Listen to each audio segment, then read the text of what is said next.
Next up is part 3 of the Communist Party in the tradition of the left. I express this as internal party struggle. So let's get straight into it, our summary of it. This section is best expressed as one on internal party struggle and how it's addressed, organized around and with, and engaged. Immediately, it specifies that the party center doesn't have any way to discipline the rank and file, aside from the ability to kick out anyone who doesn't follow orders. While all militants make a commitment not to a leader within the center, but to doctrine, program, and tactics.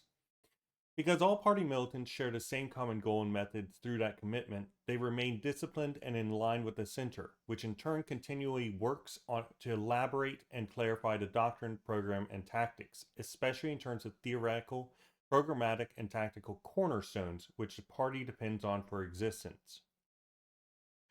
Through carrying out this commitment on both ends, the party itself integrates them into its organizational structure in such a way that allows for real discipline without coercion.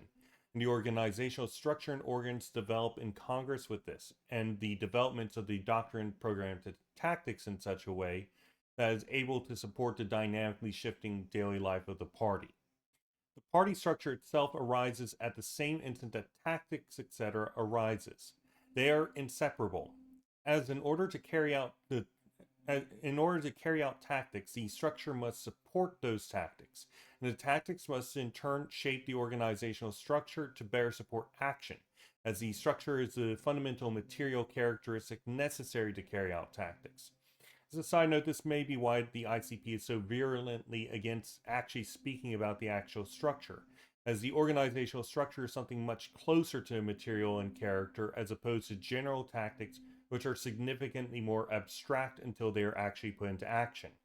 Thus, the highly material, clear organizational structure does not fit within the idealized historical party in their conception. This is just my own thoughts generally, about why it is that they're so against going in and just making a claim about the character of the party on its material basis. Instead, they want to talk about general tactics like no engagement in any sort of social chauvinism. This is fine, of course.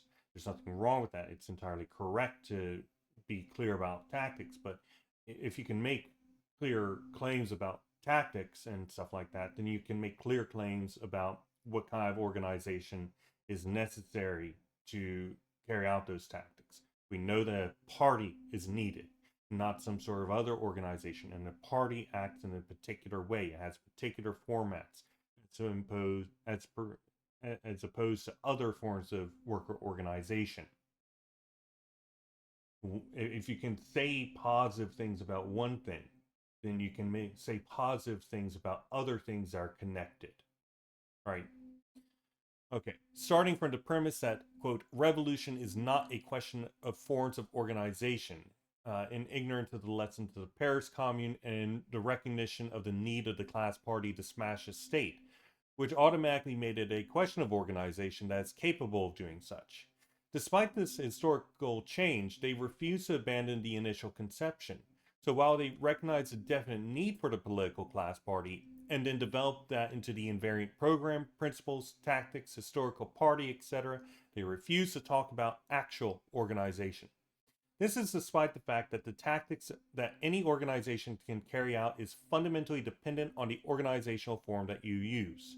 Hence, if you can say things about the program, doctrine, and tactics, which are all in dialectical relation wherein they arise and shift together, so too does the organizational form have a dialectical relationship with all those arising in the same instant. It is useless to speak of them without also speaking of the organization, as that is a material basis by which they are carried out. If you can say something about one of these, you can say something about all of the rest. Now, for a significant aside, bringing in some cybernetics terminology is the science of effective organizing. So then what does the ICP do? Well, they can't engage in the organizational structure, so instead they do something that is called blackboxing the recursion, where they look only at the inputs and outputs and don't bother looking at the internals of it. This is something entirely normal for organizations. But because of this pathology, they do so immediately. Usually, this block boxing would occur at much more local levels, but it doesn't happen here. It happens with all levels of it. Hence the need for everyone to be aware of everything going on in the party at all times. Experience in all forms of party work and absolute agreement with the center in program, doctrine, and tactics at all times.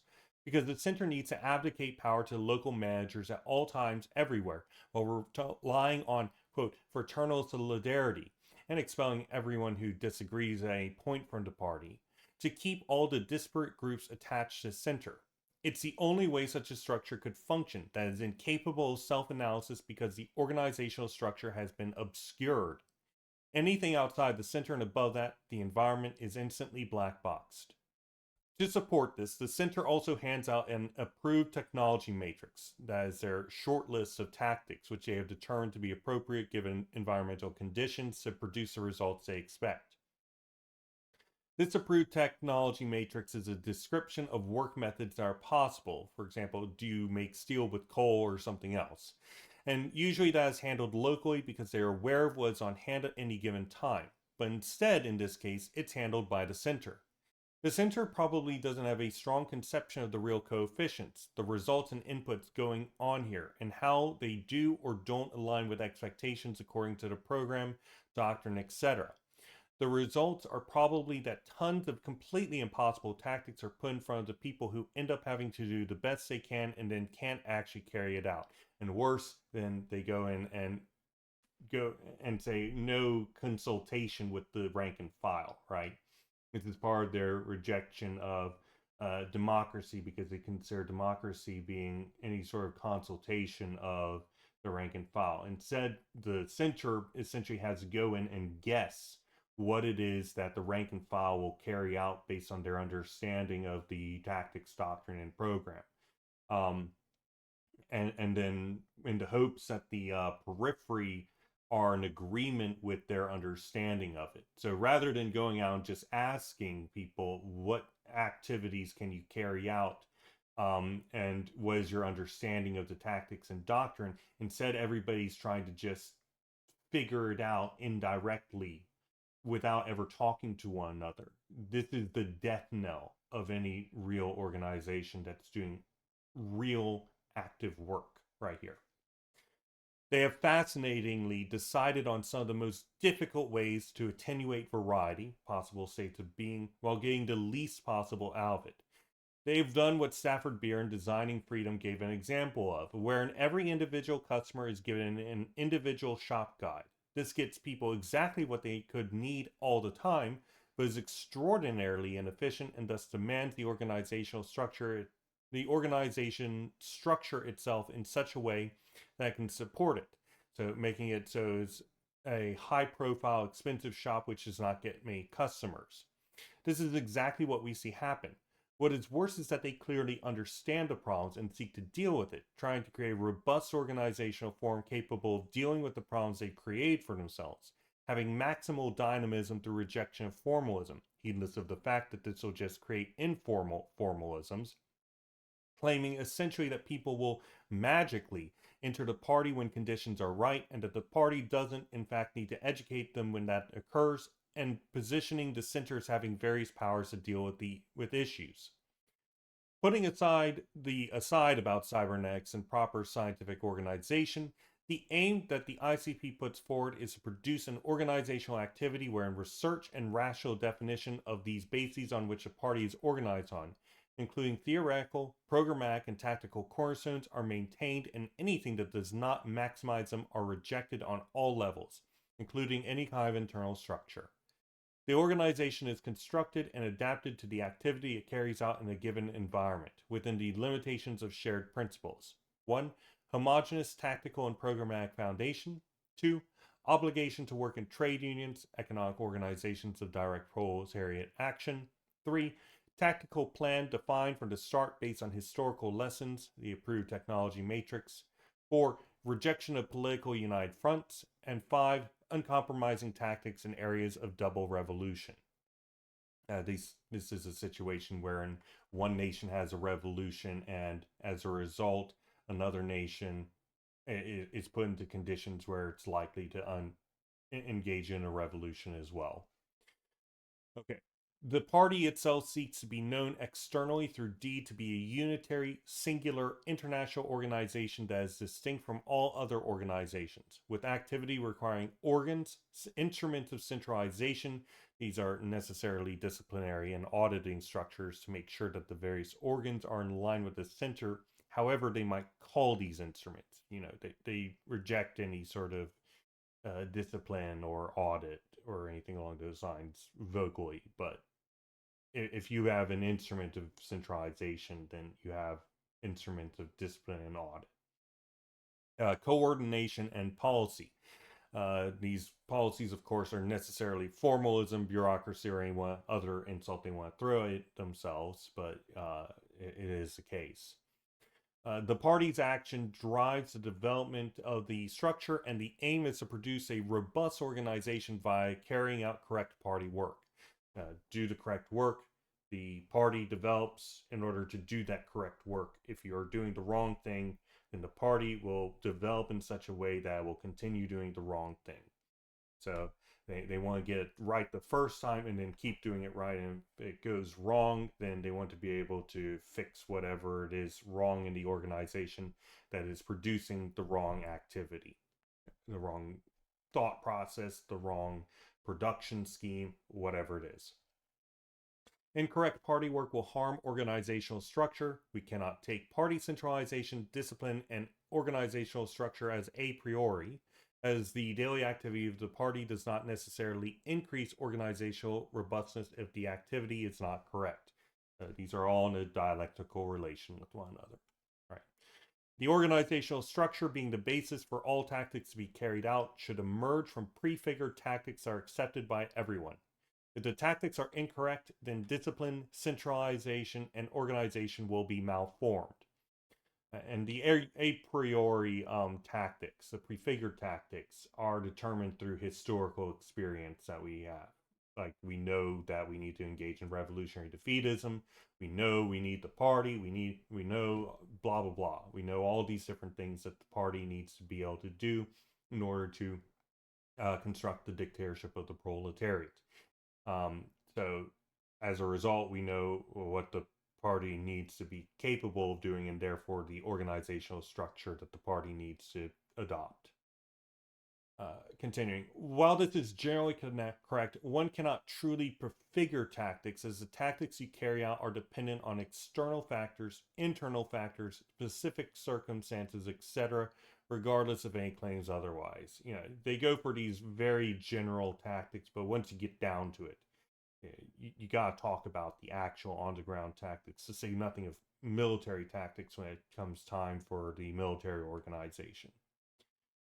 In addition, they claim that organizational form cannot girder on-the-ground tactics and allow victory to be carried forward, which is absolutely incorrect. As tactics become available with greater organization, and greater organizational strength allows for greater action to be taken, regardless of the correctness of that action. For example, overwhelming an enemy with numbers. They also claim that organizational structure cannot drown out divergences, disagreements, currents, and factions, and while this can be true to some degree, is also false, as an organization that detects these more easily can more easily deal with them by internal processes of any type.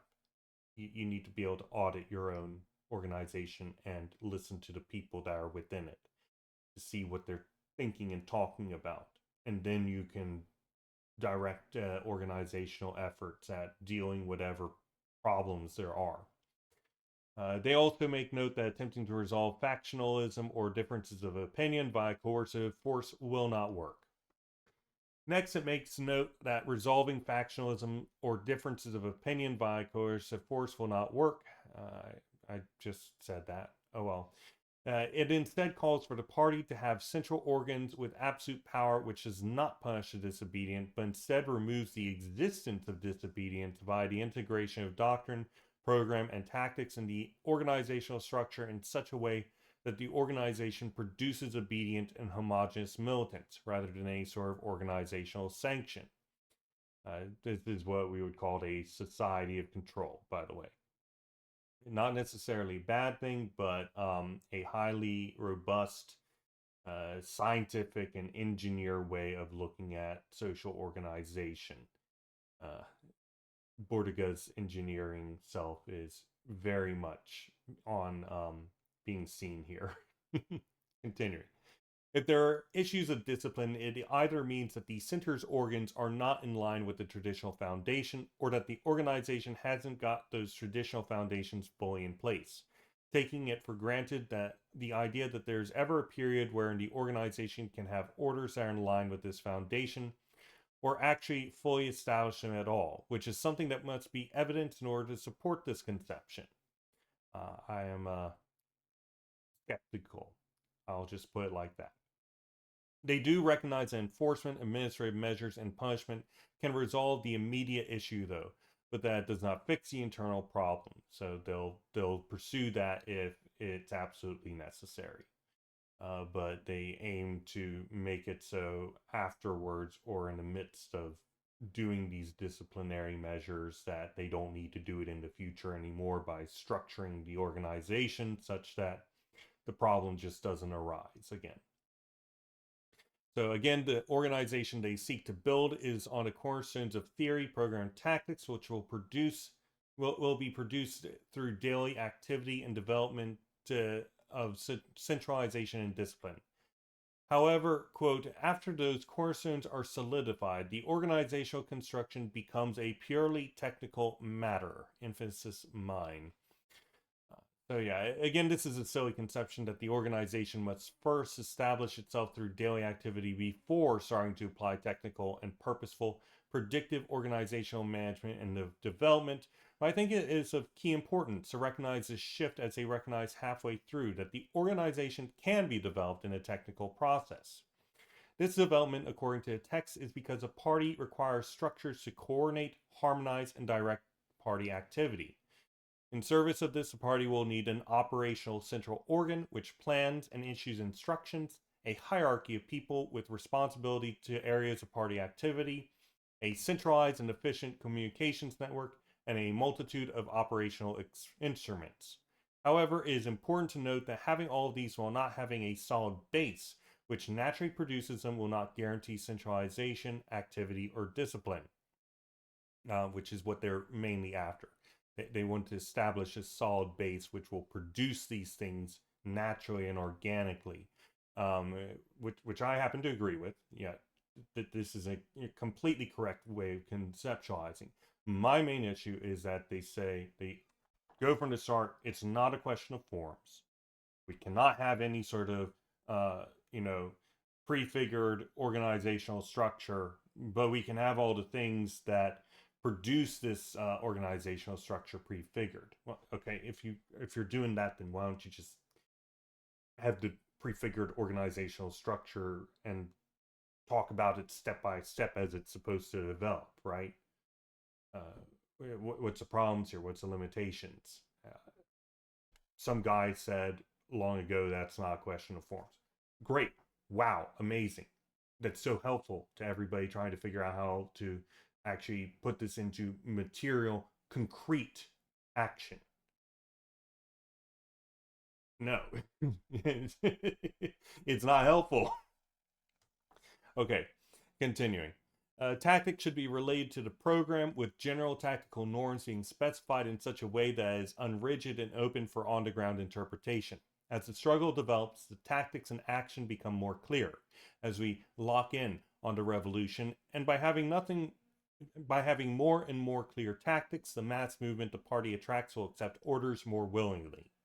In carrying out tactics, individuals and groups maintain the factor of initiative, discovering the most effective ways to combat the conditions of the bourgeois system that are specific to them, while the party aims to explain general tactical norms to these individuals and groups so that they can harmonize with the larger movement.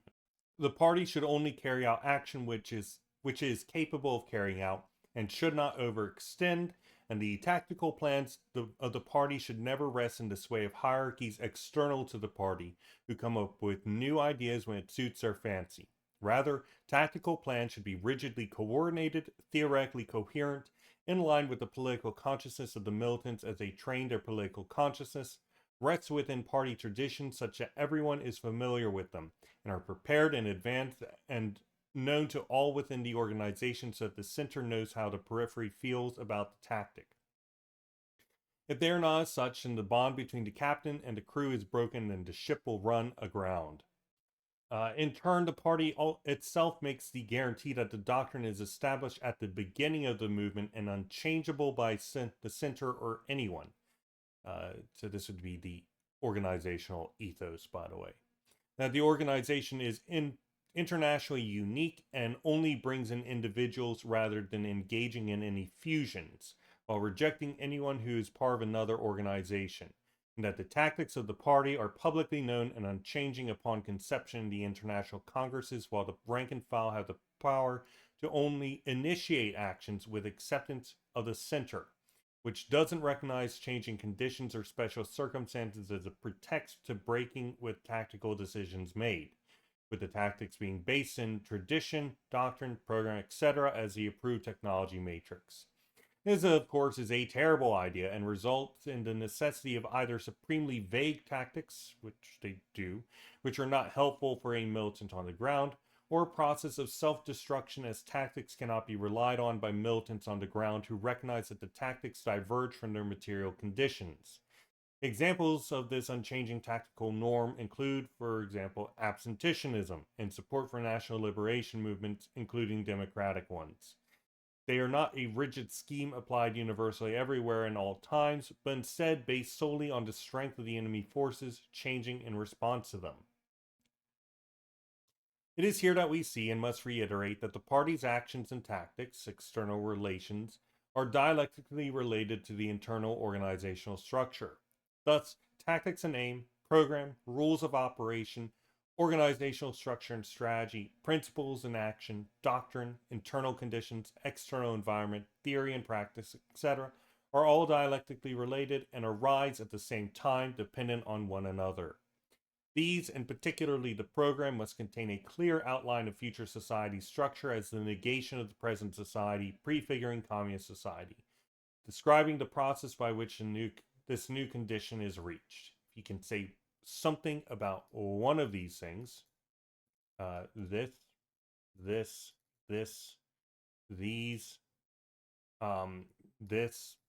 all those, you can say something about all the rest.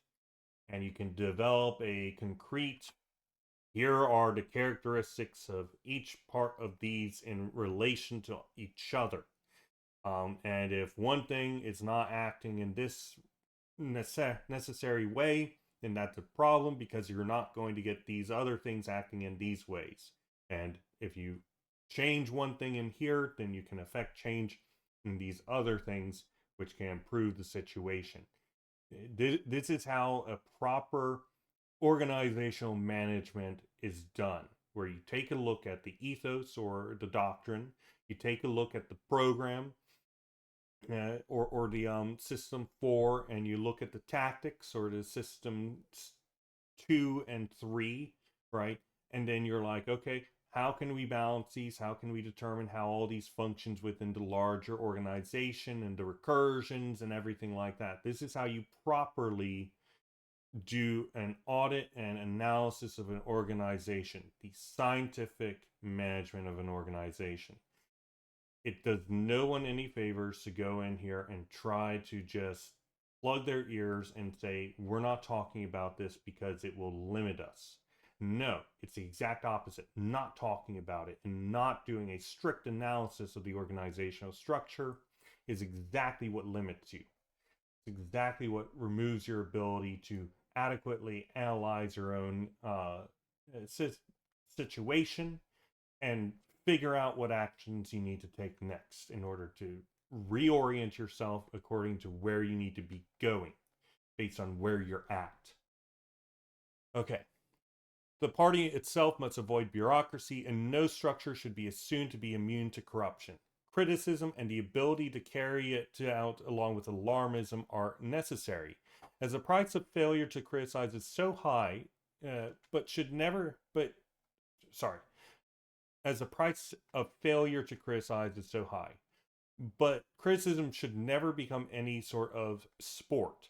They are necessary in order to bring to attention the development of a faction. Individuals do not form factions out of amusement or as bad actors, as is difficult and thankless and potentially dangerous. Any bad actor will apply careerist activity carrying the banner of unity through suppression of factions, not factionalism itself. So basically, it's too much work and it's too dangerous and it's too much of a pain in the ass to go in there and try to establish a faction just because you're a bad actor trying to create breakages within the party. Rather, it's the people who come in here and say, no factions, no breaks with unity, and everybody needs to follow our line, my line, in order to end this factionalism. Those are the people who are the opportunists and bring down problems for the party. Factions and dissent are symptoms of improper general functioning of the party, not individuals. And we must always remember that opportunism tends to come into the party by demanding unity under disciplinary force out of fear of disunity, rather than seeking to cure the disease within the party. It seeks immediate resolution of issues through negative repression, rather than positive resolution of differences through discipline and harmonization. In truth, factions are prevented through correct revolutionary politics, with the slogan, quote, against the causes that allows factionism to appear, end quote. Over time, with this, disciplinary measures should be necessary less and less until they disappear. The perfectly disciplined and centralized party is one which requires no disciplining by the center to carry out correct action. The party, despite expecting and not punishing factions, does not admit, encourage, or tolerate them. It treats both the disease that is factionism and the symptoms of it using historical experience as a doctor uses science. It focuses on prevention, study, defense, and the realization of proper environment and homeostasis, which will result in a well-functioning organism. The cardinal points are solutions to problems shared by the whole party, and the militants need to be in agreement with the cardinal points. As I recall, these are the tactical points, the doctrine and the program. While there can be different positions, they must be within the limitations of these points. So these are the core tactics and doctrine and program above all others. There's additional stuff down below, but these are the cardinal, always and forever, no deviation whatsoever. These are the limitations by which we are, and you can kind of flirt around with on the edges of these other points, but you can't with these. Continuing. While there can be different positions, they must be within the limitations of these points. Solutions to problems should not be an effort of political will between disagreeing parties, but of scientific, note this is an inherently political process, analysis of the cardinal points of the program, doctrine, and tactics, with the line accepted being that which is most closely aligned.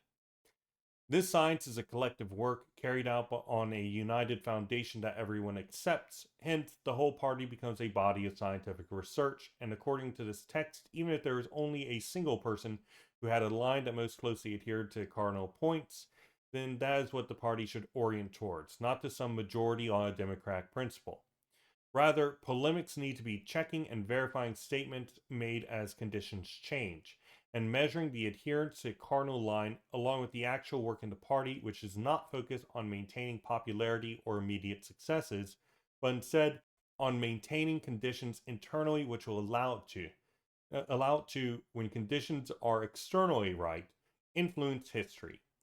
Heedless that maintaining a popular face and achieving successes are key to being known as an organization to place interest in for when these external conditions emerge, or to be able to create shifts in the interim that produce historical conditions in the same way that a general organizes their troops so that the enemy will find themselves on poor terrain, which the general can take advantage of. This is more of my war against their conception of they if you listen to the bit on the organic conception of the party, right, where it's just like, oh yes, just keep on charging forward, no deviations to better ground or anything like that. Gosh. Anyway, the party should not focus on the failures of individuals, as any mistakes that they make in a position were fundamentally on account of the organizational structure and life of the party allowing mistakes to be made. Removing one individual from a position without making changes to the position itself will simply result in the same problem emerging. Therefore, the party's life activity needs to be such that it is in tune with the center and real conditions, and no matter any individual's stance, it needs to be able to carry out only the correct action. It should not matter your personal views in a position. You should only be able to carry out what is necessary according to party through a highly robust and technical party organization. This emergent discipline is fundamentally the channeling and utilization of membership in flux, with the organizational structure harmonizing the membership. Through the organizational structure harmonizing all membership and sharing their experiences, the party learns in an active manner, and the disciplinary sanctions only create separation and the end of harmonization, and thus can only be used sporadically for individual aberrant manifestations. Lots of big words there. And that is a summary for the internal life of the party. This is the Communist Party and the Tradition of the Left, Part 3.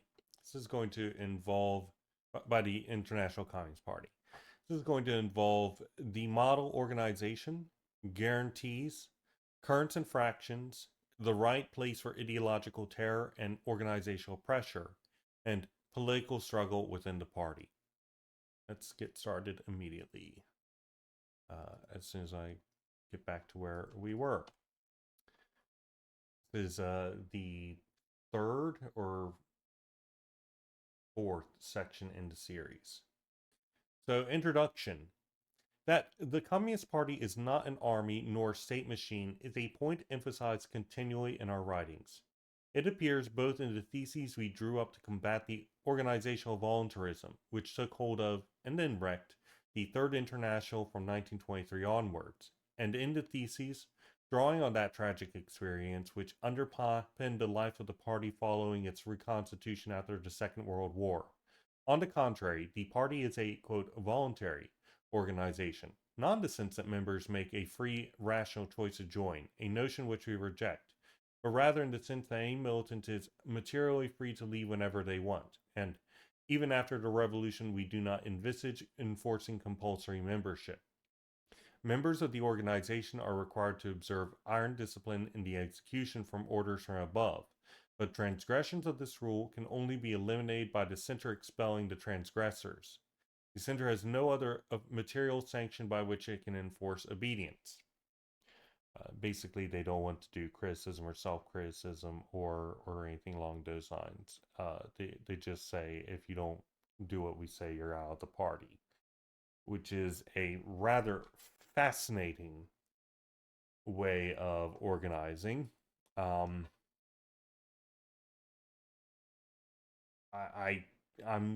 pretty sure that's not going to work out too well. And one of the things that's supposed to be the case is that, you know, the militants are able to reject orders that they have determined do not fit with the historical invariance of the program. So I can automatically see a breakdown right here, right now. Okay, continuing. Using this basic definition as our point of departure, we can identify the elements most likely to guarantee the greatest degree of party discipline. A simple observation which already precludes the achievement of discipline in the party by means of a set of bureaucratic commands or through use of coercive measures. What does a party militant make a commitment to? He makes a commitment to a combination of doctrine, program, and tactics. He makes a commitment to an active fighting front that he instinctively believes everyone else who has joined the party has made. What is it that can keep the militant on the battlefield and make him abide by the orders filtering down to him? It certainly isn't being compelled to carry out orders, but rather the recognition that these orders arise from the same shared common ground and are consistent with the principles, the final goals, the program, and with the plan of action which he signed up to. Let's see. Did I want to... Okay. We'll take this. Yeah, the party center doesn't have any way of displaying rank and file. It can only kick out anyone who doesn't follow orders, and it also kicks out anybody who doesn't agree with the invariant program. So you've heard me bitch and complain about tons of stuff in this for a variety of reasons, from oh, the party is a mystical thing that we need a myth. This, by the way, is a fascist conception. This is straight out of what's his name? 1 second. Yeah, and it's easy to laugh. 1959 may still need a mysticism, or if you wish, a myth. This is straight out of uh, yeah, it's straight out of this guy, Thoreau. You know, it's literally just directly out of him. And it's a thing that one would think would be rejected, but apparently not. Anyway, the other thing is that but basically I would be kicked out because I don't agree with what they have to say. And that's their organic centralism right there. You know, if you don't like it, then you can just go, just leave. um, Absolutely winning strategy. Continuing. Thus, it is to the extent that the party organ bases its activity on these historical foundations and has the capacity to make them its own, thoroughly integrating them into the organization and shaping its entire activity, that the real conditions arise such as to allow for a really solid and discipline. Inasmuch as the latter takes place, breaches of discipline not ascribable to individual issues occur less and less, and the party acquires the capacity to act in an unequivocal way. The effort to create an organization that is truly centralized and capable of responding at all times to unitary instructions, therefore, essentially involves a continual work of clarification and refinement of the theoretical, programmatic, and tactical cornerstones, and a continual aligning of the party's actions and methods of struggle onto these cornerstones. Okay,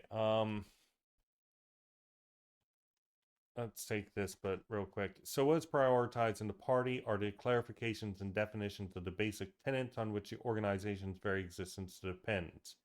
And in order to finally put a stop to centralism being stupidly equated with bureaucratism, we will refer back to some citations from the theses of the Third World Congress, which are 1964 notes on the theses of organization were revisited and subjected to a detailed commentary. We'll get this entire section. Okay.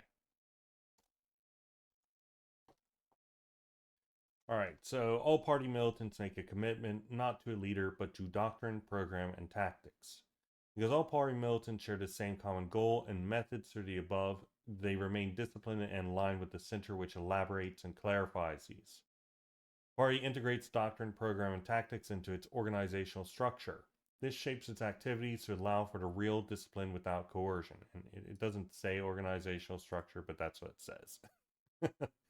Again, they can't say it because it would lose its invariance or whatever. No, it would lose its historical doctrine, which the organizational structure cannot at any times be talked about, except to say that there can be no organizational structure.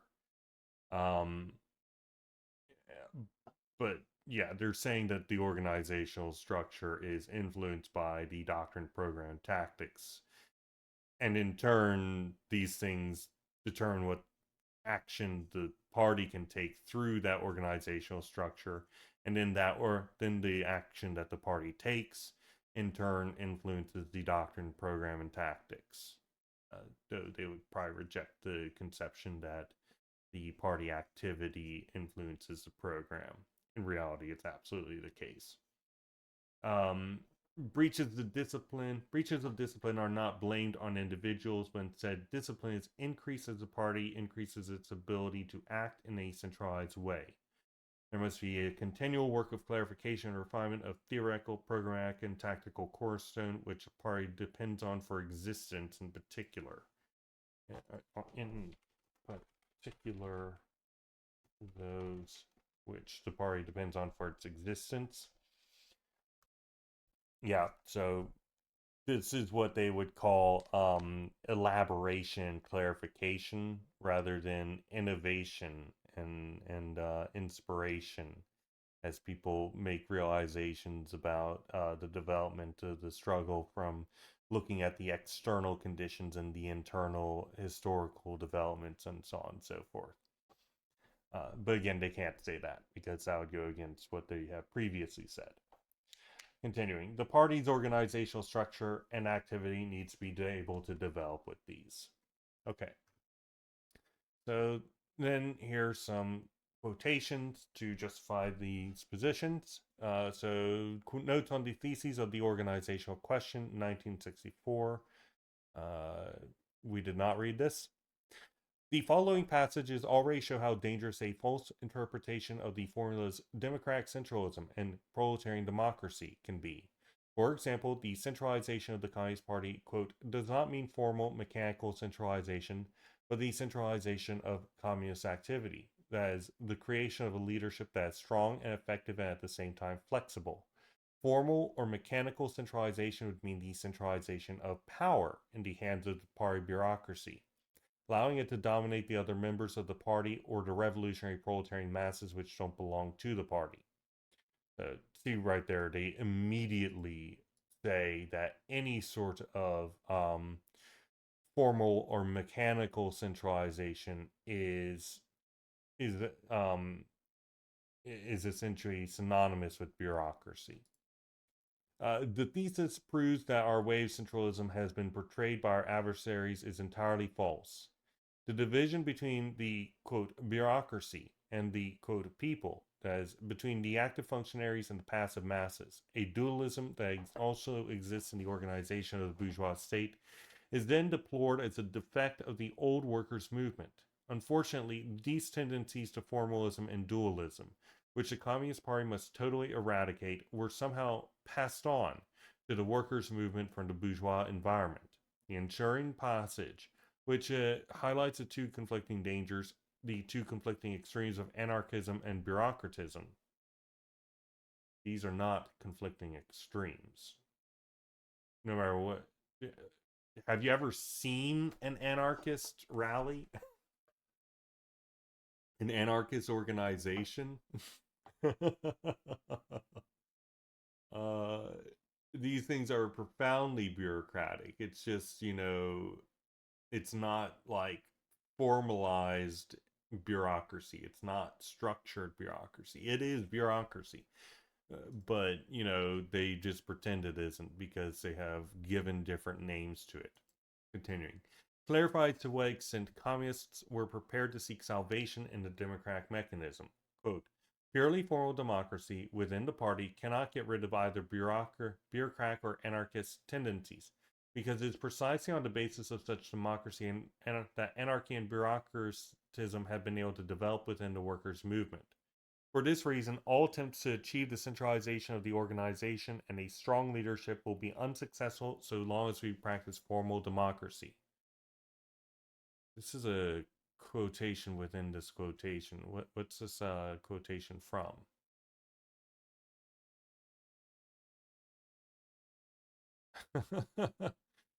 I really wish. Well, hold on. Maybe this has it. Okay.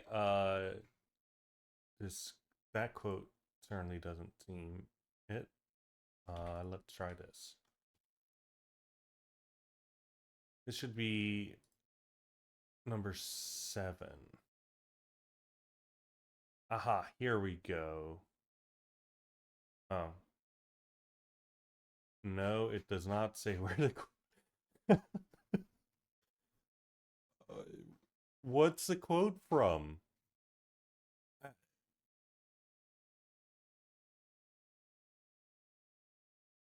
Where's the quote from? What is this?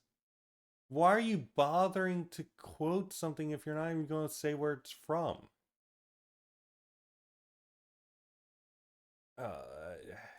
What if I just go straight out?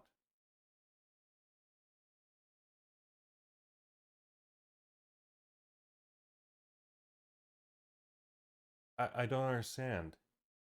Why does this keep doing this? None of these quotes are actually they only actually recognize their own quotes, and even then sometimes they don't even cite them. But they never explain where they're getting their own quotes from either. Uh, I don't understand.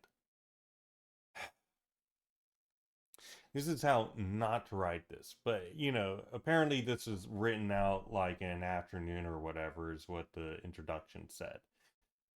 So, you know, let's see. Da, da, da.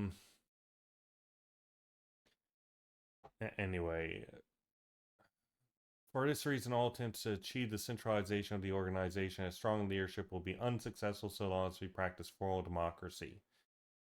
As you can see, essentially, they're automatically saying that democracy essentially produces bureaucracy and anarchy, which is a very brave thing to say. I'll say that much.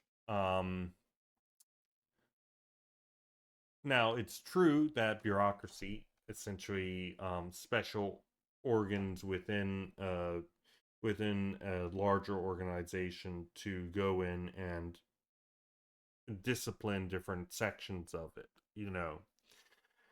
to make it so that the organization can function. And these things often proliferate. The bureaucracy increases the amount of bureaucracy to justify the amount of bureaucracy. Um, these things happen. Um, it's certainly true that democracy is a method of decision making, right? Where it's like, okay, people have generally, for however democracy is handled, right? It could be direct democracy, it could be common consensus where the masses are consulted, it could be any number of different things, right? Essentially, right, okay, everybody's agreed we're doing this, and then you carry it out. And what happens if members within the group still disagree with the within the democratic decision making process? What do? Well, you have to have some way of enforcing discipline. um Now, their way of enforcing discipline, despite saying it's not actually enforcing a discipline, is to just kick out people who go against their own consultation of the masses, which they say isn't a consultation. It's just, if you disagree, then you're removed. Um, that is consultation. It's just that it's the democracy of the agree with me or go away. And then people say, okay, I agree with you. um, you know, you can call that not bureaucracy, and you can call that not coercion. But if you're defining essentially methods of making sure decisions that have been made are carried out, bureaucracy, then you're kind of in a pickle. Um, you're kind of in a pickle. Anyway, the remaining theses from the third section onward give an outline of communist tasks, propaganda, and agitation in the organization of political struggles, and they emphasize that the solutions be sought in practical action, non-organizational codification. The explanation of the link between illegal and legal work is particularly detailed. Is it? Let's see. Where's the third section? Maybe this is part of a larger thing. I don't know. Wait, is this what? No, this is. Oh, no. Okay, yeah. And this is another thing that I was like, this is fucking stupid. There's tons of stupid stuff in it. Okay, anyway, a series of quotes from our core theses now follows. Divided into chapters and set out in chronological order, they show how the left, deriving lessons from a tragic historical experience, discovered how discipline and centralization might be guaranteed within its party organ. Not absolutely guaranteed, of course, since the party is both a product of and maker of history and consequently its consolidation, development, and centralization, and conversely its disintegration and extinction is in the first place either hindered or encouraged depending on the historical situation. Nevertheless, it was able to indicate what might favor the realization of maximum level of centralization and discipline, and what might, on the contrary, favor indiscipline, fractionism, and organizational disintegration. The first set of quotations under the heading The Model Organization clearly specifies that the guarantee that the party will act in a centralized and disciplined manner doesn't actually reside in a organizational model, which once applied to the party would render fractionism and indiscipline impossible. To declare a priori that the structure of the party must be such and such, and that indiscipline, disputes, and dissent consequently all rise from not conforming to said model structure, is a relapse into idealism and voluntarism.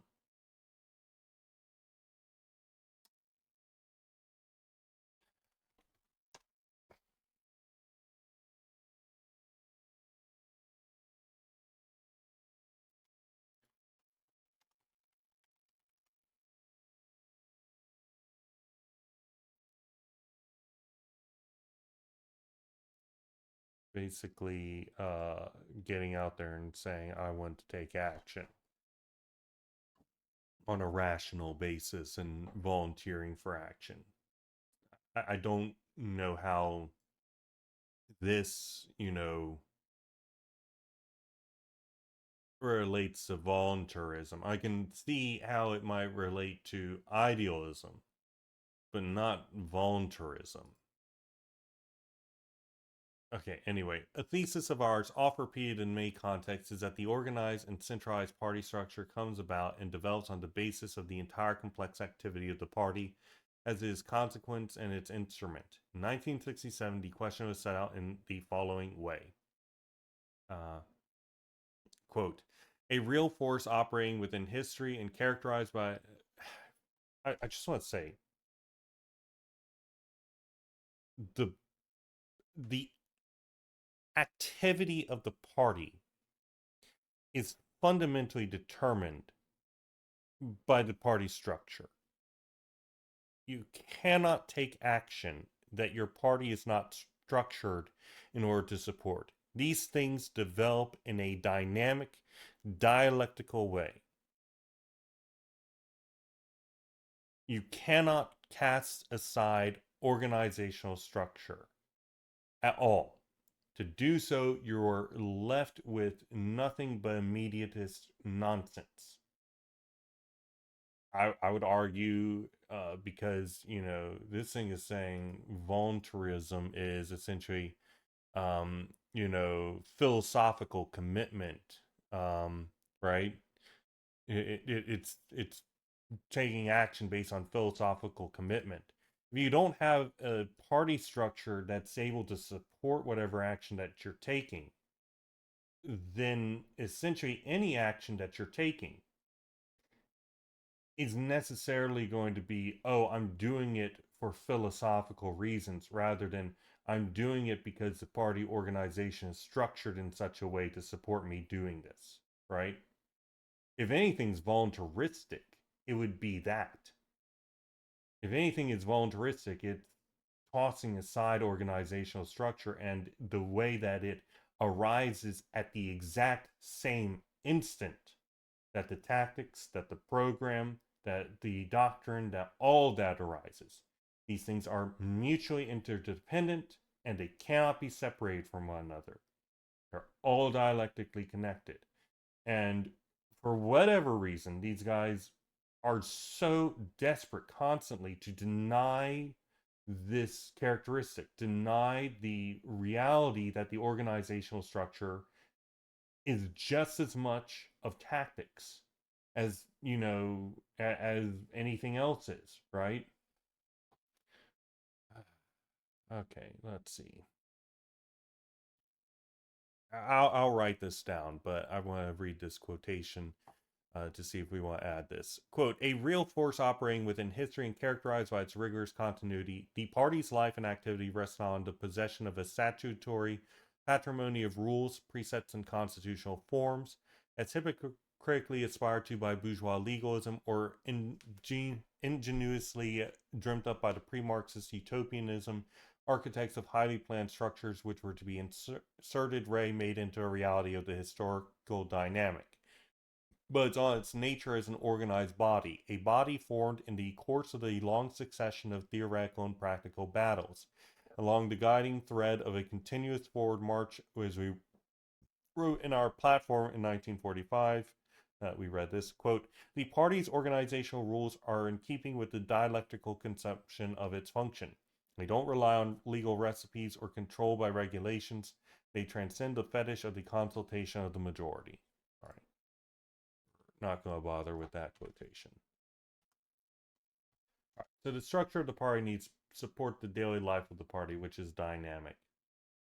And so the structure needs to be dynamic. The structure arises in the same instant that the tactics, etc., arises. They are inseparable, and the structure is the fundamental material characteristic necessary. The program, that informs these things, but the organizational structure is the basis which allows any of it to actually take place.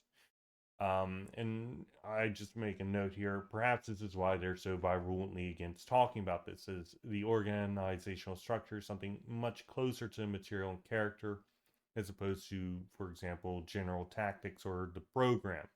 And thus doesn't fit within their idealized historical party and their conception. Because essentially, they say, oh, the act of will comes first, and the historical party is the perfect representation. And, as soon as you start talking about the material and the necessarily formal, you're kind of moving away from this historical party, which is entirely within our heads and therefore is the ultimate dynamism, because it can be anything that they want it to be at any time. Continuing. It is in the execution of all its functions, not just one of them, that the party creates its various organs and mechanisms, and in executing them it likewise dismantles and recreates them, adhering not to metaphysical dictates or constitutional paradigms, but to the real, in fact organic, requirements of its own development.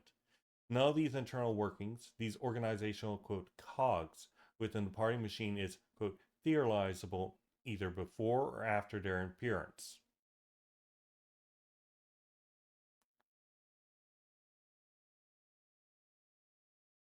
Okay, I would like you to go into more detail about this. If you're talking about black boxes, the reason why we don't bother with black boxes and looking into these smaller scale things where we're just looking at the inputs and outputs is because, well, there's all sorts of reasons, but usually it's because it's just not very important, right? It's a small scale thing. You just want to know whether it's increasing in its variety or it's decreasing, if it's actually carrying out the thing that's supposed to or not. Nothing is stopping you from looking into it. It's just that it's not particularly important to.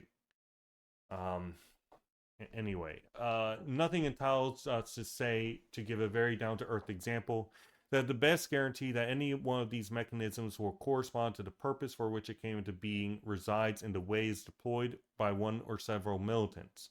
All that one can ask is that it's deployed, whether by 2 or by 20, if there are just as many, as though with one will, in full consistency with the party's past and future historical course, and that deploying just one militant, that he will do so using his hands and his brains to express the impersonal and collective power of the party. Okay, yeah, they're talking about black boxes. You can. The question is if there's any point to. You can absolutely theorize before or after.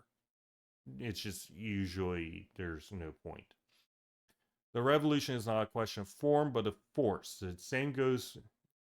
I'm pretty sure that this is distinct from previous sayings, but okay. The same goes for the party in its real life, in relation both to its organization and its doctrine. Even the organizational criterion we defend, namely on the territorial rather than the cellular type, is neither deduced from abstract, timeless principles. Invariance, thank you much, nor held up as the perfect, timeless solution. We adopt it only because it is the other side of the party's primary function as a synthesizer, of the different groups, traits, and elementary impulses. All right, we're going to grab this section. I'm not going to actually summarize this right now. I want to think on what's being said here more, and I do think that this question of black boxes really needs to be addressed as well. So, okay. The second set of quotations establishes, given the party organism is based on voluntary membership, that the guarantee that will respond to really strict discipline must be sought in a clear definition of the tactical norms which are unique and binding on all, and the consistency of the methods of struggle, and clear organizational rules. When the left saw fractionism and insubordination tearing the international apart, it didn't draw the conclusion that improvised organizational mechanisms were a stronger center which was better at repressing the autonomous aspirations of the individual sections was needed. Instead, it learned the lesson that these splits, lack of discipline, and resistance to orders were due to tactical norms not having been properly articulated. Really? uh, no, that's not why there was splits, lack of discipline, resistance to orders. This conception that, oh, hey, if you just argued things better, if you presented your views better, this is the basis of utopian thinking. The thinking that if everybody was just would just rationally accept what was being said by everything, then um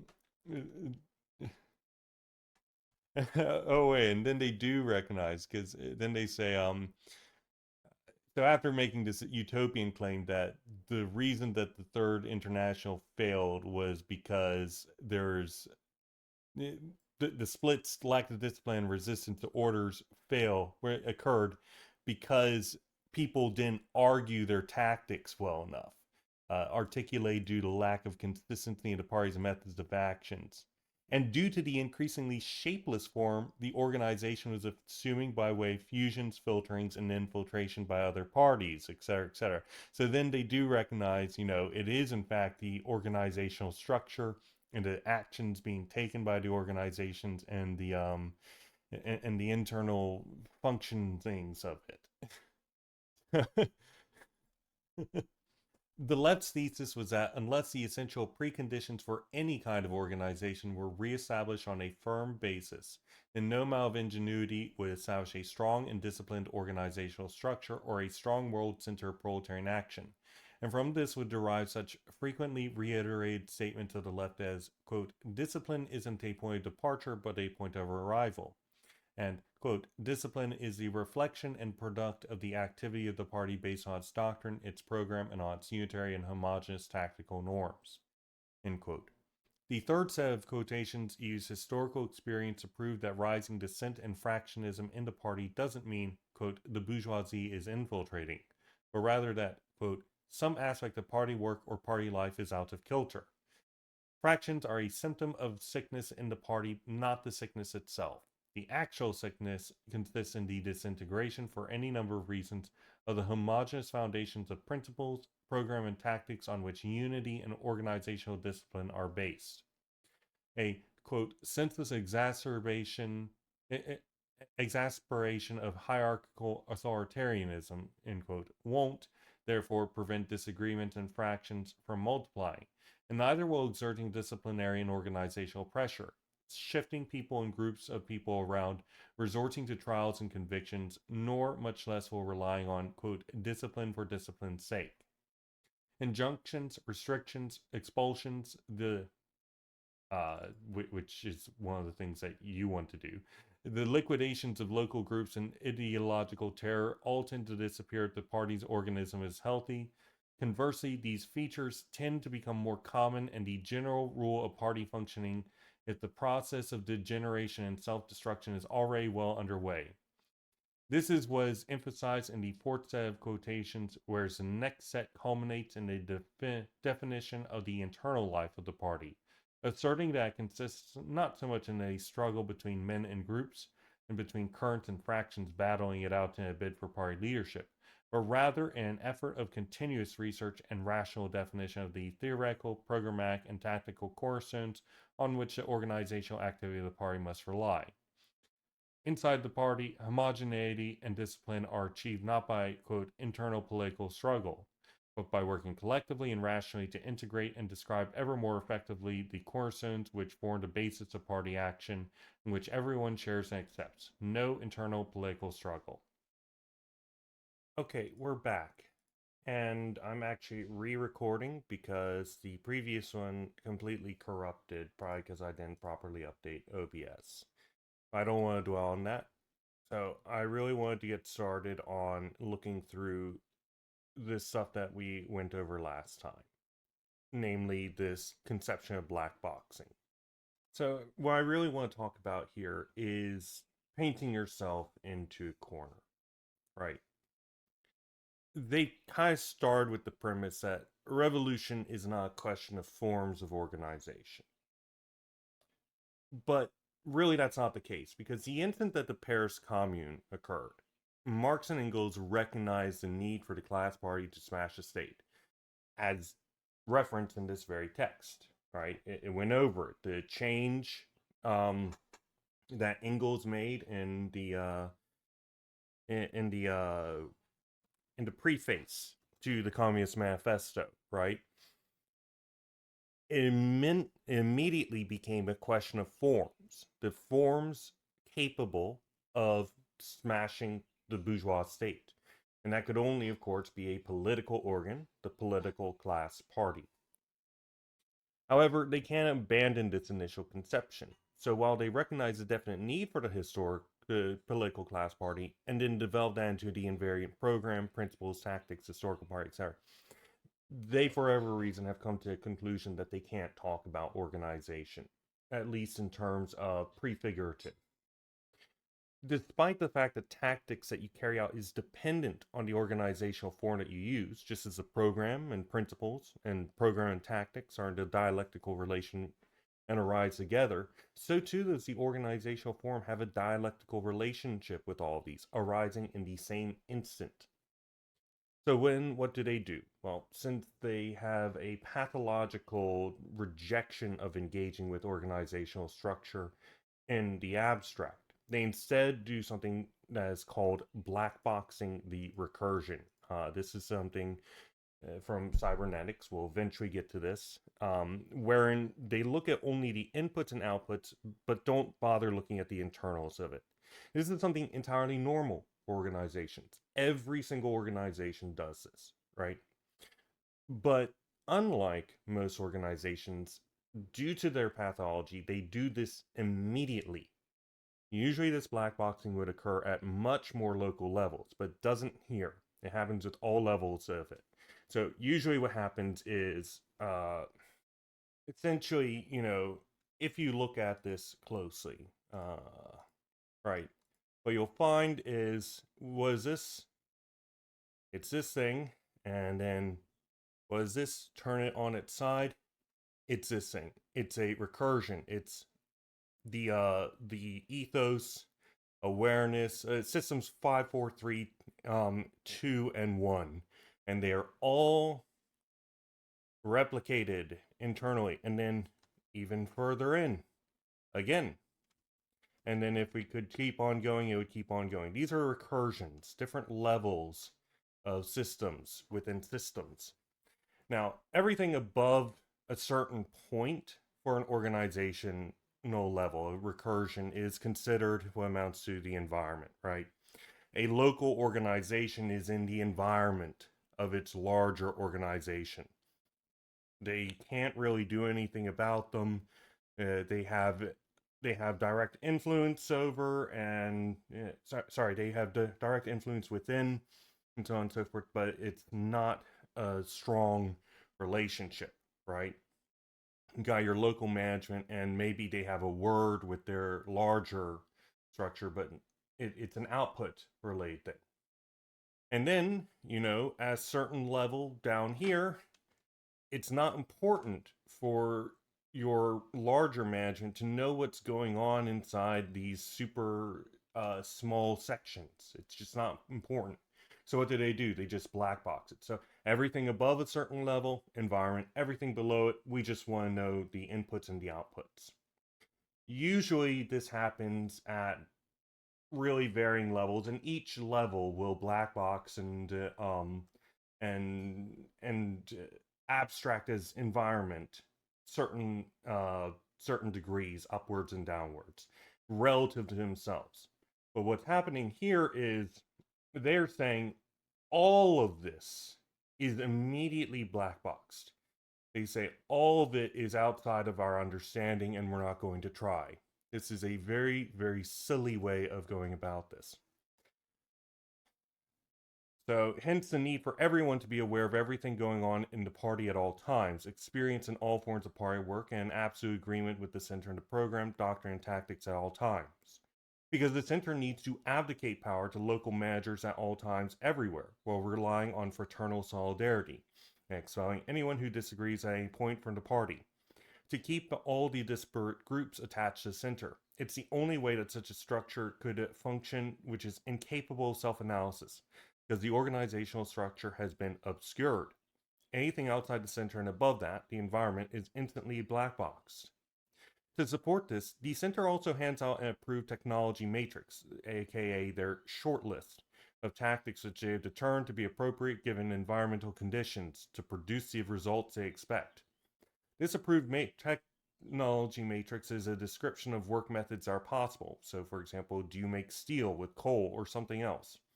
And usually that is handled locally because they are aware of what's on hand at any given time. But instead, in this case, it's handled by the center.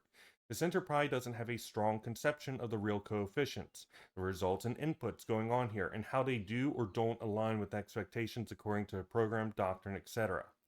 The results are probably that tons of completely impossible tactics are put in front of people who end up having to do the best that they can, but then can't actually carry it out.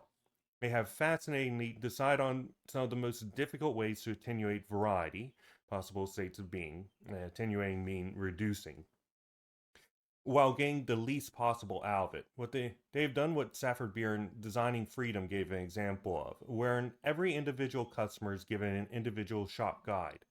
This gets people exactly what they need all the time, but is extraordinarily inefficient and thus demands the organization structure itself in such a way that it can support it. So, for example, making it so it's high profile expensive shop which does not get many customers, or say you cannot join, you can't go in right now, we have too many people inside the shop, which is exactly what we see happen. What's worse is that they clearly understand the problems and seek to deal with it, trying to create a robust organizational form capable of dealing with the problems they create for themselves, having maximal dynamism through rejection of formalism, heedless of the fact that this will just create informal formalisms, claiming essentially that people will magically enter the party when conditions are right, and that the party doesn't in fact need to educate them when that occurs, and positioning the center as having various powers to deal with issues. None of these are necessarily wrong, but what it is indicative of is they recognize the problems and they're doing stuff to deal with that on an organizational structural level. But because they cannot actually recognize the character of their own organizational structure, it makes it so they can't properly deal with it and can't properly increase efficiency and effectiveness. And we're going to talk about how to deal with that later once we get to cybernetics. All right, so let's get started. Chapter 1, the model organization. Having established the fact that out of the very necessity for the Communist Party to take action before, during, and after the conquest of political power, it must have a centralized and hierarchical structure to support its tactical unicity. It is incumbent upon us to examine the real dynamic by which such a structure comes about and can be strengthened.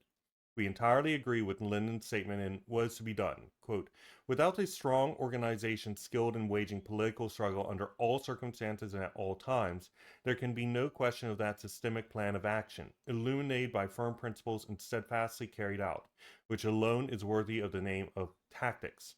Without centralized and unitary organization, one cannot be said to have achieved unitary tactics. It is only by having one organization as a material instrument of action that tactical unity can arise. This is not the case.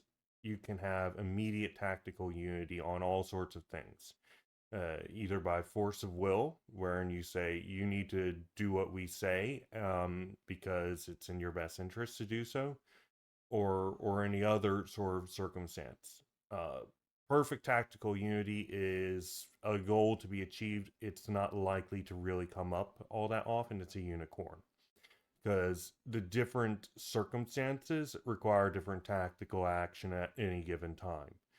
Uh, because no plan survives contact with the enemy. You might be able to say, okay, here's the kind of tactics that we were expecting to use, but then shit happens, and you're going to need to change on the fly or get exterminated. It's that simple.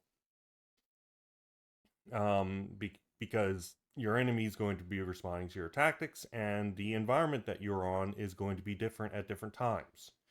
Sometimes, literally, the environment that you're on. Continue. But the main crucial statement found constantly throughout our writings, and one which fully corresponds with the thinking of Lenin in What is to be Done, and the Third Congress of the International, is that this organization doesn't first arise as a template in someone's head, to then be introduced into the real dynamic of the party. There's no such thing as a Bolshevik model or a left model, which is capable of being theorized and determined at an abstract level in advance, and on which the structure of the party can be modeled. The a prioristic hypothesis of such a model underpins the so-called Bolshevization of the Third International, which served the purpose of not forming Bolshevik parties, but destroying communist parties after the First World War. From 1924 onwards, the stance of the Moscow Center, by then already in a state of decline, was that, quote, the communist parties of Europe are powerless to exploit revolutionary opportunities and apply the correct revolutionary policy, because they don't possess the Russian Bolshevik Party's organizational structure, end quote. Um, I would love to see where that quote was from, but I don't think it actually exists. Thus, the problem was turned on its head, inasmuch as the realization of the party's revolutionary path was entrusted to the existence, or lack, of a particular organizational structure or model, in other words. And this would sound the death knell of the parties and of the International. If it is in fact true that discipline is not a starting point but a point of arrival, the point of arrival being the collective activity of the party being conducted on the basis of its theory, program, and unique and homogeneous tactics, it is also true that an organized party structure is, quote, a point of arrival and not a starting point, end quote. 2. A point to head for, the reflection of the party's complex activity taking place on the basis of its theoretical, programmatic, and tactical tenets within a given political, social, and historical circumstance. The Bolsheviks' party's factory cell organization certainly wasn't in response to some organizational model invented by Lenin or any other fairy tale organizer. It was just an organizational reflection of the activity of a collective organ, firmly grounded on revolutionary Marxism, working within the political, social, and historical conditions of Russia. Right, and what did they do? They studied the political, social, and historical conditions. They identified what seemed to be the most promising at the given time, and then they developed theory and they applied that theory to develop those organs. Right, it's not an act of spontaneity any more than just class interest is an act of spontaneity. Actually, far less, because again, the party is able to look at conditions and make predictions. It's able to strategize and whatnot, right? So it's able to identify, hey, this thing looks particularly promising as a way to grow and develop. We're going to feed more resources into it, develop the organizational structure, do serious study of it, and make it so it will work better and more efficiently, right? Um, and anyway, so, but really, what I want to say is the conception that essentially, oh, hey, these organizations just sprouted up magically, spontaneously, without any input on the grounds of the party or anything like that, is a magical conception itself, right? Yes, the foundations for it might have emerged spontaneously from class interests and so on and so forth. But then after that, the party and the revolutionary minority went in and took charge of it. And that's especially the case with the Bolshevik Party, who in particular took charge of these. That was part of the foundational plan of what was to be done. Continuing. And this structure allowed the Bolshevik Party to triumph in Russia, not because it corresponded to a model of what the Communist Party should be like, but because it best suited the requirements of political struggle being conducted under Russian conditions. It best reflected the needs of party activity in Russia. The same structural form, once applied to Western Europe, inevitably gave rise to entirely negative results, and instead of strengthening the organization, it undermined it. However, the territorial or structure adopted by the Western parties wasn't a model either. It was no better or worse than the Bolshevik one. It was simply a product of history, a historical fact. In an organic way, the activity of the Western Communist parties took on the form of territorial sections instead of factory cells. And for 101 material reasons, it soon became clear that this form appeared to be the best adapted to accomplish the tasks the party had called on to perform. The most we can say is that having a structure organized into territorial sections responded best to what we consider to be a key task of the party organ: to synthesize the spontaneous and partial impulses which arise at a local, trade, and group level.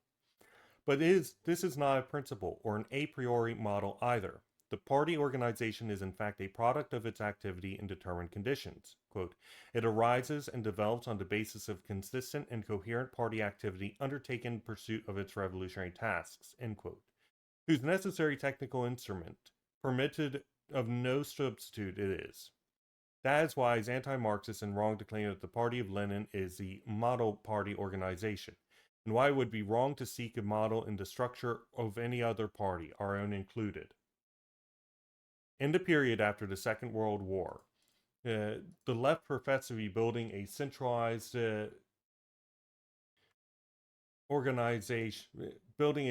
party organization without recourse to utilization of democratic mechanisms internally, and consequently without statutory and legal qualifications. This continued conception that democracy equals bureaucracy, and worse, and worse, that the idea that not utilizing democratic mechanisms means no statutory or legal qualifications. This is not the case. Feudalism was not democratic, and it absolutely had legal codifications out the ass. All sorts of ridiculousness. I mean, have you ever looked at that stuff? These things, you cannot say, oh, because we don't have this thing, we don't have this completely unrelated thing, right? This is an incorrect assumption. Anyway, but this too wasn't in response to the left model, but to a correct evaluation of the historical development that allows today's parties to do without the instruments and practices that had to be adopted by the old parties. Right from the start, our party had, or rather built, a structural form for its activity, quote, that is, a centralized structure adapted to the activity the party was required to carry out. The structural form wasn't a found response to an invention or to a model, but to the following given elements: homogeneous and unitary tactical and programmatic foundation, non-ensemble circles and currents as it was in Russia in 1900, tactical plan, which is unique and defined from the start, as far as its underlying principles are concerned, on the basis of historical lessons: rejection of revolutionary parliamentarism, obligation of work into trade unions, rejection of political united fronts, uncompromising tactics in areas of double revolution. These given elements allowed the organization to create a structure from which the very start was based around a single newspaper which advocated one political line, thereby enabling the organization's various parts not to appear as local circles, but as territorial sections of a single organization, with orders and instructions emanating from the very start from this one single point, the international center. So we, in fact, have notes on this. So the organization is constructed / adapted to the activity it carries out in a given moment. So homogeneous, tactical, and programmatic foundation, obligation to work in trade unions, so economic organizations of direct proletarian action, and tactical plan defined from the start based on historical lessons, the approved technology matrix, rejection of political united fronts on the grounds that they can't do this, which isn't really accurate. Um, at least, you know, yeah, you can't do it all the time in all places, but you can certainly, do it in sections, right? And then uncompromising tactics in areas of double revolution.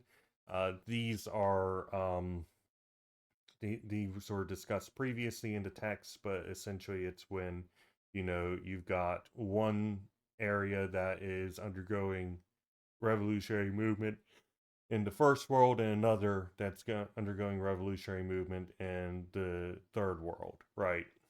And essentially they were calling to attention that these things kind of come in pairs.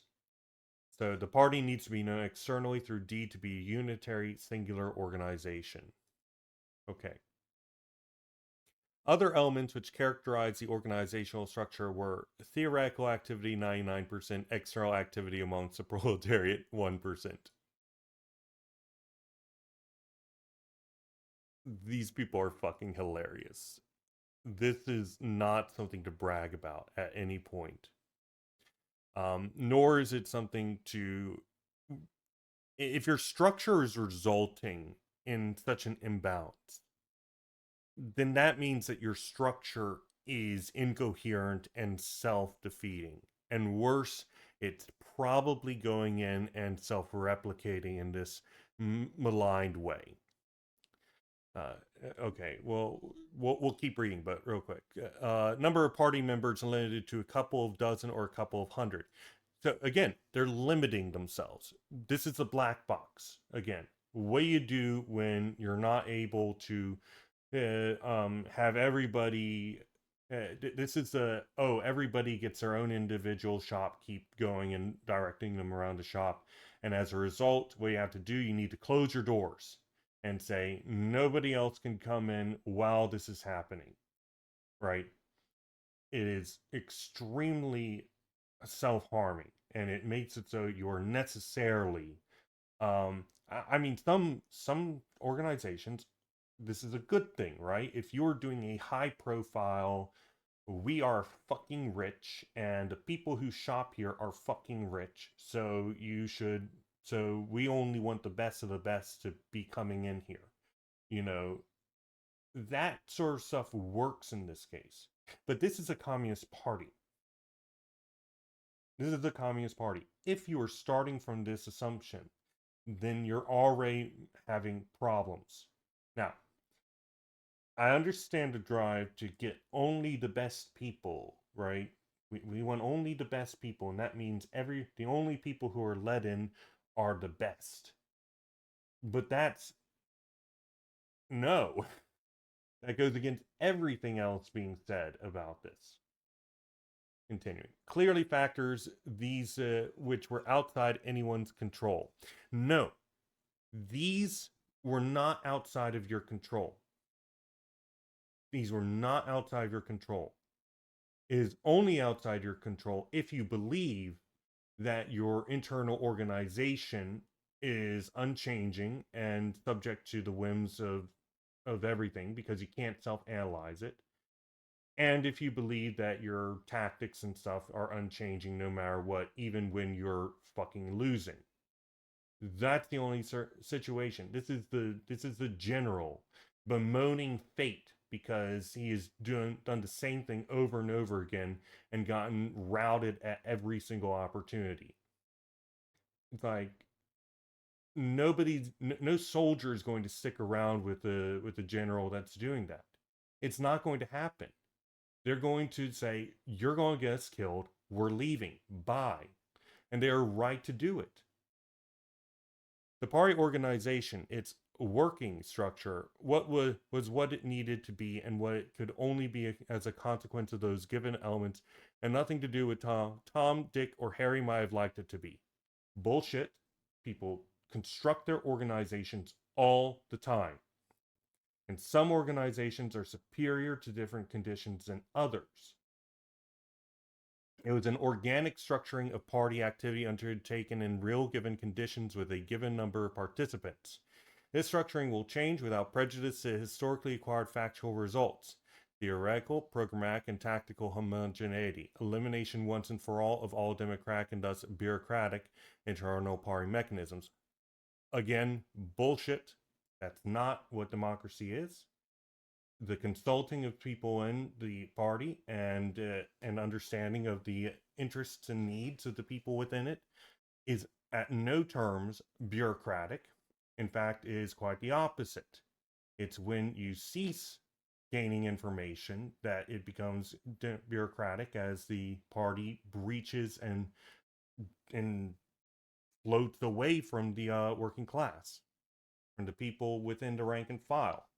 It's the organization having to build structures to make it so it can continue working properly because it is no longer capable of working properly. The bureaucracy goes in and it justifies itself. Continuing. To the extent that the material conditions within which the party conducts its activity also change, to the extent that the quantitative relationship between the various sectors of the party activity undergoes change in response to the upsurge of the proletarian struggle, in the measure that party membership increases, etc., etc. So yeah, listen, they're like, oh yeah, they're the general whining that they couldn't do anything. Again, what's the point of the party? If the party isn't an active engagement, if it's not doing so, then you're doing it wrong. This should be obvious. They recognize this and they complain about others, but then what do? Exactly this. Anyway, the work of the party requires organs, instruments of centralization, of coordination of policy. These instruments, mechanisms, etc., are the expression of real demands that arise as a result of its activity. It is the party's action which needs a suitable structure and which provides the impulse, the urge to build it, to realize it. This isn't, on the other hand, a specific structural type that can be imposed on living reality and shape the party as though it is distinct from its activity. To claim that the party, in order to consider itself as such, must possess at every moment of its existence a specific structure, particular organs, etc., is to fall back into being the most abstract anti-Marxist voluntarism. It's not just us saying this, all of our theses say it, and Lin does as well, when he's not being misread by fellow science searching for surefire recipes for success. Because, as we've already said, presupposing an organizational model necessarily brings in its wake another, even more serious departure from sound materialism. Or lead to recognizing the existence or achievement of this structural type to guarantee that the party is pursuing the correct revolutionary policy. Our classical sequence is turned on its head, and organizational structure ends up being the guarantor of tactics, program, and even principles. All right, so we got a bit of a thing here. So the party needs organs, instruments of centralization, disciplinary and auditing structures to make sure the various organs are in line with the center. They don't want to say it, but that's what they're saying, right? Any instrument of centralization is fundamentally a way of harmonizing. And, they are against disciplining anybody. And they're also against structuring the party in such a way that allows it to necessitate particular conclusions, right? They would consider that bureaucracy. But really, what's going on here is disciplinary and auditing structures, right? When you're kicking people out of the party for disagreeing, when you are specifically structuring the party in order to make it so this fraternal whatever is the case, and prefiguring the communist society and whatnot, these are all disciplinary and auditing structures. And anyway, it also needs coordination, policy, right here, and a policy. That's formalism, bureaucracy, any other insult they want to throw at themselves. But they have right here recognized the necessity of formalism, and they've recognized the necessity of mechanisms of instruments and whatnot, right? I mean, this entire sentence right here just throws out all their previous stuff. So yeah, the party's action drives the development of structure. Okay. For Marx, Lenin, and the left, the sole means of guaranteeing that the complex and robust organization the party needs can exist and be strengthened is by carrying out party work on the basis of homogeneity of theory, program, and tactics. For idealists at all times, and for Stalinists, party centralization, discipline, and organizational structure are taken as a priori elements as these which guarantee the unicity and homogeneity of theory, program, and tactics. According to Lenin, organization is the arm without which tactics cannot be put into effect. One organization as a reflection and organic product of an activity performed on the basis of unique presuppositions and a unique line. Presuppositions. uh, yeah, yeah. So for Leninists of the Stalinist variety, the one organization, centralism, and discipline constitute the initial premise from which one then can obtain the correct tactics and a unique line of action. I just want to say real quick. Sorry, we're going to continue this, but I want to say real quick. This unique line stuff is bullshit. If you're predicating your own tactics, program, etc. on being unique, then that means that other organizations control you. You know, that's really what it is. We're not like them. We're going to do something different. Okay, then we'll do the correct maneuver in this area, and now you have to do the incorrect maneuver in this area. We can learn from other organizations' tactics. It's that simple. That's the case, right? This isn't questionable. Do I need to have a unique breathing pattern? No. Anyway, the Marxist declares if the movement accepts a single theory, a single program, and a unitary tactical plan, then by having the party's activity conducted on such foundations, it is possible to develop a centralized and disciplined organizational structure. But if these foundations are found to be wanting, then discipline, centralization, and organization will be accordingly undermined, and there are no organizational remedies in existence which can head off total collapse. Stalin maintains that you can have divergent tactics which are unclear, variable, and subject to change, but as long as you have centralization and organizational discipline, everything is fine. Divergences, disagreements, currents, and fractions can all be eliminated using organizational measures. By reinforcing the organizational structure and by equipping the party with organizational tools and mechanisms which have an inherent capacity to keep the party on the right path. This is absolutely the case. All this can be done. I mean, what do you think kicking anybody who disagrees with you out of the party is? It's an organizational structure which reinforces the organizational structure. It's an organizational tool and mechanism that keeps the party on the right path, right? So you're doing the exact same thing, whether you like it or not. As you can see, the process has been completely turned on its head, and it appears that Leninists of the Stalinist variety have only read the last chapter of what is to be done. Doing so because they subscribe to blah, blah, blah, blah, blah. The petty bourgeois is always looking for reassurance that the revolution will definitely succeed. So, one, robust organization is created, and this is all three of these sections. Robust organization is created by carrying out correct party work. Incorrect party work will harm organizational structure. We cannot take party centralization, discipline, and organizational structure as a priori, with actual daily activity of the party not necessarily increasing organizational robustness. Again, if you're doing incorrect party work, then it won't help the structure. Organization is the basis for all tactics we carry out. No, they seem to be going to the conclusion that the lessons of organizational structure cannot produce higher tactics. This is obviously incorrect, as your organizational structure increases in capacity, both numerically and both quantitatively and qualitatively.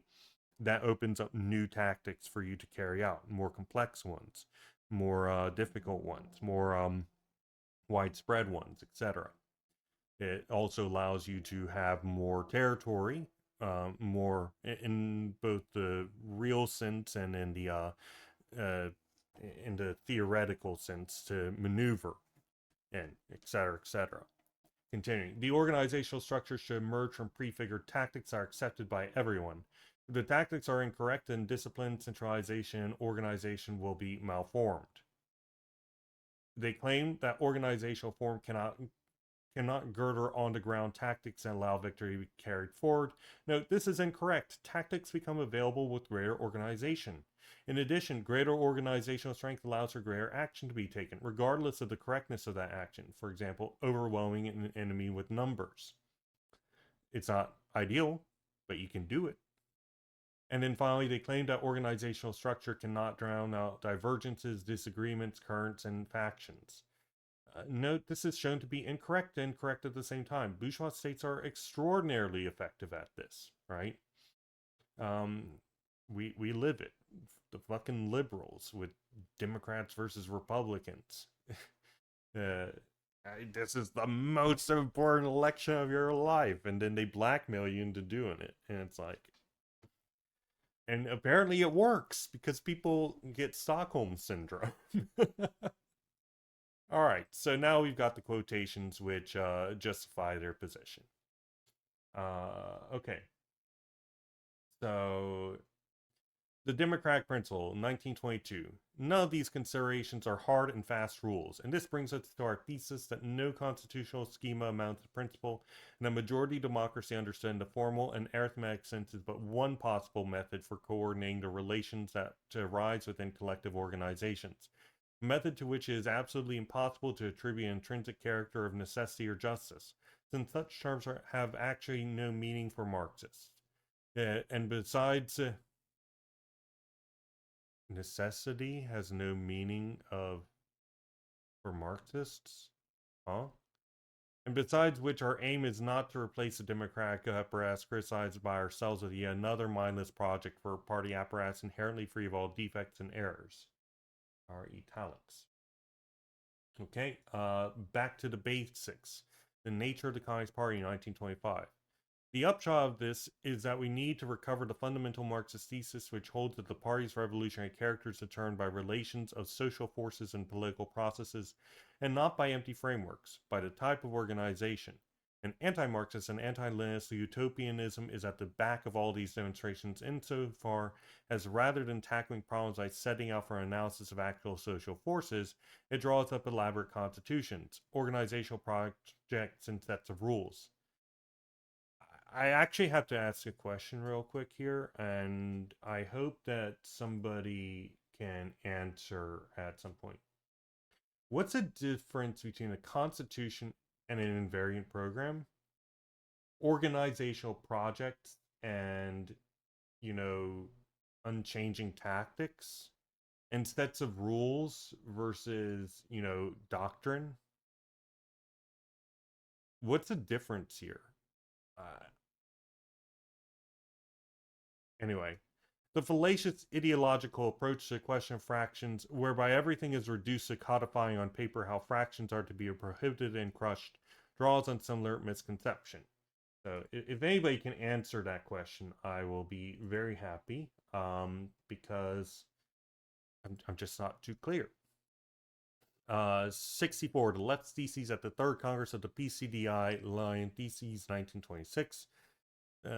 Part 1. As regards the perils of degeneration of the revolutionary movement and the means to guarantee the required continuity of the political line and its leaders and members, these dangers can't be eradicated with organizational formulae.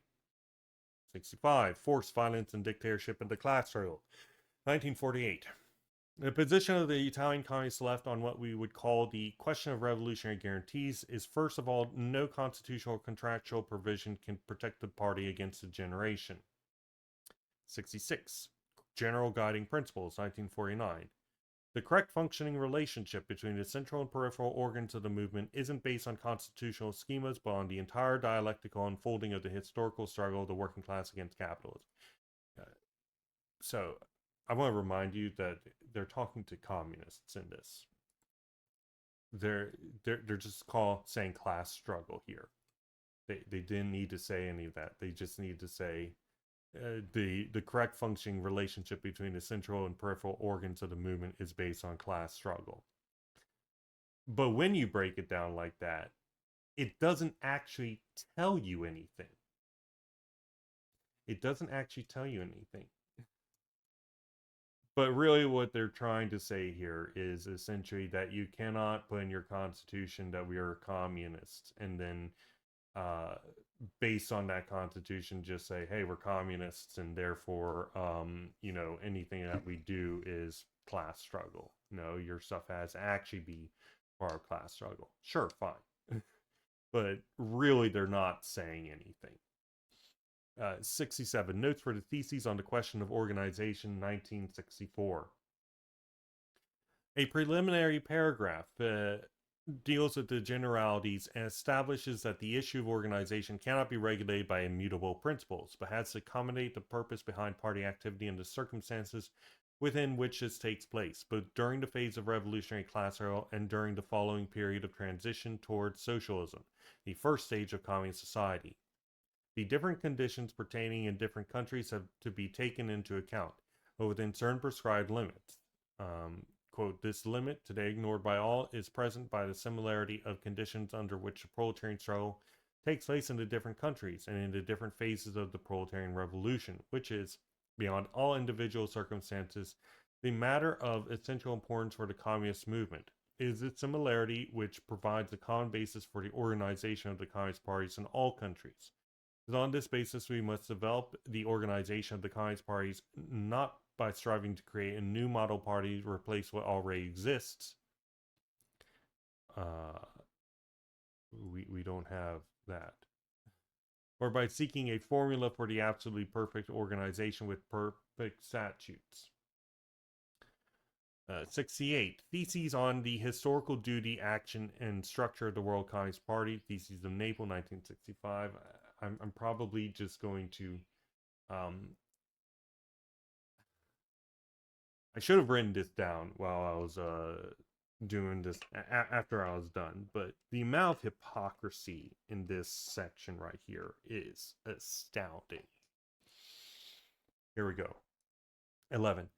The left staunchly defends another of Marx and Lenin's fundamental theses, that is, the remedy for alternations and historical crises which will inevitably affect the party cannot be found in constitutional or organizational formulae magically endowed with the property of protecting the party against degeneration. Such a false hope is one among the many pay bourgeois illusions dating back to Proudhon, and which, by numerous connections, re-emerged in Italian ordinativism, namely, that the social question can be resolved using a formula based on producers' organizations. You can't do that. You can't do that, and I'll tell you why. They're saying the ordinativists are, wrong. Pay bourgeois illusions, claiming magically endowed with the property of protecting the party against degeneration. Why? Because they're relying on trade unions. Okay, well, these guys are fetishizing the party form the entire way through, the magical party form. They are essentially going in and doing a little Indiana Jones, and they're swapping out the economic organization with the party and then saying, this thing right here is actually different. Now, I'm in complete agreement that the party form is clearly, the thing that needs to be utilized, right? But you cannot ascribe this conception to this other organization on the basis that they're doing the exact same thing that you are, but they're doing it with the wrong thing, right? This is hypocritical. Continuing, over the course of party evolution, the path followed by the formal parties will undoubtedly be marked by continuous U-turns and ups and downs, and also by ruinous precipices, and will clash with the ascending path of the historical party. Again, this historical party does not and cannot ever exist. It is an ideal that they are looking from up to the heavens and trying to bring down to earth rather than bring the earth up to the heavens. I can cite the German ideology all fucking day. Left Marxists direct their efforts towards realigning the broken curve of the contingent parties with the continuous and harmonious curve of the historical party. The only way it's continuous and harmonious is, because it doesn't exist and it doesn't have to deal with reality. This is a position of principle, but it's childish to try to transform it into an organizational recipe. In accordance with the historical line, we utilize not only knowledge of mankind, the capitalist class, and the proletarian classes past and present, but also a direct and certain knowledge of society and mankind's future, as mapped out by our doctrine and the certainty that will culminate in the classless and stateless society, which could in certain be considered a partyless society, unless one understands by a party an organ which fights not against other parties, which conducts the defense of mankind against the dangers of physical nature and its evolutionary and eventual catastrophic process. This is a fucking hilarious section. Again, fetishizing the party, but this time in a less,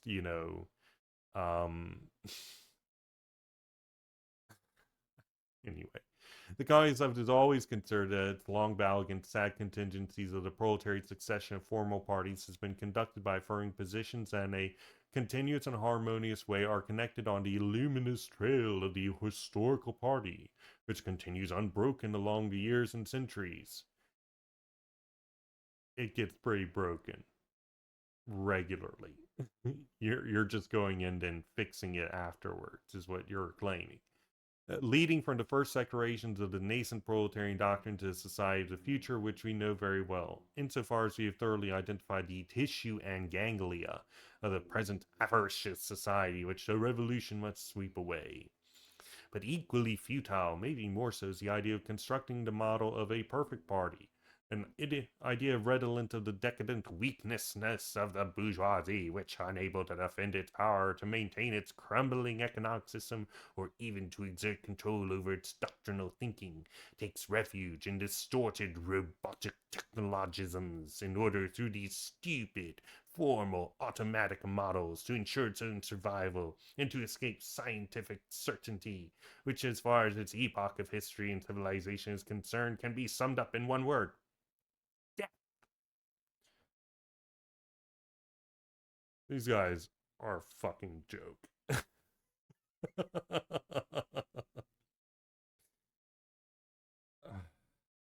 Gosh. All right, chapter 2, guarantees. Arranged in date order from 1922 to 1970. In this chapter follows a continuous line in the communist conception of organizational questions. According to this line, the centralized and disciplined organization of the party is not based on democratic consultations of majority opinion, and less so on the edicts of leaders or a group of leaders, but instead on the clarity and continuous clarification of its line on doctrine, principles, program, aims, and on ever deeper acquisition of these positions by the organization. It is based as a consequence on the demarcation of clear tactical norms, which all members of the organization need to be aware of, along with a clear understanding of all of their possible implications. The work of organization building is therefore an indispensable task, whose constant aim is to render clear and unequivocal to the whole organization the historical patrimony of experiences and dynamic balance sheet, of which the existing organization is but the current expression. If there exists homogeneity within, and the acceptance by all members of the theoretical, programmatic, and tactical foundations, there also necessarily exists, as a result, homogeneity within the realm of organizational discipline, namely a general and spontaneous obedience to orders issued by the center. Okay. In the absence of such homogeneity, attempts to resolve differences by applying disciplinary pressure, compelling obedience to center's orders, or through a strong central organ capable of forcing its decisions on the periphery will be entirely in vain. It will be necessary instead to rebuild a homogeneous base by sculpting and honing the party's doctrinal, programmatic, and tactical lines in light of our tradition. Now, this isn't the same as saying, quote, the party should have no central organs with absolute and non-negotiable powers, end quote. It means that ensuring that the orders of the center are obeyed rests not on the latter's capacity to punish the disobedient, but on operating in such a way there are no disobedient people, and such a situation not obtained by organizational sanctions, but through continuous ongoing work on the part of the entire organization to integrate its doctrinal, programmatic, and tactical bases. When people say that divergences on theoretical, programmatic, and tactical questions arise because we don't have enough organizational centralization, because the center isn't able, by hook or by crook, to impose its own solutions on the organization, end quote. They're turning the problem on its head and veering away from the historical path mapped out by the left. What is more, the party is destroyed because what should be at the end of the process is placed at the beginning. Discipline is a point of departure but a point of arrival, and if it's such a time the center's organs meet with resistance from within the organization, this means that either they are at odds with the traditional foundation on which the organization rests, in which case each resistance is positive, or else the organization hasn't fully acquired and incorporated these traditional foundations. In both cases, enforcement, administrative measures, and punishment may serve the immediate needs of the party and get moving, but it certainly won't resolve the situation. It is a cheap shot against the left to state that having theoretical, programmatic, and tactical homogeneity in place doesn't automatically lead to centralized organization. The organization has to be built for sure, but needs to be supported on the foundations we looked at earlier. And then the building of the organization becomes a purely technical matter, a logical consequence in terms of the acquisition of practical instruments that serve to coordinate, harmonize, and direct the party's activity. We will have need of an operational center or central organ which plans and issues instructions. We will need people to take responsibility for various areas of party activity. We will need a centralized and efficient communications network. We will need hundreds of operational instruments, and setting them up won't be easy, certainly. It will all be for naught unless it rests on the aforementioned basis. But woe betides us if it is ever thought that these formal instruments bestow an ultimate guarantee on the good functioning of the party and of its internal discipline. It is a matter of technical instruments that the party has to use in order to act in a coordinated and centralized manner. But these absolutely do not guarantee the actions themselves, or centralization, or discipline. So we got that section.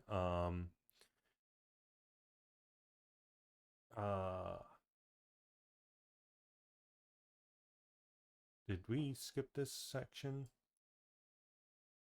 Yes, we did. So for right here, the previous paragraph, attempting to resolve factionalism or differences of opinion via collective force will not work. However, the party does need central organs with absolute power. This absolute power needs to, rather than punish the disobedient, remove the existence of disobedience. It cannot do this by organizational sanction. It requires the integration of doctrine, program, and tactics in the organizational structure in such a way that the organization produces obedient and homogeneous militants. In other words, it's organizational structure that produces this. So, yeah. And then for the paragraph that we just read, if there's issues of discipline, it either means A, that the center's orders are not in line with the traditional organization, or B, the organization hasn't got those traditional foundations fully in place. Enforcement, administrative measures, and punishment can resolve the immediate issue but not fix the internal problem. The organization builds on the cornerstones which produce through its daily activity and development, centralization, and discipline. After the cornerstones are solidified, the organizational construction becomes a purely technical matter. This development is because the party requires structures to coordinate, harmonize, direct party activity. What's that thing? Cybernetic BSM. Let's take a quick look. I was called the R word for talking about this. Oh, yes, coordination, harmonization. Oh, yes, local management. Oh, yes, optimization and self-organization, tactics. strategy, and then the ethos. Oh man, this is your program, isn't it? Man. Oh man, this rejection of organizational structure and the ability to apply it. Maybe, just maybe all organizations have common shared features as a result of being organizations. And you can say universal things about them. And then you can say specific things about specific kinds of organizations trying to do specific things. And you can say things about specific organizations doing specific things at specific times in specific places. We can do all of that. And we can make it dynamic too. Anyway, the party will need operation central organ which plans and issues instructions, hierarchy of people with responsibilities to areas of party activity, centralized and efficient communications network, and a multitude of operational instruments. Having all these while not having a solid base which naturally produces them will not guarantee centralization, activity, or discipline. In other words, you need a solid base, and that needs to produce the thing, right? It needs to be able to reproduce itself in this particular way, which leads to these things. If it's reproducing in such a way that doesn't lead to these things, then over time, even if you do have this centralized and disciplined organization over time, it will lose that because think about like the cells in your body. Every 7 years on average, basically every cell in your body is replaced. Now, what if the basis of your DNA or whatever has been changed through magic or whatever, through environmental conditions? Well, what happens is your cells develop in a different way. Now, this could be good. It could mean that you are adapting to your conditions, but it could also be bad. You might have cancer or something along those lines. Continuing. We've got our quotations. So he's back up this claim. So theses on tactics at the Second Congress of the PCDI, Rome Theses 1922. And to note, while we were reading through, I realized that we had only read the section on the agrarian question. So we'll have to go back and read the actual first part of that text.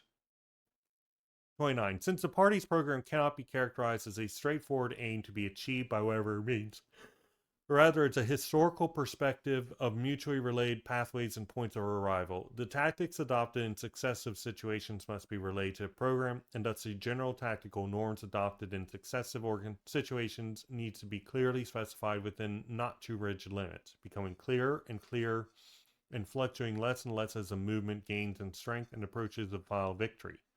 Only such a criterion as this can allow us to approach ever closer to the optimum level of genuine centralization within the parties and the international need to direct action effectively, in such a way that orders emanating from the center will be willingly accepted, not just within communist parties, but also within the mass movement they have managed to organize. One mustn't, however, forget that, having once accepted the movement's organic discipline, there is still the factor of initiative on the part of individuals and groups, which is dependent on how situations develop and what arises out of them, and on continual logical advance in terms of experiences and changes to course being followed. Discover the most effective way of combating the conditions of life imposed on the proletariat by the existing systems. Thus, it is incumbent on the party and international to explain the ensemble of general tactical norms in a systematic manner, since it might eventually call its own ranks, and to strive with the proletariat which have rallied around them, to put these tactical norms into practice and make sacrifices on their behalf. So actually, I kind of wanted to go up for a second here. Yeah, so this section here, they do not recognize the ability for the organizational structure to deal with divergences, disagreements, currents, and fractions by utilizing organizational measures. But then, if we go down right here, what's said here? Such a situation is attained not by organizational sanctions, but through continuous ongoing work on the part of the entire organization to integrate its doctrinal, programmatic, and tactical bases. I already said when I first read this, but I'm going to reiterate. They are saying that you need to do this, that you need your organizational structure in order to lead to this suppression. And they want a positive suppression, which is fine. Yeah, that's good. You want to have a positive suppression of divergences, disagreements, currents, and fractions, right? You want that rather than going out and using coercive force through organizational sanction. Ideally, everybody will just be in agreement. That's again the ideal. And your organizational structure will support the leading of people to that universal agreement through centralization and discipline. But they are at the same time trying to reject such things, and it's very silly, you know. Again, I could structure an organization to push out anybody who disagrees, and that's what these guys do. They said just kick anybody who does not agree with the center out. That's what they said at the beginning. Or who doesn't agree to the program out. And it's like, okay, this is a method of organizational sanction in order to keep everybody on the same position. But yeah, seriously, it's this section right here where they're like, okay, once you've got your core stuff in play, then the organizational structure is a purely technical matter. They've completely just been like, okay, you're right. This is a model organization. That you know, if it's a purely technical scientific manner, then that means that you can apply all this stuff to it. They just want the initial construction of it to have this mystical character and evolve naturally. And it's like, okay, sure. To some degree, we can let people develop their own organs and stuff, and then the party comes in and incorporates them. Sure. But you don't need to. Especially if we're starting from this conception of invariant program and tactics and all that sort of stuff. If you're starting from that perspective, then the foundations are already the cornerstones. The foundations are already in place. You don't need to do anything else. They're there, at least in theory. And it's true that you need to essentially establish them.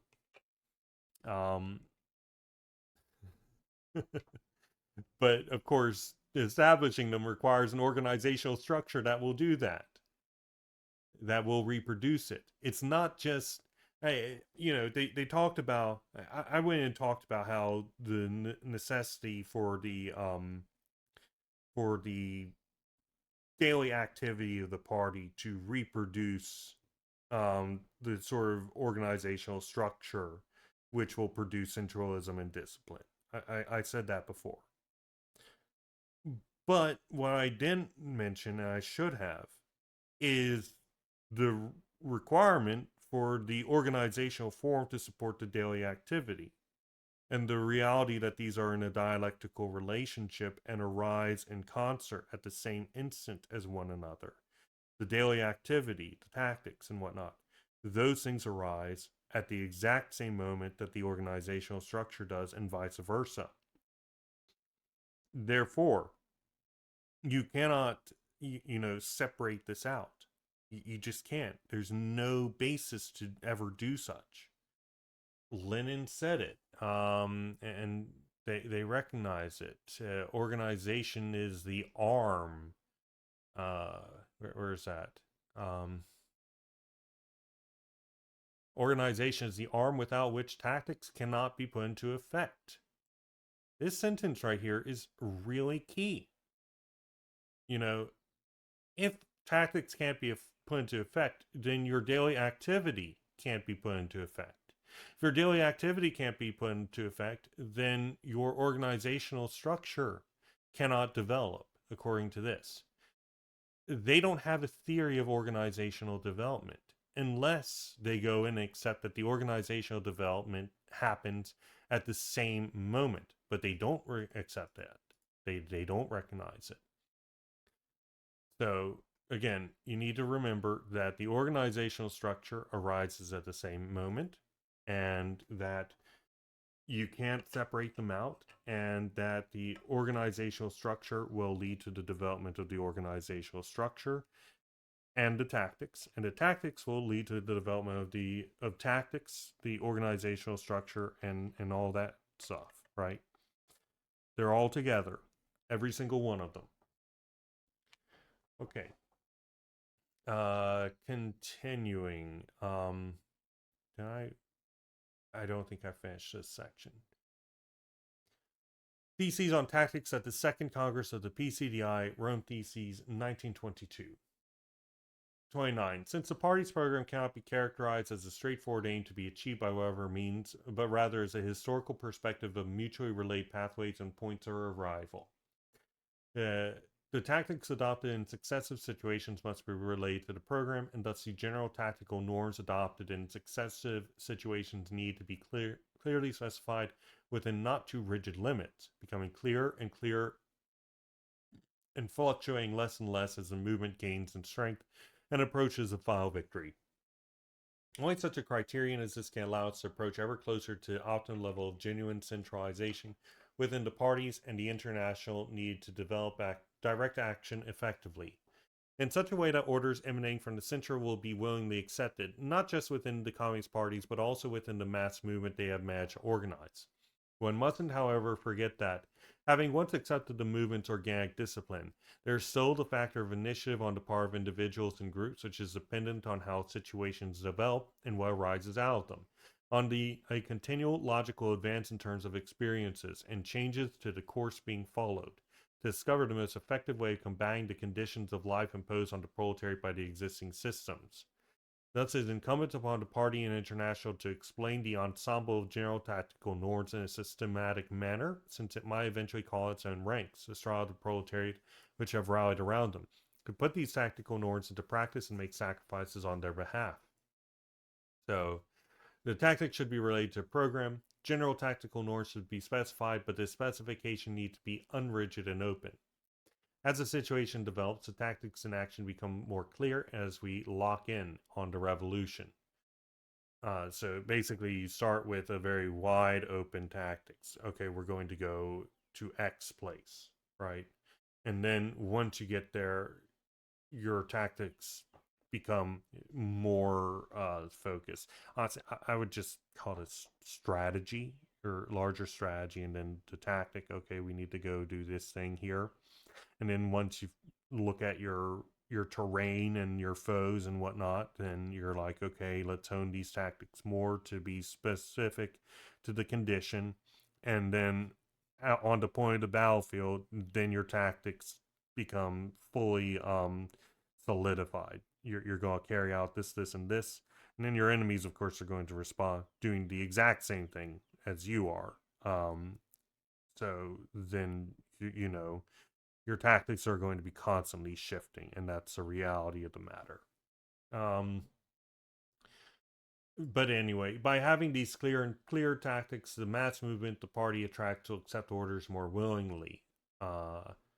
Individuals and groups maintain the factor of initiative.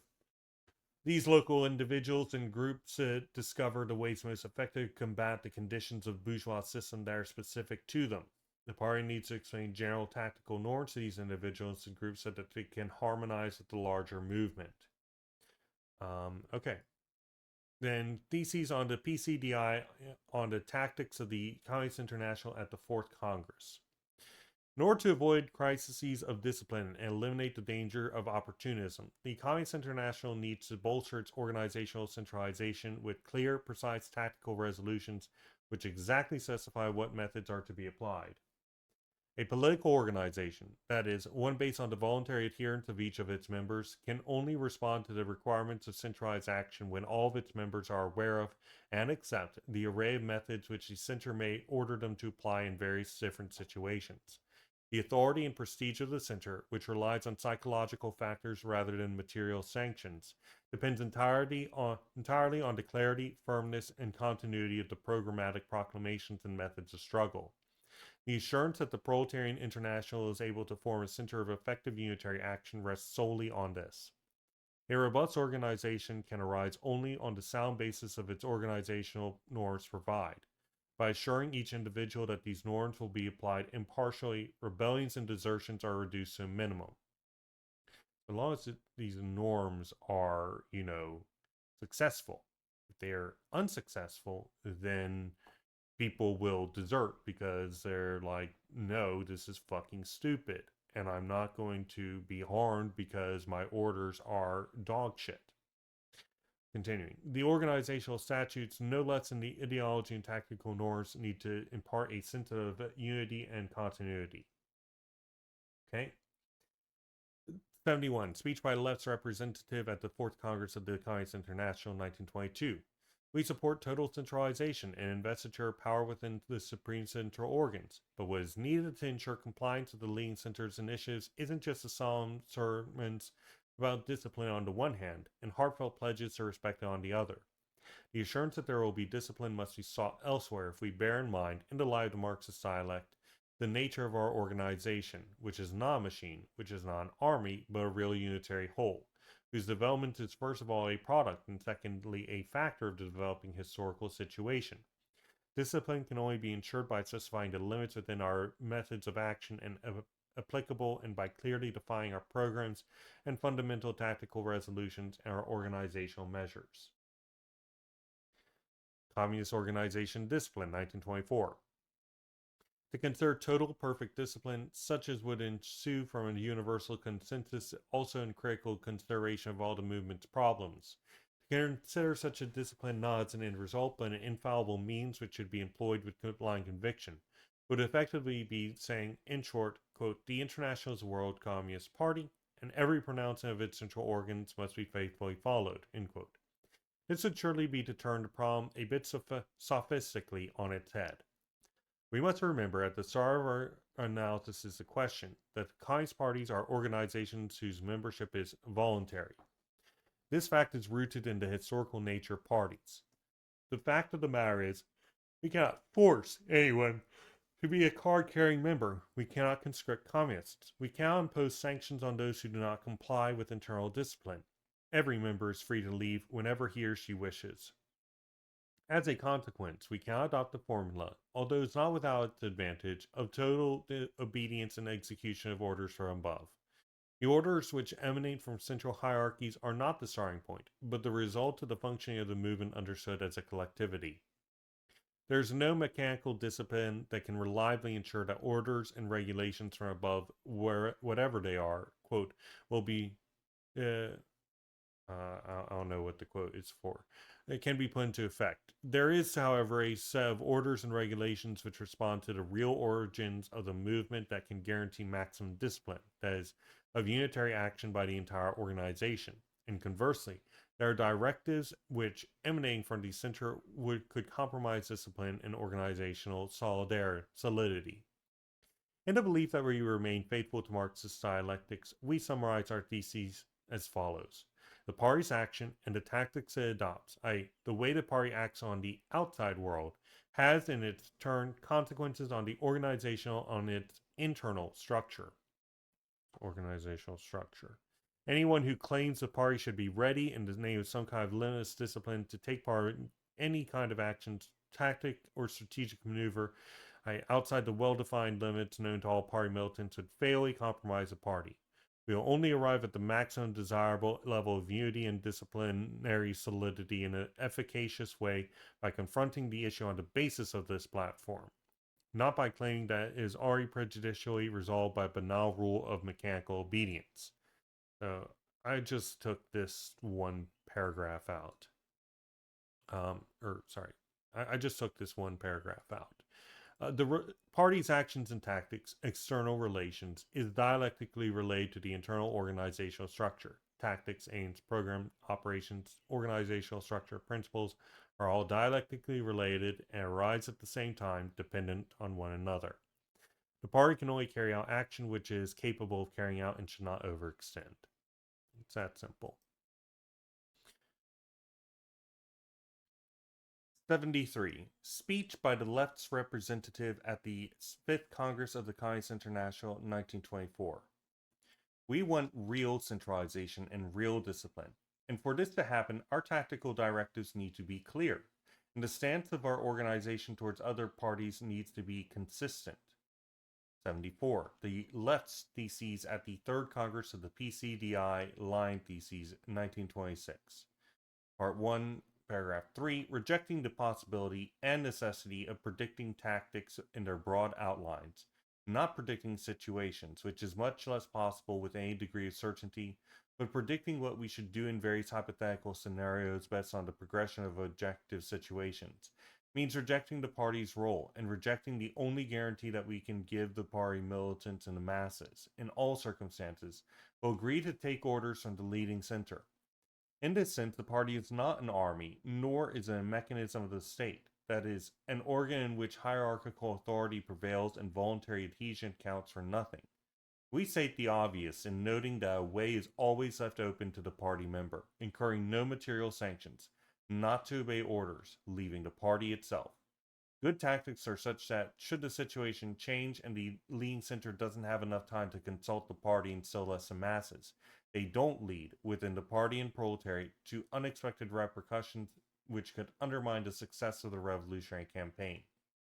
The art of predicting how the party will react to orders and which orders will go down well is the art of revolutionary tactics, which can be relied upon only to the extent it makes collective use of experiences of the past, summed up in clear rules of action. We have no hesitation saying that since the party itself is something which is perfectible but not perfect, much has to be sacrificed for the sake of clarity to the persuasive capacity of the tactical norms, even if it does entail a certain schematization. A good party doesn't make good tactics. Good tactics makes a good party. And good tactics can only be ones which are understood and agreed by all in their basic outlines. So more recognition of the necessity of formalization and so on and so forth. They just call it schematization. So 75, speech by the left's representative at the 6th and Large Executive Committee of the Communist International, 1926. It is true that we must have an absolutely homogeneous Communist Party without differences of opinion and different groupings within it.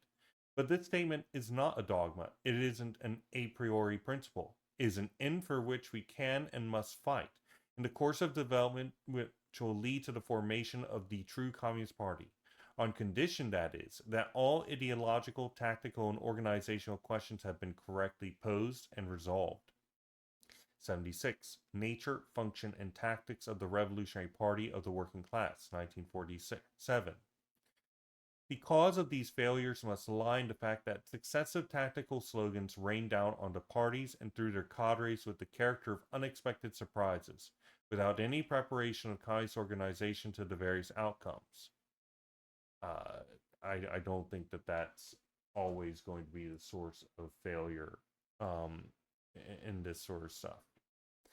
Continuing. In order to foresee the full spectrum of situations and responses, the tactical plans of the party cannot and must not become an esoteric monopoly of supreme hierarchies, but must be rigidly coordinated with theoretical coherence, with the political conscience of militants and the traditions of the movement's development, and must permeate the structure in such a way that they are prepared in advance and can foresee what will be the reactions of the unitary structure of the party to the favorable or unfavorable sequence of events in the struggle's development.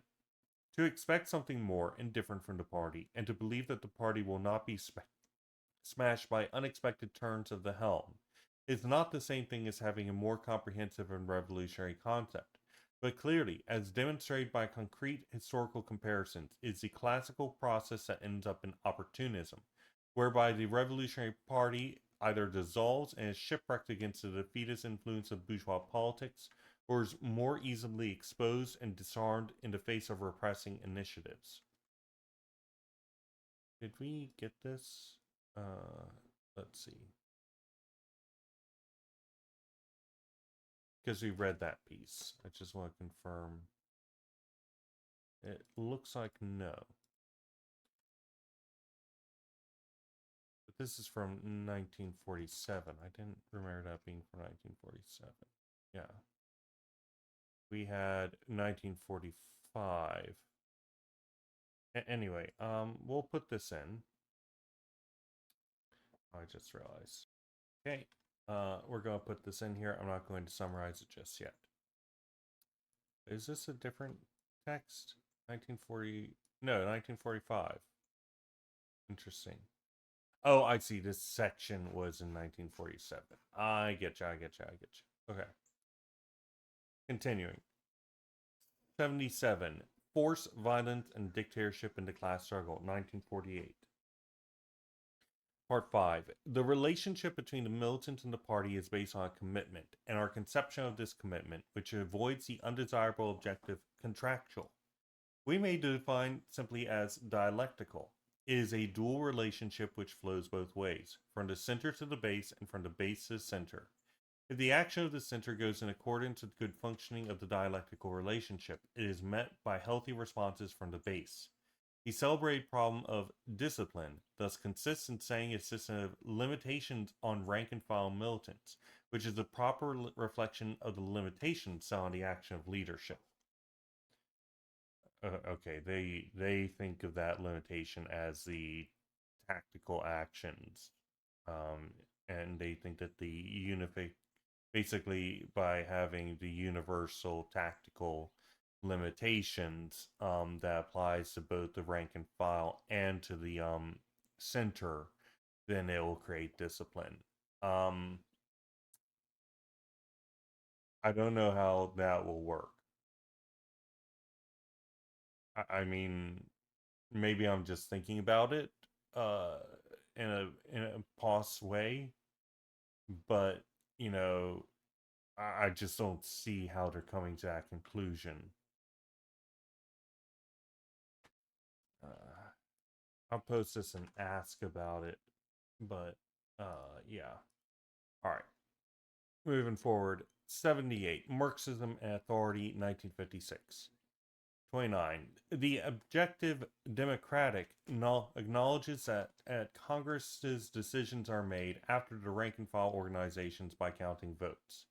That's not necessarily what democracy means, to be entirely clear. This is, again, more indicative of their incredibly limited conception of what democracy is. Electoralism is a form of democracy. It is not the only form of democracy out there. Continuing, but is counting votes enough to ensure that the center will obey the base and not vice versa? Knowing as we do the inauspiciousness of bourgeois electoralism, does this really make sense? We will just recall the guarantee so often suggested by ourselves and highlighted again in the dialogue with the dead doctrine. This was established right at the start of in the movement's classical text, and the center isn't allowed to change it. Organization. Internationally unique, it doesn't diversify by means of aggregation or fusions, but only through the admission of individuals. Members cannot belong to other movements. So when they say aggregations or fusions, they basically mean parties combining with one another, or organizations just entering into the party wholesale as an organization. Instead, they say, okay, if you want to join with us, you have to come in as individuals, and we'll treat you as individuals. Continuing. And, I do wonder, because it's very often that companies do mergers, and I don't hear these mergers having particularly bad results a lot of the time.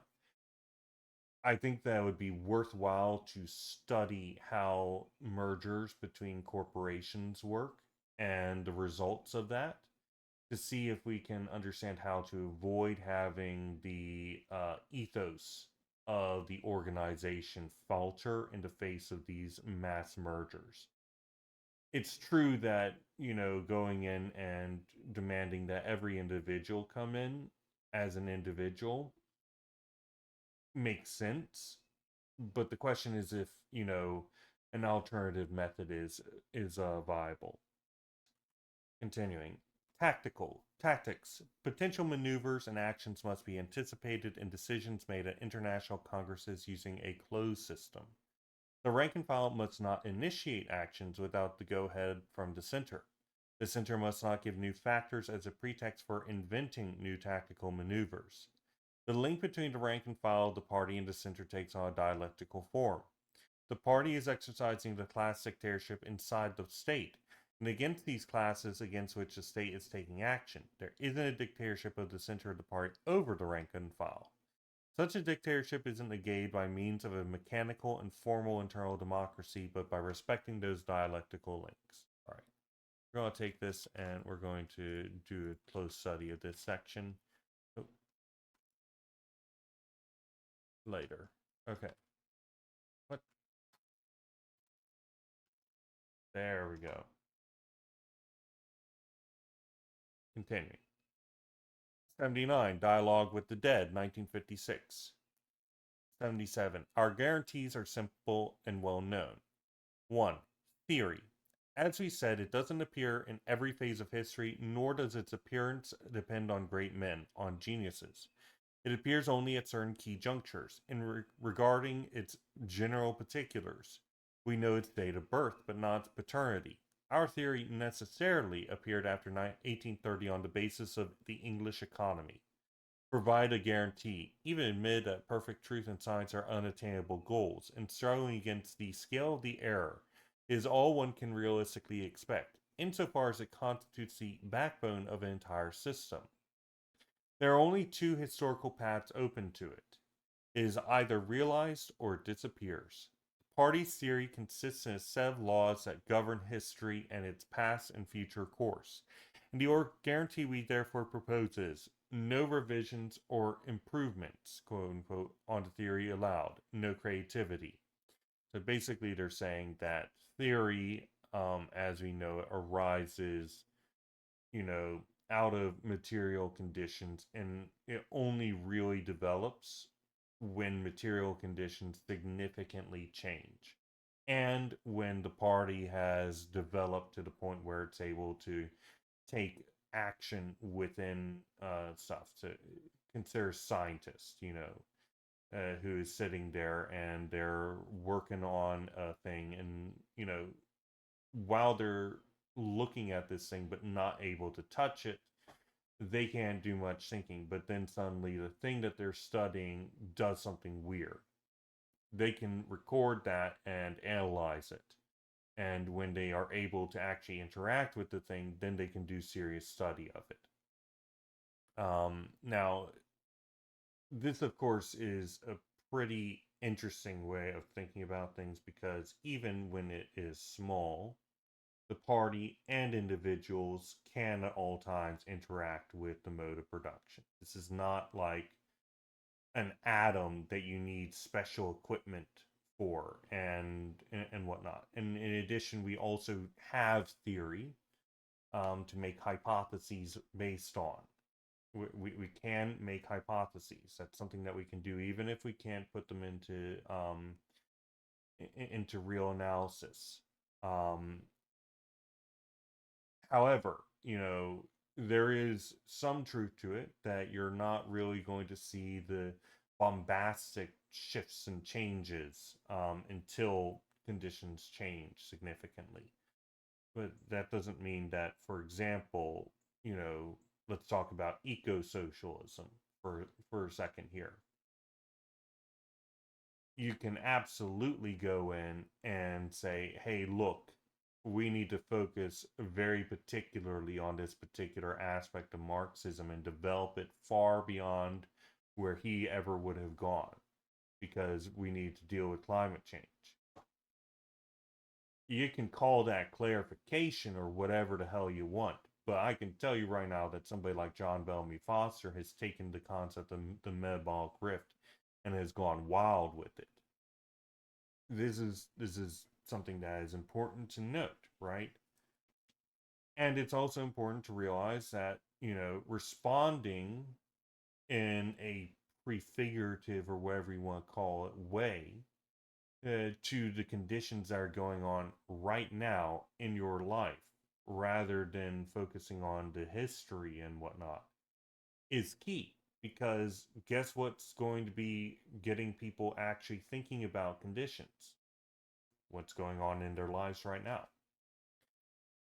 Uh, Continuing. 2. Organization. It must have historical continuity, both as far as remaining faithful to the theory itself is concerned, and continuity in terms of handing on experience derived from the struggle. Only when throughout vast areas of the world and over long periods of time this has been achieved will the great victories come. The guarantee against the center is that the latter doesn't have the right to be creative in the orders it issues, and only to have them obeyed to the extent that its battle orders fall within the precise limits of the movement's doctrine and historical perspective, as established throughout the world and over a long period. The guarantee lies in holding back from exploiting, quote, special, local, and national situations, and unexpected emergency or particular contingencies.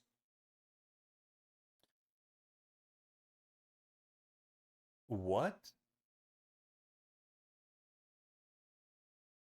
So, okay.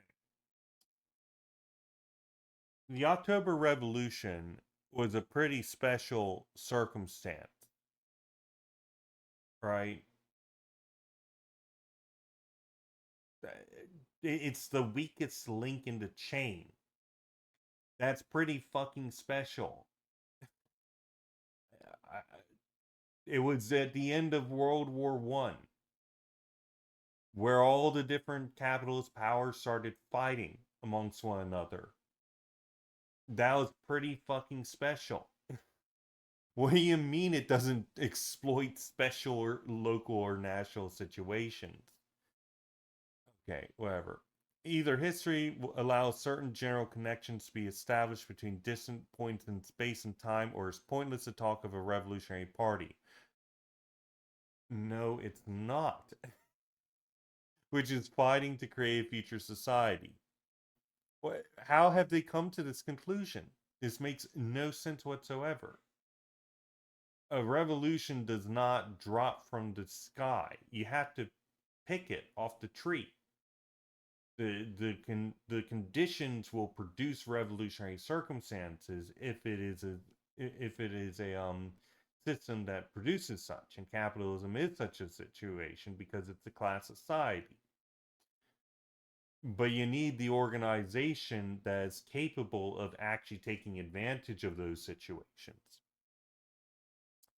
Continuing. Same as we've always dealt with, there's great historical and geographical subdivisions which fundamentally shape the action the party takes. Over fields extending across continents and centuries, no party leadership can announce sudden changes of the type that alter from one year to the next. What? Thousands of examples have confirmed the following theorem of ours. He who announces a new course is always a traitor. Okay, then Lenin is a traitor because he posited that capitalism had reached a new stage, that of, you know, imperialism, and posited the need of a vanguard party, which is nowhere within Marx. This is hot garbage of the worst sort. Continuing, the guarantee against the base and masses lie in the fact that unitary and centralized action, the famous, quote, discipline, is achieved when leadership is firmly committed to the aforementioned canons of theory and practice, and local groups are not allowed to create their own autonomous programs, perspectives, and movements.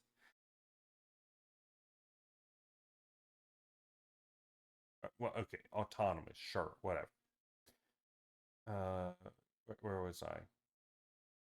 Oh, yes. This dialectical relationship between the base and the apex of the pyramid, which in Moscow 30 years ago we wanted to overturn, to turn on its head, is the key which ensures that the party, as impersonal as it is unique, has the exclusive faculty of reading history, the possibility of intervening in it, and of indication when such a possibility has arisen. Going from Stalin to Kameyev under Stalinists nothing has been turned on its head. All right. I'm just gonna take this. And uh, I just find it fucking hilarious. The anti-innovative stance that they have. More bangers. All right. 3. Tactics. The mechanism of the party forbids, quote, creative strategies. The plan of operations is out in the public domain with the precise limits of the territory and historical fields within which it is to be applied are described. An obvious example, since 1871, the party hasn't backed any war between states in Europe. Since 1919, the party hasn't participated, or shouldn't have, in any elections in Europe. In Asia and the East, up to now, the party has supported democratic and national revolutionary movements and finding alliance between the proletariat and other classes, including the local bourgeoisie. We give these crude examples to prevent it being said that there is one rigid scheme which we apply everywhere and always, and to avoid the famous accusation that this construct, which is a completely historical materialist one, derives from immobile postulates which are ethical, aesthetic, or even mystical. You before very specifically said we adopt the title of mystical, so good luck with that. The party and class dictatorship will not degenerate into a discredited form such as an oligarchy on the condition that is openly and publicly declared for what it is and set in the context of a broad arc of historical time, making its existence conditional not on a hypocritical majority control, but solely on the strength of the enemy forces. The Marxist Party isn't ashamed of the clear conclusions that emerge from its materialist doctrine, and it won't be prevented from drawing them by sentimental views or for the sake of appearances. The program must contain a clear outline of the future society structure, insofar as a total negation of the present structure. And this must be our point of arrival anywhere in all times. Describing present society is only a part of the revolutionary task. Slandering it and deprecating it is not our concern, and neither is the construction of future society within the precincts of the old. But the ruthless destruction of the present relations of production must occur according to a clearer program, which scientifically predicts how, over these broken obstacles, there will arise the new forms of social organization commented on by the party doctrine in such a detail. I'm actually going to take this because we are going to take a closer look at essentially what they have to say here, because they're kind of right. They're kind of describing separate things here. When I'm talking about the question of creative tactics, I mean on the field, happening right now, right here, in response to enemy action. They give examples, which they say to be crude, of larger theoretical bases. These are things like, okay, electoral absenteeism as an example. Now, if we go over to Dahmen, I believe, where he talks of the tactic of absenteeism being treated as a tactic, not as a platform, so the forces of the left can be attracted for the actual conflict, right? The reasons behind this absenteeism are specific within the circumstances that are in, right? These are what I would probably call more than anything tactics within a well, they're tactics within a broader strategy, but there are different levels to tactics, right? Perhaps we need to study some more military theory, just as a whole. Maybe that's the way that needs to be gone, so that we can actually be more precise about language. If they are, not saying they they, they kind of say, but kind of don't say at the same time, right?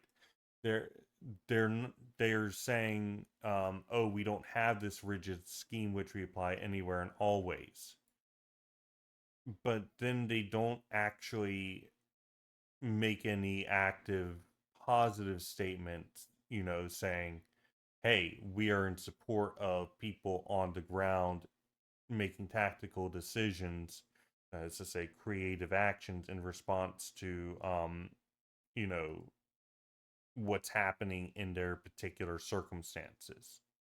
We don't really see that. What we do see is that their structure is essentially aimed at responding to the power, the strength of the enemy forces, right? So their organization is purely a one that is constructed specifically in response to enemy forces, right? And this would involve constantly shifting your tactics, what you're doing at any given time in response to what's going on. This is kind of a positive statement, but they're not clear about it. So we'll have to figure out what the content of this is, if they will ever actually say so. Okay, continuing. 80. Theses on the historical duty, action, and structure of the World Communist Party, Theses of Naples, 1965. 13. The screening of party members in the organic central scheme is carried out in a way which we've always declared to be contrary to the Moscow centrists. The party continues to hone and refine the distinctive features of its doctrine, of its action and tactics, of the unique methodology that transcends spatial and temporal boundaries. Clearly, all those who are uncomfortable with the delineations can just leave. Wonderful. Absolutely wonderful. Okay. Basically, if you don't agree with our position, then we don't want you in our party, and that's an incredibly mature way of engaging with people who are in disagreement. I'm completely unsurprised at them and the like splitting off, which they cried about and then, bragged over, despite losing the majority. Continuing, 81, Introduction to the PCDI's Theses on Tactics at the Fourth Congress of the Communist International, 1965. Some points relate to the question of organization. Every tradition of federalism must be eliminated to ensure centralization and unitary discipline.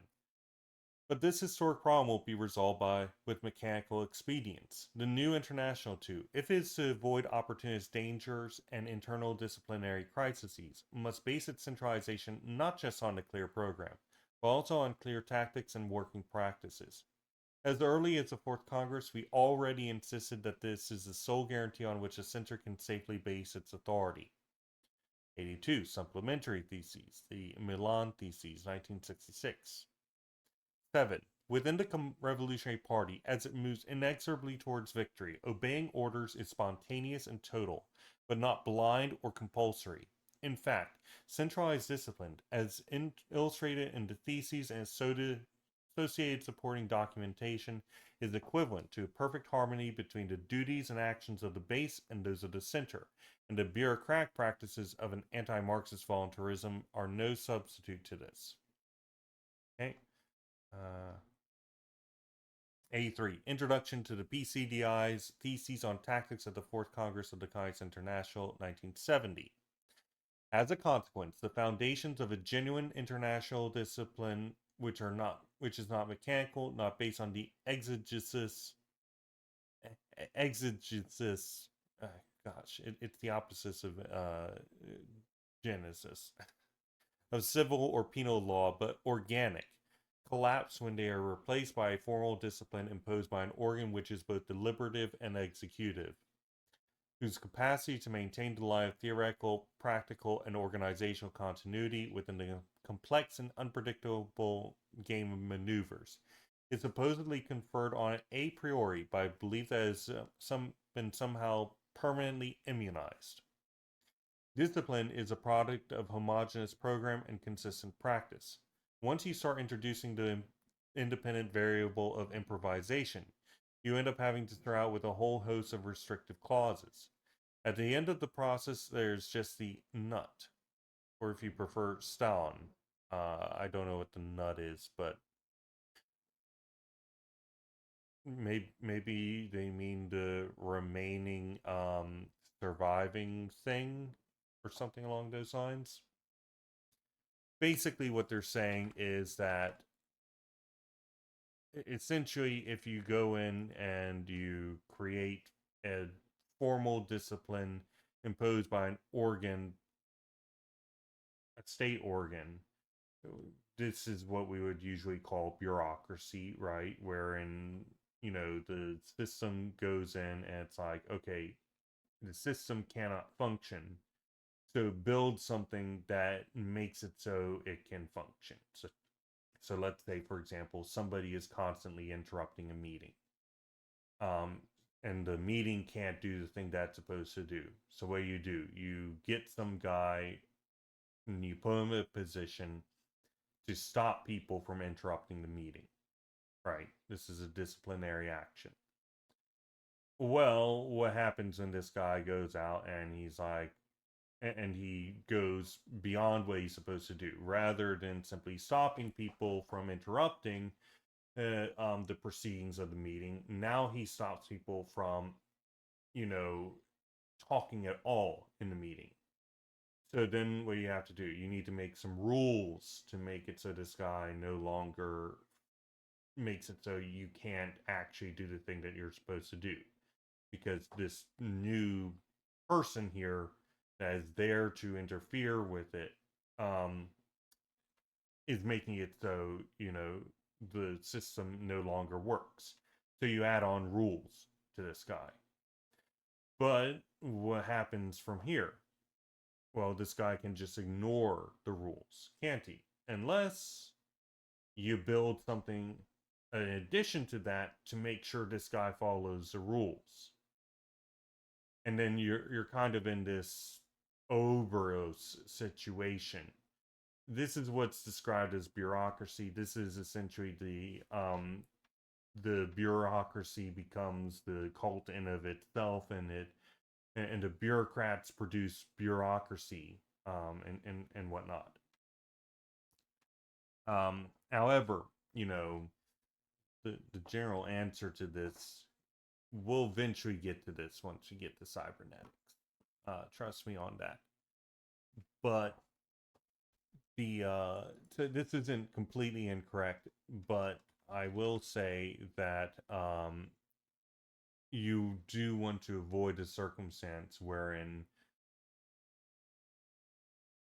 they have this organic thing where they're like, oh hey, we'll just build whatever organs that we need at a given time, and we'll get rid of them after we no longer need them constantly. This doesn't work for a lot of things.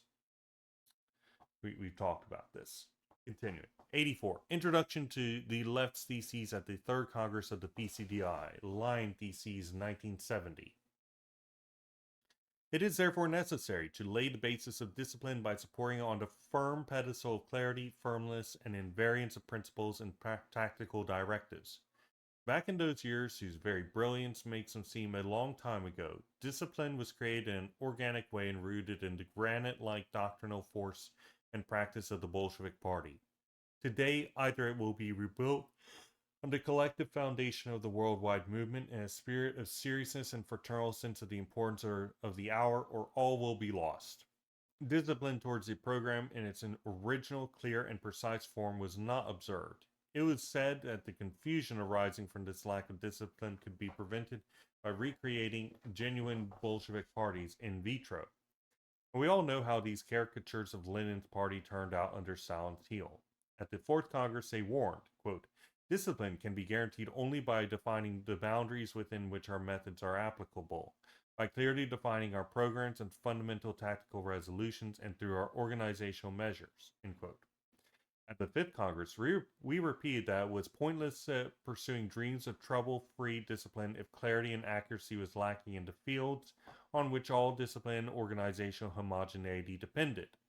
That indulging in dreams of a single world party would be in vain if the continuity and the prestige of the international organ was continually being destroyed by conceding, not only to the periphery, but to the leaders, the freedom to choose, the principles which determine practical action and therefore action itself. And that was hypocritical to invoke the idea of Bolshevization if it didn't signify intransigent ends and adherence of the means to those ends. Essentially, what they're saying is that, all these periphery parties, all these parties that were in the global south and in all sorts of different places were saying, we're going to do our own thing, we're going to do our best to recreate the Bolshevik party, but with our own take on it. Were granted freedom to choose within the situation, rather than having clarity of the program and saying, you have to be not only saying that you're a communist party, but also doing communist things to be within the international. And by not doing that, essentially anything could call itself communist. That's, for example, Indira Gandhi's, right? Uh, Basically, India at one time called itself um, communist in its constitution. It didn't mean jack shit, but it was politically advantageous to do so because it was a very popular movement at the time, and actually, Mahatma Gandhi was significant in dashing those as well. Continuing. Introduction to the post-1945 Theses, 1970. If the party is in possession of such theoretical and practical homogeneity, possession which isn't guaranteed for all time, but rather a reality to be defended tooth and claw, and necessary be won back as many times as it takes. And its organization, which is simultaneously its discipline, arises and develops organically on the unitary root stock of program and practical action, and expresses in its diverse forms of explication and hierarchy of its organs a perfect connectedness of the party with the sum of all of its functions. Okay, that doesn't actually say much, but sure. We're going to go back and summarize these sections that we extracted. So I will be back in just a few. All right, so the tactical plans of the party do not rest in the sway of hierarchies external to the party who come up with new ideas when it suits their fancy. Rather, tactical plans are rigidly coordinated, theoretically coherent, are in line with political consciousness of the militants who are trained to accept such, rest within the party tradition. They are not new, but instead developments of historical tactical action, and prepared in advance and known to all within the organization so that the center knows how the periphery feels about the tactic before it's ever actually put into action. The tactics are not as such, and the bond between the captain and the crew is broken, the ship will run aground. And I just wanted to say it's funny because they were, they did not like talking about ships and helmsmen and all that sort of stuff, but now they're very willing to. It's not important, but still. Okay, so the party makes the following guarantees. Doctrine, established at the beginning of the movement and unchangeable by the center. For anyone. So this is your constitution, but they won't call it a constitution. Organization, internationally unique. Again, this unique bit is weird, and if you're basing your existence on not being like some other thing, then that other thing is controlling the way that you can be. So just don't worry about being so unique and special, then nobody else is like you. Instead, worry about your own ethos. Only brings in individuals, no fusions. Members cannot be in other organizations. Again, I will come back to this with the question of how corporate mergers occur and the success rates on that, because I know that these things can work, and that the ethos of an organization can be maintained in the face of such things. The question is how and to what degree, and stuff like that. Continuing. Tactics. Publicly known and unchanging upon conception in international congresses, and the rank and file only initiate actions with the acceptance of the center. And the center doesn't recognize changing conditions or special circumstances as a pretext to breaking with tactical decisions made up here at these international congresses. No, this is fucking stupid. Now, it doesn't necessarily say that the rank and file can go in and essentially do their own thing, which maybe is, the point. They black box all the rank and file anyway. Anything beneath the center is immediately just black box, and they say we can't know anything about them, and there's no point in us knowing about them. So maybe that's the way that they go about it.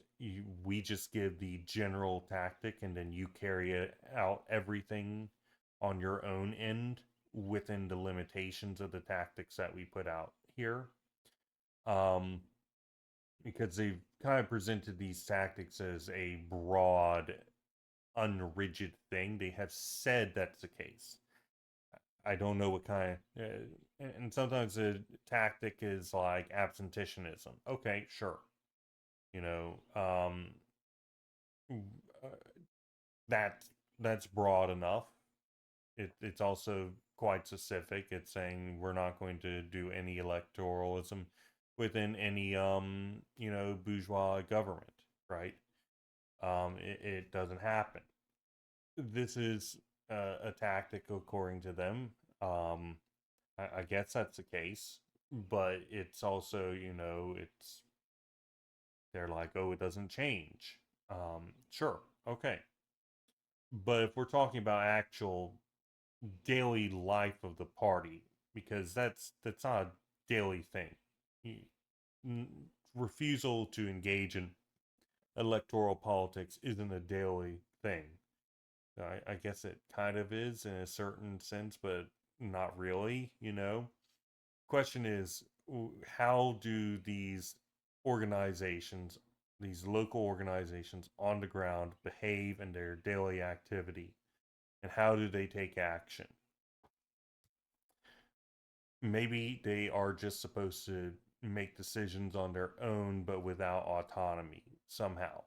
I'm not sure. And then they've got this entire section about the rank and file party of the party in the center taking on dialectical form. I agree with this, but I don't have any idea what the hell they're talking about with this section down here, justifying their conception of how this dialectical relationship occurs, because it doesn't follow. The party is exercising the class sectarianship inside of the state, and against those classes against which the state is taking action. There isn't a dictatorship of the center of the party over the rank and file. Basically, they're saying that, oh, hey, if the party is oppressing other classes, then that doesn't mean that's oppressing the proletariat. This isn't necessarily the case. As you can say with any bureaucratic system, for example, right? Uh, and then they say there isn't a dictatorship of the center over of the party over the rank and file. Such a dictatorship isn't negated by means of mechanical or even of a mechanical and formal internal democracy, but by respecting those dialectical links. I don't think that, a dictatorship is stopped by respect for the people that, you're going in and having absolute power over. Um, I'm pretty profoundly confused here by what they're trying to say here. Anyway, continuing. All right. So tactics should be based in tradition, doctrine, programming, etc., and adhere to the decisions made at the International Congress, which produced the approved technology matrix for all militants. Examples of this unchanging tactical norm include absenteeism and support for national liberation movements. Um, uh, for national liberation movements, including democratic ones. And they claim that this shows that tactics are not a rigid scheme that is applied universally everywhere at all times. They're instead based solely on the strength of the enemy forces changing in response to them. The program, uh, again, I'm not going to be a dead horse. The program contains a clear, I've done that enough. The program contains a clear outline of future society structure as a negation of the present structure. So, in other words, it prefigures communist society and it describes the process by which this new condition is reached. Okay. All right. So we want to avoid bureaucracy. No structure should be assumed to be immune to corruption. That's really what this is saying. They're pushing the organic tract where it's like we're just going to build structures whenever we need it and get rid of it at any time that's no longer needed. And we're not actually going to have any official formalized systems or anything like that. Instead, people are just going to say no to organizations within the organization. Okay. Um, Next up, we've got Chapter 3, Currents and Fractions. This is Part 3, of course. The left, therefore, views the appearance within the party of the scent and fractions as the symptom, as the outer manifestation of a sickness that has infected the party organ.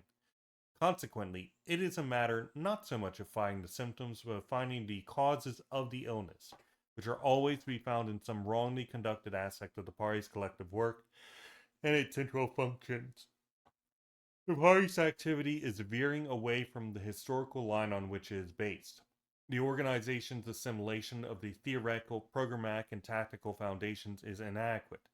Consequently, different evaluations and fractions may arise. That is the left's thesis. Or the party is going through a degenerative process caused by opportunism, and the formation of fractions is the party's organ's healthy reaction to the deviation. Diametrically opposed, as you know, to the thesis continually being rammed home by the current center, according to which is the fractions which bring opportunism into the party. The left's thesis leads to a practical conclusion. The formation of fractions should set off alarm bells. They indicate that something is not right in the general functioning of the party. That is necessary, therefore, to find out what it is in the way the party is working that has led to the appearance of fractions.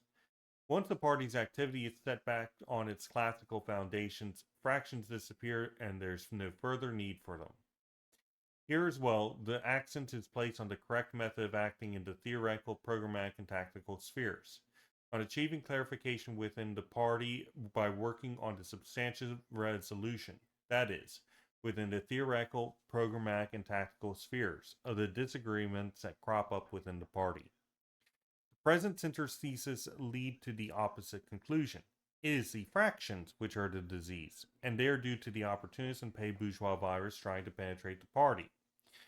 It is consequently necessary to expel, destroy, and eradicate fractions. Once the instigators of the fractions have been expelled, party life returns to normal. I remember just a couple of days ago reading in this very piece, you calling anybody who thought to think as an individual within the party petty bourgeois and an opportunist. and said that anybody who disagrees with the center line should just leave the party.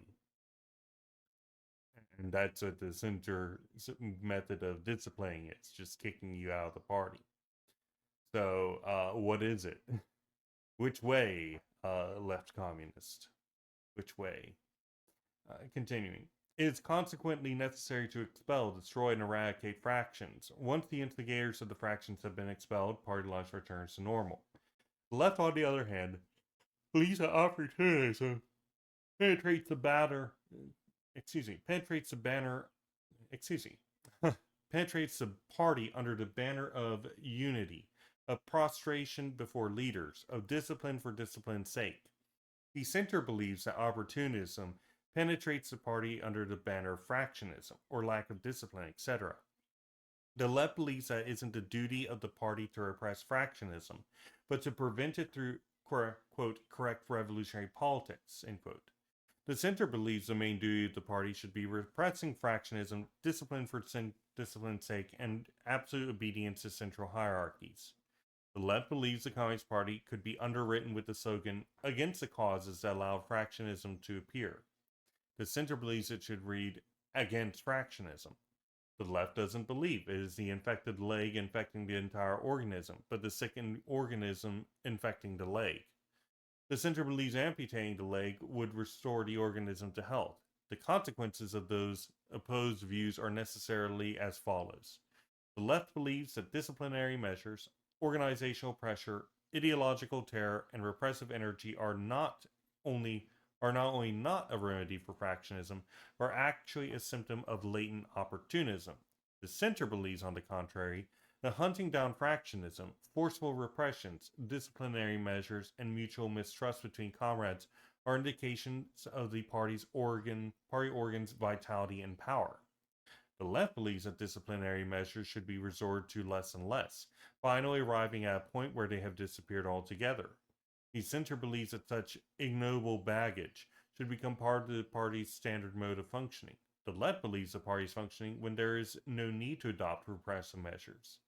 The center believes the party is functioning well to the extent it has the capacity to adopt measures of this type. Okay, this is a good section. For the most part. Again, there's all these things that are, at the very least, mutually, they don't work together at all. Their previous statements just don't function with their later statements. And, maybe that's just a natural part of this, wherein they're like going in and they're improving their previous conceptions and clarifying them, as they would call it, right? So it's like, okay, this applies everywhere except for here, right? Except for fractions. But I don't really think that's how that works. Anyway.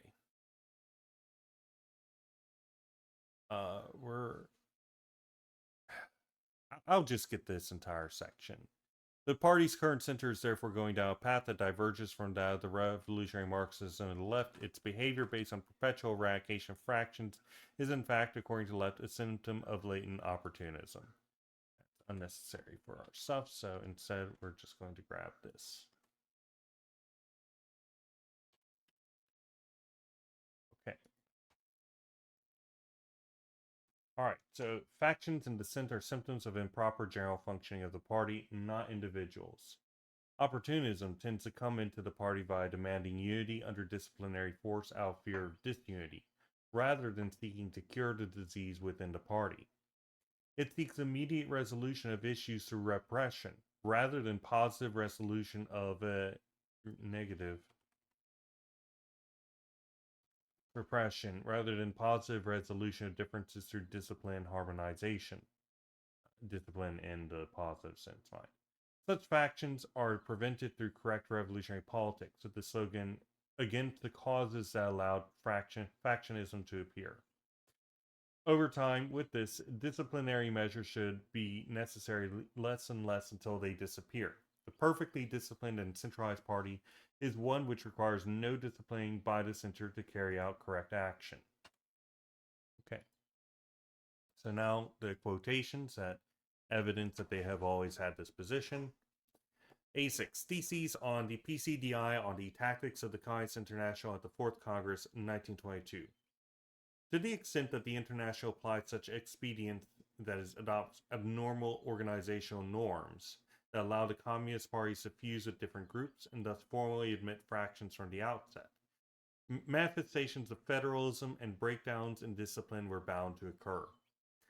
If the process were to be reversed or halted in an attempt to eliminate such abnormalities, or if the latter were to become the norm, there would be an extremely serious risk of relapse into opportunism. Declaration of the left in the organizational proposal set out on the Fourth Congress of the Communist International 1922. I must, however, emphasize that if we wish to achieve real centralization, that is a synthesis of the spontaneous forces of the vanguard of the revolutionary movement in the various countries, so we can eliminate the disciplinary crisis we see today, we have to centralize our organizational apparatus, sure, but at the same time we must consolidate our methods of struggle and define precisely everything which relates to the Communist International's program and tactics. We must be able to explain to every group and comrade who belongs to the Communist International exactly what is meant by the duty of unconditional obedience which they sign up to when they enter our ranks. 88. Communist Organization Discipline, 1924. Precisely because we are anti-democratic, we believe the minority may have views that correspond better to the interests of the revolutionary process than those in the majority. Certainly, this only happens in exceptional cases, and is extremely serious when such a disciplinary inversion occurs, as happened in the old International, and we sincerely hope it will not occur within our ranks again. But even if we omit to consider this extreme case, there are, however, other less critical situations when the contribution which groups make by calling on the leading center to refine or modify its instructions is useful, in fact, indispensable. 89. The left's motion at the Como National Conference of the PCDI 1924. 10. It is beyond dispute that in the International, functioning as World Communist Party, organic centralism and discipline must exclude fractions or groups from taking over the leadership of the national parties, as is happening now in all countries. The left of the PCDI believes this objective must be achieved as quickly as possible, but considers that will not be achieved with mechanical impositions and decisions, but rather by ensuring the correct historical development of the International Communist Party, which must run parallel with the clarification of political ideology, the unambiguous definition of tactics, and in conjunction with organizational consolidation. 90. The left's response to Zinoviev at the Fifth Congress of the Communist International in 1924. I said exactly the same thing in that article, namely, quote, the fact of the matter is that within the International, in all countries, there are fractions battling out congresses to conquer the leadership of their respective parties. We too are of the opinion that these fractions shouldn't exist if the International is to become a truly centralized world government party. But what is necessary to achieve this objective?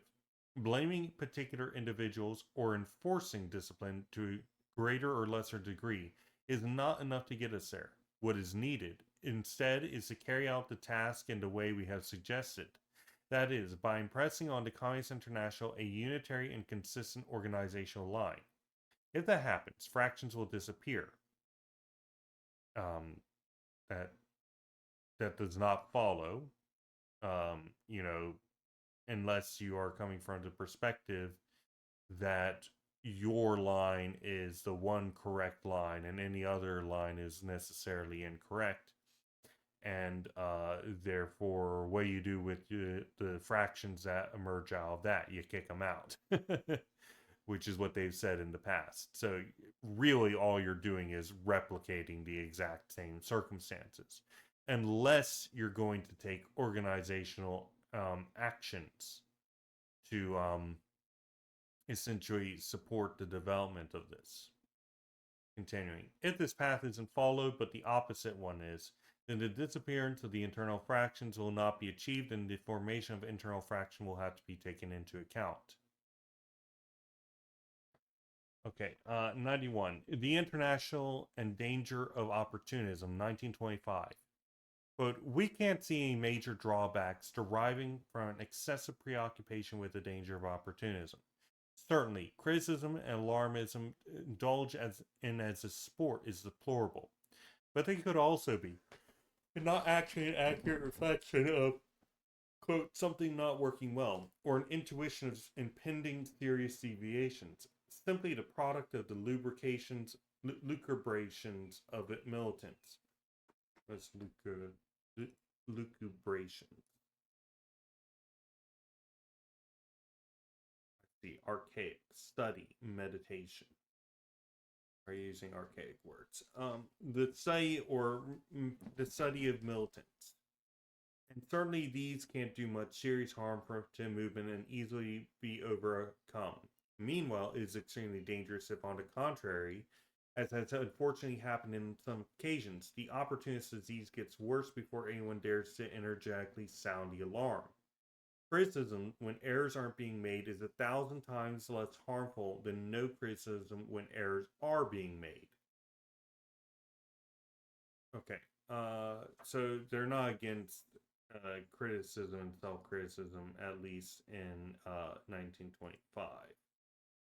But they do say that needs to be, it does need to be done more correctly. Okay, we'll come back to this. 92. The Platform of the Left, 1925. The emergence and growth of fractions indicates the party itself is sick. It is a symptom of the vile functions of the party failing to correspond with its aims, and is combated by pinpointing and eliminating the illness, not by abusing disciplinary powers, or to resolve the matter in an inevitably formal and provisional way. 93. The Left's Thesis at the Third Congress of the PCDI, Line Thesis, 1926. Part 2, 5. Another aspect of the watchword Bolshevization is entrusting the guarantee of the party's effectiveness to centralized discipline with a strict prohibition of fractionism. The final court of appeal for all controversial questions is the International Central Organ, with hegemony being attributed, if not hierarchically, at least politically, to the Russian Communist Party. Such a guarantee doesn't actually exist, and the whole approach to the problem is inadequate. The fact of the matter is that the spread of fractionism within the International hasn't been avoided, but has been encouraged to instead to assume masked and hypocritical forms. Besides which, from a historical point of view, the overcoming of fractions in the Russian party wasn't an expedient or magical recipe applied on statutory grounds, but was the outcome and expression of a sound approach to questions of doctrine and political action. The disciplinary sanction is an element that can guarantee against degenerations, but only on condition that its application is restricted to exceptional cases and doesn't become the general rule, or perhaps even the ideal, of how the party should function. The Communist parties must accomplish an organic centralism, which, whilst including as much consultation with the base as possible, ensures the spontaneous elimination of any grouping which starts to differentiate itself. This cannot be achieved by means of the formal and mechanical prescriptions of a hierarchy, but, as Lenin says, by means of correct revolutionary politics. The repression of fractionism isn't a fundamental aspect of party evolution, but the preventing of it is. Since it is fruitless and absurd, not to say extremely dangerous, to claim that the party and International are somehow mysteriously insured against a relapse or tendency to relapse into opportunism, which could just as well depend on changing circumstances or on the playing out of residual social democratic traditions, then we must admit that every difference of opinion not reducible to cases of consciousness or personal defeatism could well develop a useful function in the resolution of our problems and serve to protect the party and the proletariat in general from the risk of serious danger. If these dangers accentuate, then differentiation will inevitably, but usefully, take on the fractionist form, and this could lead to schisms, not, however, for the childish reason of the lack of repressive energy on the part of the leaders, but only in the awful hypothesis that the party fails and becomes subject to counter-revolutionary influences. Historically, the peril of bourgeois influence on the class party doesn't appear as the organization of fractions, but rather as a shrewd penetration which stokes up unitary demagoguery and operates as a dictatorship from above, immobilizing initiative by the proletarian vanguard. The identification and elimination of such a defeat as factors achieved not by posing the issue of discipline against fractionist initiatives, but rather by managing to orientate the party and proletariat against such insidious danger. It takes on the aspect of not just a doctrinal revision, but of an express proposal for an important political mover with anti-classist consequences. I already have this in the text. We've read this before. Okay. 94. Speech by the left's representative at the Fourth Enlarged Executive Committee of the Congress International, 1926. But when differences of opinion do arise, this means that errors of party policy have occurred, that the party does not have the capacity to successfully fight those deviationist tendencies which, at given moments, tend to appear in the working class movement. When cases of non-observance of discipline arise, they are symptomatic of the fact that the party has still not achieved this capacity. Discipline, then, is a point of arrival, not a point of departure, not a platform that is somehow indestructible. Moreover, this corresponds to the voluntary nature of entry into our organization. So the remedy for the frequent cases of lack of discipline cannot be sought in some kind of party penal code. And I will now come on to fractions. I take the view that to raise a problem of fractions as a moral problem from the point of view of a penal code is not the correct line of action. Is there an example in history of a comrade forming a fraction for his own amusement? Such a thing has never happened. Is there a historical example of opportunism insinuating itself into the party through fraction, of the organization of fractions serving as a basis for the defeatist mobilization of the working class and the Revolutionary Party being saved, thanks to the intervention of the fraction killers? No. Experience has shown that opportunism always infiltrates our ranks through the guise of unity. It is in its interest to influence the largest possible mass, and it is therefore behind a screen of unity that puts forward its most deceitful proposals. Moreover, the history of fractions goes to show that fractions do no honor to parties in which they have been formed. They do honor to those who formed them. The history of fractions is the history of Lenin, is the history not of attacks against the existence of parties, but their crystallization and their defense against opportunist influences. The birth of a fraction shows that something has gone wrong in the party. To remedy the ill, it is necessary to seek out the historical causes which gave rise to it, that gave rise to the fraction and that prompted it to shape. The causes lie in the ideological and political errors of the party. The fractions are not the sickness, but merely the symptom. And if you want to treat a sick organism, you have to try to discover the causes of the sickness, not combat the symptoms.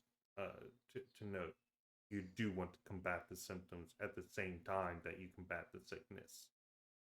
Continuing. Besides, in the majority of the cases, what one was faced with was groups of comrades who were not in fact making an attempt to create an organization or anything of the kind, but rather seeking to express currents of opinion and tendencies within the normal, regular, and collective activity of the party.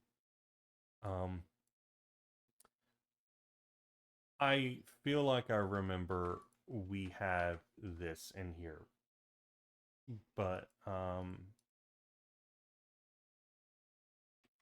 maybe not. If not, now I'd like to add it. It's a good section. Barring that one little gripe I had with the ignoring of the necessity of actually dealing with dangerous symptoms of sickness within an organism. Yes, it's important, there's a reason why you have a fever when you're sick, because your body is trying to burn out the or rather create conditions wherein whatever disease you have can't reproduce properly, right? But especially now with medicine and stuff, it's usually better to actually combat the symptoms themselves.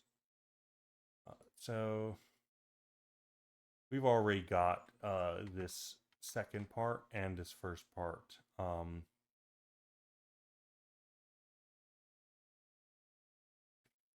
So we're not going to record that. There.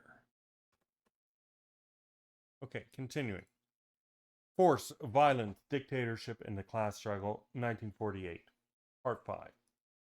When such a crisis occurs, precisely because the party is not a short-term reactive organization, internal struggle ensues, tendencies form, splits occur. In such cases, these serve a useful purpose, like the fever, which frees an organism of disease, but which nevertheless constitutionally, quote-unquote, one cannot admit, encourage, or tolerate.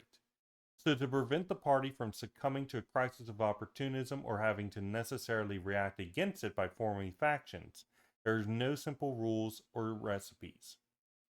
There's, however, the experience of many decades of proletarian struggle which have allowed us to identify certain conditions for preventing it. And the study, defense, and realization of these conditions must be an unremitting duty of our movement. So yeah, everything that I just said earlier, it's like we utilize doctoral science to deal with it. The fever can be useful, but ideally you're also supplementing it and dealing with the symptoms at the same time, so that it doesn't harm the organism more. 96. Dialogue with the Dead, 1956. 76. The class has a guide in history, inasmuch as the material factors that set in motion are crystallized in the party. Insofar as the latter possesses a comprehensive and continuous theory, an organization in its turn both universal and continuous, which doesn't break apart and reform at every turn with mergers and splits. Although these are feverish reactions of such an organism when experiencing a pathological crisis. 97. Theses on the Historical Duty, Action, and Structure of the World Communist Party, Theses of Naples, 1965. Part 10. Nevertheless, dozens of examples from previously cited texts evidence that the left in its underlying thinking has always rejected elections and voting for named comrades or for general theses as a means of determining choices, and believe that the road to the suppression of these means leads likewise to the abolition of another, and that's the aspect of politicians' democratism, that is, expulsions, removals, and dissolutions of local groups. This does not follow. On many occasions, because, there's all sorts of other methods of expulsions, removals, and dissolutions of local groups that have nothing to do with elections or voting for named comrades. I'm not sure what they mean by general theses. Anyway, on many occasions we have openly argued that such disciplinary procedures should be used less and less until they finally disappear altogether. If the opposite should occur, or worse still, if these disciplinary questions are wheeled out not to safeguard sound, revolutionary principles, but rather to protect the conscious or unconscious positions of nascent opportunism, as happened in 1924, 25, and 26. This just means that the central function has been carried out in the wrong way, which determined its loss in any influence on the base, from a disciplinary point of view, and the more that is the case, the more is phony disciplinary rigor shamelessly praised. 11. It has always been a firm and consistent position of the left that disciplinary crises multiply and become the rule. It signifies that something in the general running of the party is not right, and the problem merits study. Naturally, we won't repudiate ourselves by committing the infantile mistake of seeking salvation in a search for better people or in the choice of leaders and semi-leaders, all of which we hold to be part and parcel of the opportunist phenomena, historical antagonists to the forward march of revolutionary Marxism. What they mean here is essentially we searching for better people means kicking out your current members who are doing the fractions, and choice of leaders and semi-leaders, they mean essentially elections or seeking a leader to create unity. Okay, so we're going to do a quick summarization of these points. So criticism and alarmism are necessary but should never become a sport. However, we need at all times to be ready to sound the alarm at the development of fraction. The boy who cried wolf should not be applied. Basically, criticize all the time, but, basically no, this is incorrect. This is an incorrect way. This is not only unfair of me, but also not correct. So let's see. Okay, so yeah, the option to criticize must always be available at all times without suppression. As the price of failure to criticize is so high. You know, basically they're like, hey, you don't need to criticize every single freaking thing. Um, and it should never become a sport. But you shouldn't be, like you shouldn't hold back on criticism. You shouldn't fear to engage in it. And there can't be anything that will create such a fear, like disciplinary measures, of course. Okay. So yeah, individuals do not form factions out of amusement or as bad actors, as it is difficult and thankless and potentially dangerous. Any bad actor will apply careerist activity, not factionalism. Uh, Carrying the banner of unity through suppression of factions, not factionalism itself. Okay. All right, so the party, despite expecting and not punishing factions, does not admit, encourage, or tolerate them. The party treats both the disease and the symptoms using historical experience as a doctor uses science. The party focuses on prevention, study, defense, and the realization of proper environment and homeostasis, which will result in a well functioning organism. Chapter 4: Ideological Terror and Organizational Pressure. The left's view, the result, among other things, of the blood-stained balance sheet of the Stalinian counter-revolution is this. Since organizational discipline is dependent on the collective organization's mastery of its tactical, programmatic, and theoretical positions, which is not achieved once and for all, but must involve the party in a continuous daily work of defending, clarifying, explaining, and, quote, fine-tuning these cardinal principles, since the appearance of the party of disagreements, acts of insubordination, and factional phenomena is just a symptom of this work not being carried out correctly, and is thus a healthy reaction to an inadequate and incorrect approach, then clearly the need for disciplinary pressure will tend to disappear to the extent that the party is in sound health and its struggle is supported on its classical foundations. Clearly, these organizational methods are bound to become rare exceptions and eventually disappear. Clearly, they resolve nothing and guarantee nothing. Likewise, it is clear that when such methods become the norm, and almost a preferred mode of internal party functioning, then the party itself no longer guarantees against anything, and consequently really does, precisely then, find itself exposed to opportunist deviations. Now, on this basis, the left places another link in our unalterable chain in its correct position: the role of party members, leaders, and hierarchies. The latter are bound to exist as technical instruments to coordinate and direct the party's work as a whole, but their existence does not guarantee the party against errors and deviations. Consequently, when mistakes and deviations occur, they won't be resolved by judging what people have done, by selecting better people, or by swapping one set of people for another set of people. The solution lies in the collective organ of the party making an honest, rational attempt to reconnect with the historical line which the mistake or deviation caused to be broken. Again, they want to avoid ever talking about, organizational structure, but that's what they're saying. They're saying, oh, the historical line. Well, the historical line is fundamentally the organizational structure once you get down to it. And also sometimes it is, just a bad person in the wrong position.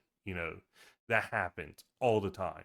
And sometimes it has nothing to do with the position itself. Again, I I talk about firefighters. You can say all you want. Oh, hey, these firefighters, they've not done anything in 2 or 3 years.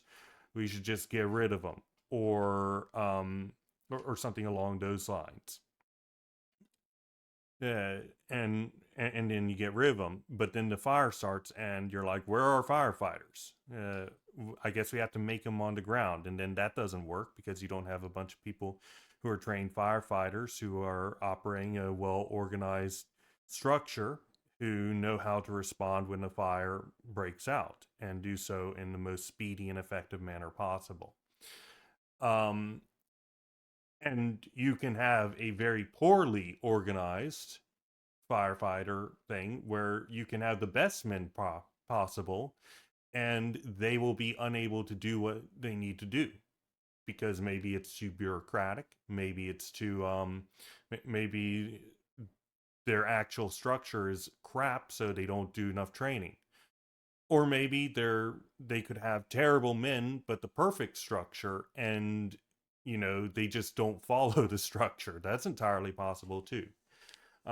These things all happen. You need all three all the time. You need all three. Continuing. The left considers, therefore, the personification of mistakes, the selection of more suitable men, and the swapping of one person for another insofar as they attempt to resolve mistakes and deviations as a symptom of a distorted view of the dynamics of the life of the party organ. The left points to the fact that the other phenomena inevitably accompany this wrong method, which unfortunately we are presently, 1973, encountering in our own organization, namely careerism, bureaucratism, and the kind of blind official optimism which, whilst maintaining everything is fine, arrogantly consider any doubter as a nuisance to be got rid of as quickly as possible. And finally, the superimposing over a passive and terrorized rank and file a body of functionaries selected solely for their blind faith in the party center. Um, so again, I don't see how this is particularly against their claims that they're against the creation of the perfect model organization, because that's effectively what they're saying. They're saying, the problem is, the the party is not properly fitting to the historical party as its organizational structure. Again, they don't want to say it, but that's what they're saying. Um, so that's the source of these errors and deviations. Um, but you know, the historical party is a model party. It's a in your head model that you're looking at and comparing your formal existing party to and saying, I want mine to look like this. Why doesn't it look like this? um Anyway, faction hunters and faction eliminators rampaging through the organization, spying on each other, systematic lack of trust between comrades, resorting to internal diplomacy. All of these phenomena, which have already appeared within our organization, are just the inevitable corollary of having turned the concept of the party and its correct functioning on its head. The left doesn't view the party as a colony of human microbes. The left believes the party should apply an organic, functional approach of allocating the various technical roles to its members, including that of the central role of leadership, which, whether it is one person or more than one person, cannot be expected to provide an absolute guarantee that the party will remain on the correct path. Once again, we will let our uncorrupted party tradition speak for itself. This is their historical party stuff that's in their head. Um, all right. So we'll add this. I don't know if I'm. Well, we'll add it and I'll summarize it, but not now. Okay, so we're back. I put in. We're not going to summarize it just yet, but now we've got their quotations, which are with the intent to, give greater context for their reasons, along with give evidence that they have always had this position. Therefore, it's the correct one. Um, which isn't necessarily right. But I digress. Let's continue. 98. The International and the Danger of Opportunism, 1925. In the way of thinking that is gaining ground amongst the leading elements of our movement, we begin to see a clear risk of defeatism and latent pessimism. Instead of manfully facing up to the various difficulties which confront communist action at this time, of courageously discussing the various dangers and using the vile reasoning of our doctrine and our method to tackle these problems, they take refuge instead in an inviolable system.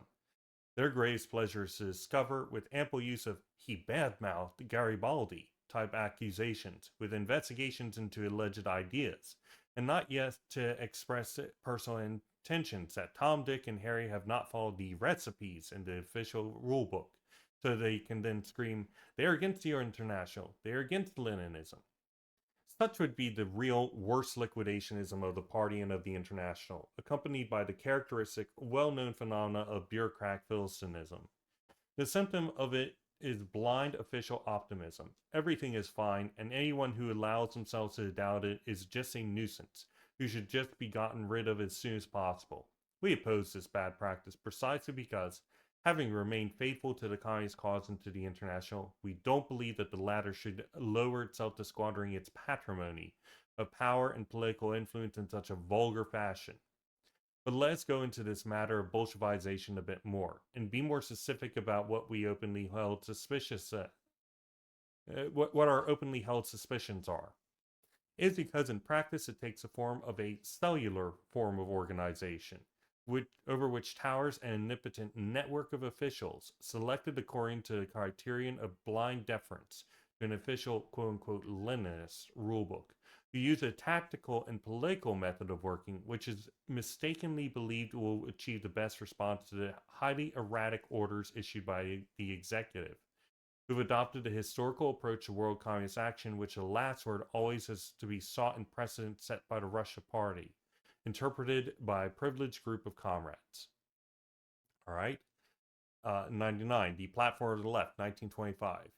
Likewise, we pose the question of discipline as a channeling and utilization of the party's growing membership, which the organizational system must be capable of harmonizing. In that sense, new experiences become the patrimony of the party, which interprets and assimilates them. They don't become the discovery of new functionaries to impose them on a passive party, on the basis of interpretations which are mostly plain wrong. Disciplinary sanctions thus become repressions of sporadic cases and not general constrictions imposed on the whole of the party. They should constitute rather a kind of bulwark against individual aberrant manifestations. Now, I want to note that this is in 1925. Later, they seem to have taken the position wherein they can do no discipline other than kicking the person out of the party, and they can't have any form of structural disciplinary system, like the organization structured in such a way that it leads to discipline. Rather, it has to be done in the everyday work, heedless of the fact, of course, that the daily work that can be done is at the whim and mercy of the organizational structure. The organizational structure does not support daily work, then that daily work will not be done. Continuing. The left's theses at the Third Congress of the PCDI line theses, 1926. Part 2. Disciplinary sanctions are one of the elements that prevent degeneration, but on the understanding that they are only applied in exceptional cases and do not become the norm and become almost the ideal of how the party should function. Basically, they're railing against criticism and self-criticism. That's really what they're doing. But it's not just criticism and self-criticism. There's a lot of bureaucratic bullshit that was happening. People kicked out of the party or attacked in other ways for having what is perceived the wrong line. The disagreements on this server, are nothing compared to some of the shit that happens in some of these really, really active communist parties that are undergoing tremendous amounts of activity and thereby pressures, internal and external. And some of these are brutal. CCK Philosophy's most recent video on what is that? There it is. The left-wing urban guerrillas, a decade of left-wing terrorism. This is a very good study of the kinds of stuff that go on here, but you can also look at the struggle sessions and the Cultural Revolution and other things along those lines. Okay, continuing. Disciplinary sanctions are one of the elements. The repression of factionalism isn't a fundamental aspect of the evolution of the party, though preventing it is. The consequence of this method is damaging both to the party and to the proletariat and delays the attainment of the true Communist Party. This method, applied in several sections of the International, is in itself a serious indication of a latent opportunism. Alright. speech by the left's representative at the Sixth Enlarged Executive Committee of the Communist International 1926, from the Introduction Il Programma Comunista number 17, 1965. We have selected the passages which refer to the tactical errors and the defeat in Germany and the famous high-pressure disciplinary campaign known as Bolshevization, which claimed to outlaw factionalism. Text. When we were faced with the mistakes to which this tactic had led, above all when in the October 1923 defeat in Germany occurred, the International recognized it had been wrong. It wasn't just a case of a minor mishap. It was a case of an error that we would have to pay for, having already acquired the first country for the proletarian revolution with the hope of conquering another great country, something which, from the perspective of the world revolution, would have been of enormous importance. It would have been the winning condition, ultimately. I'm just going to put that out. If Germany had gone communist, if Karl Liebknecht and Rosa Luxemburg had succeeded, we would almost certainly be living in world, at least lower phase communism right now. Continuing. Unfortunately, all the International has to say about it was not a question of radically revising the decisions of the Fourth World Congress. It is merely necessary to remove certain comrades who misapplied the United Front tactic. It is necessary to seek out those responsible, and they would be found on the right wing of the German party, as no one was willing to acknowledge that the International as a whole bore the responsibility. However, if we are opposed to the decisions of the Fifth Congress, it is above all because they didn't address and resolve the major errors, and because, in our view, it was not right to let the question to individuals being put on trial when what is necessary is a change in the International itself. But they didn't want to take this robust and courageous path. We have frequently criticized the fact amongst ourselves, in the milieu within which we work, a parliamentarist and diplomatist state of mind is encouraged. The theses are very left-wing, the speeches are very left-wing, and even those against whom they are directly vote for them, because they believe that that way they can immunize themselves. I shall now move on to another aspect of Bolshevization, that of the internal regime which holds sway inside the party and the Communist International. Here, a new discovery has been made. What all of our sections lack is the iron discipline of the Bolsheviks, as exemplified by the Russian party. An absolute ban on factions is proclaimed, and it is decreed that all party members must participate in the common task, whatever their opinions may be. In this field, too, I think the question of Bolshevization has been posed in a very demagogic way. A regime of terror has recently established itself in our parties, a kind of sport which consists in intervening, punishing, and annihilating, and all conducted with great gusto as if it were precisely the ideal of party life. They're talking about criticism and self-criticism. The heroes of these brilliant operations may seem convinced that they themselves constitute a proof of revolutionary capacity and energy. I, on the contrary, maintain that real revolutionaries, the best revolutionaries, are, in general, those comrades who are the victim of these extraordinary measures and who patiently put up with them so as to not destroy the party.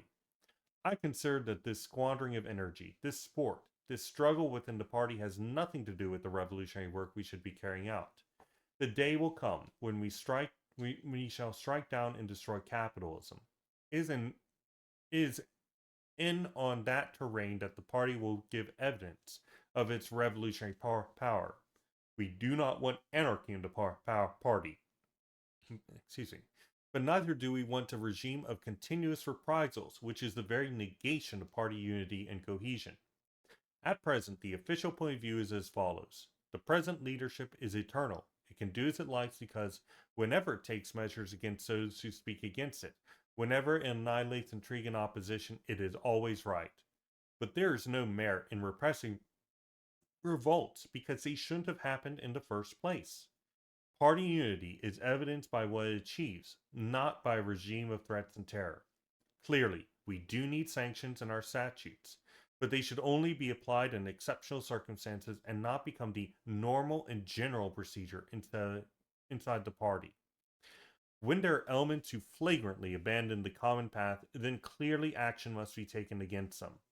But when in an organization recourse to a code of sanctions becomes the rule, It means that the organization is not exactly perfect.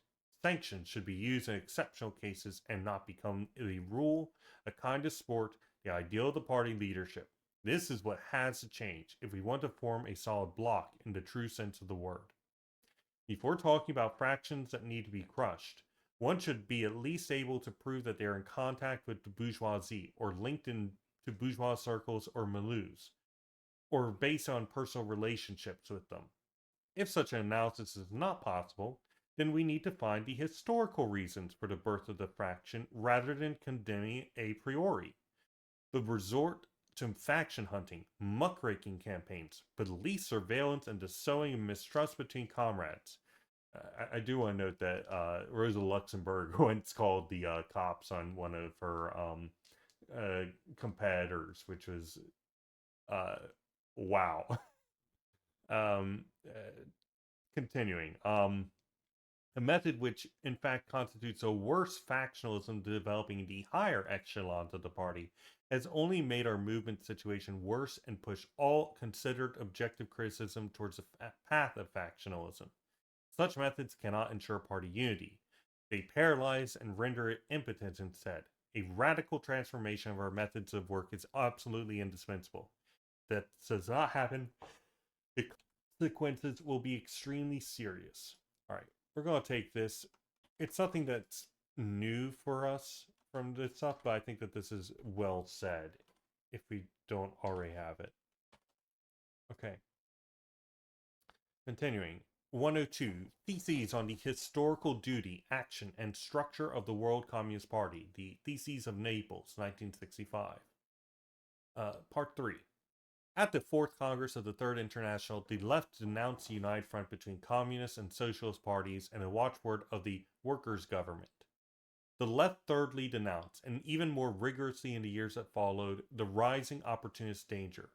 This third issue concerns the International's method of internal work, with the center, representing Moscow's executive, using against parties, or sections of parties falling into political errors, methods involving not only ideological terror, but above all, organizational pressure, which constitutes a wrong application and eventual total falsification of the correct principles of centralization and discipline without exception.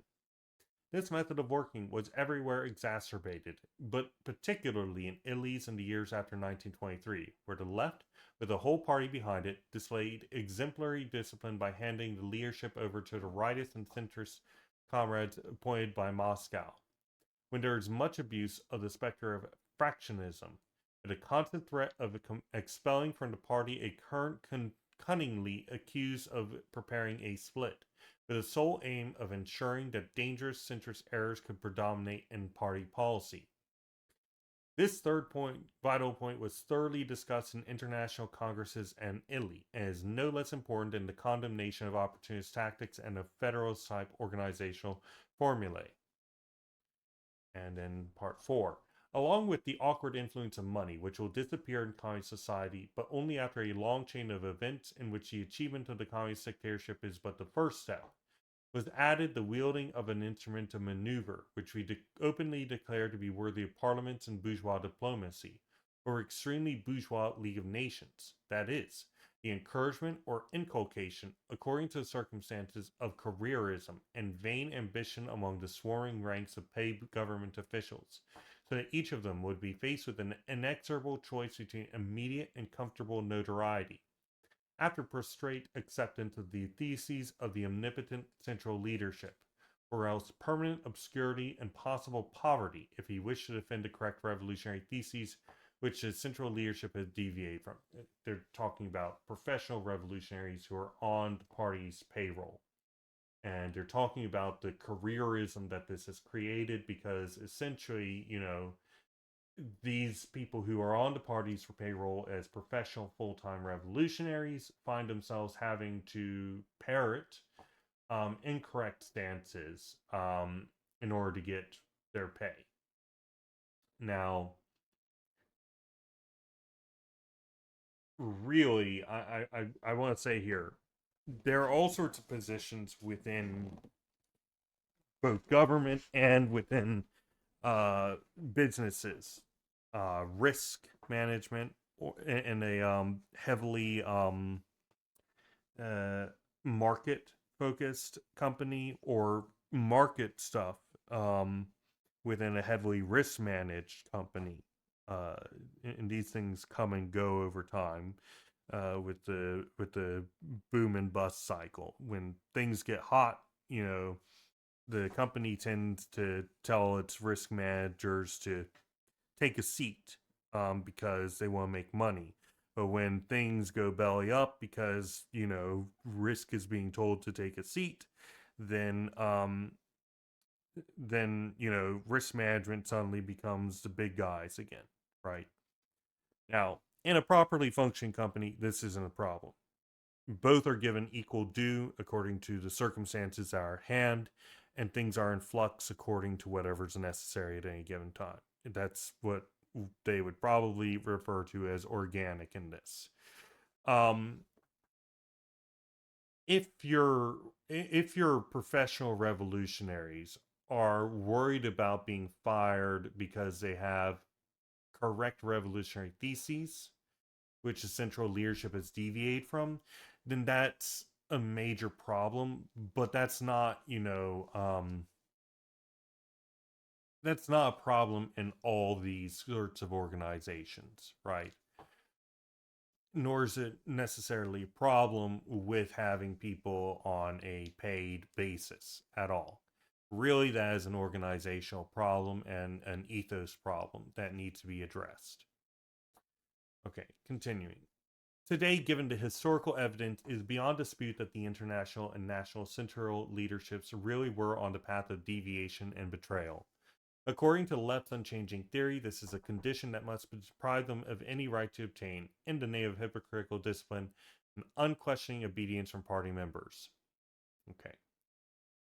One or so, yeah, nothing particularly new here. It's just saying that the left, the rank and file, needs to be capable of questioning the center's orders, and that means that there can be no disciplining of them if they don't follow the orders, right?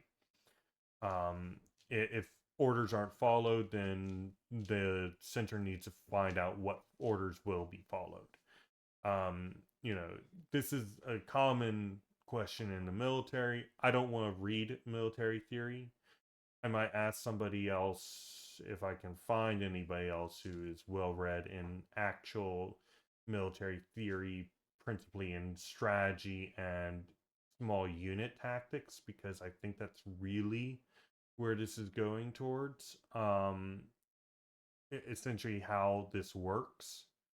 Um, I don't know. We'll see. But they do make a distinction, right? Because they do specify that when, you know, when conditions create the necessity for it, they will swap over to a military hierarchy. They've got a hierarchy, but they'll swap over to a military hierarchy with discipline from the center, under conditions of, you know, the actual act of carrying out military action. Um, and so the party needs to be capable of swapping over to at any given time. Okay, continuing. The introduction to the speech of the Left's representative at the Fifth Congress of the Communist International 1965. The Italian left's position was that we shouldn't be hitting out at individuals, but rather at a false tactical method, denounced by us at the Fourth Congress of 1922, for which the entire International was responsible. 104. Introduction to Force, Violence, and Dictatorship in the Class Struggle, 1966. The passages quoted here appear in the concluding part and make points crystal clear. That democratic control from below cures nothing and is a classic device of opportunism, whereas the cold and cynical application of disciplinary pressure from above must likewise, with its equally inauspicious history, be eradicated from our party's methodology and internal life. Again, you know, I don't know what they mean here. They could mean like electoralism, which is what they tend to mean when they talk about Democratic. They tend to mean like the counting of heads for 50% plus one. in which case I agree, but it could also mean any sort of consultation of the rank and file. You know, uh, they're never particularly clear about that, and I profoundly disagree with the latter. I think that you should always be consulting your rank and file, and that's the only way that you're going to make consistent and effective decisions. Okay, supplementary theses on the historical task, the action, and the structure of the World Communist Party, the Milan Thesis 1966. Another lesson we can draw from the events in the life of the Third International. In our writings, these are repeatedly recalled in contemporary denunciations by the left. Is that of the vanity of ideological terror, a horrible method in which it was attempted to substitute the natural process of diffusing our doctrines by contact with harsh reality in a social setting with forced indoctrination of recalcitrants and confused elements, either for reasons more powerful than party and men due to faulty evolution of the party itself, by humiliating them and mortifying them in public congresses open even to the enemy, even if they had been leaders and exponents of party action during important political and historical episodes.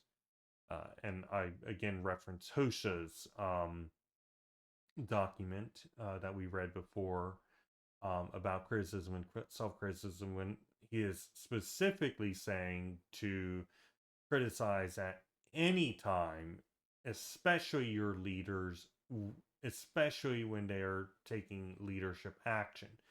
You know, it's like, how do you expect to get anything done in these circumstances? Um, Continuing, you know, the reasonings are sound.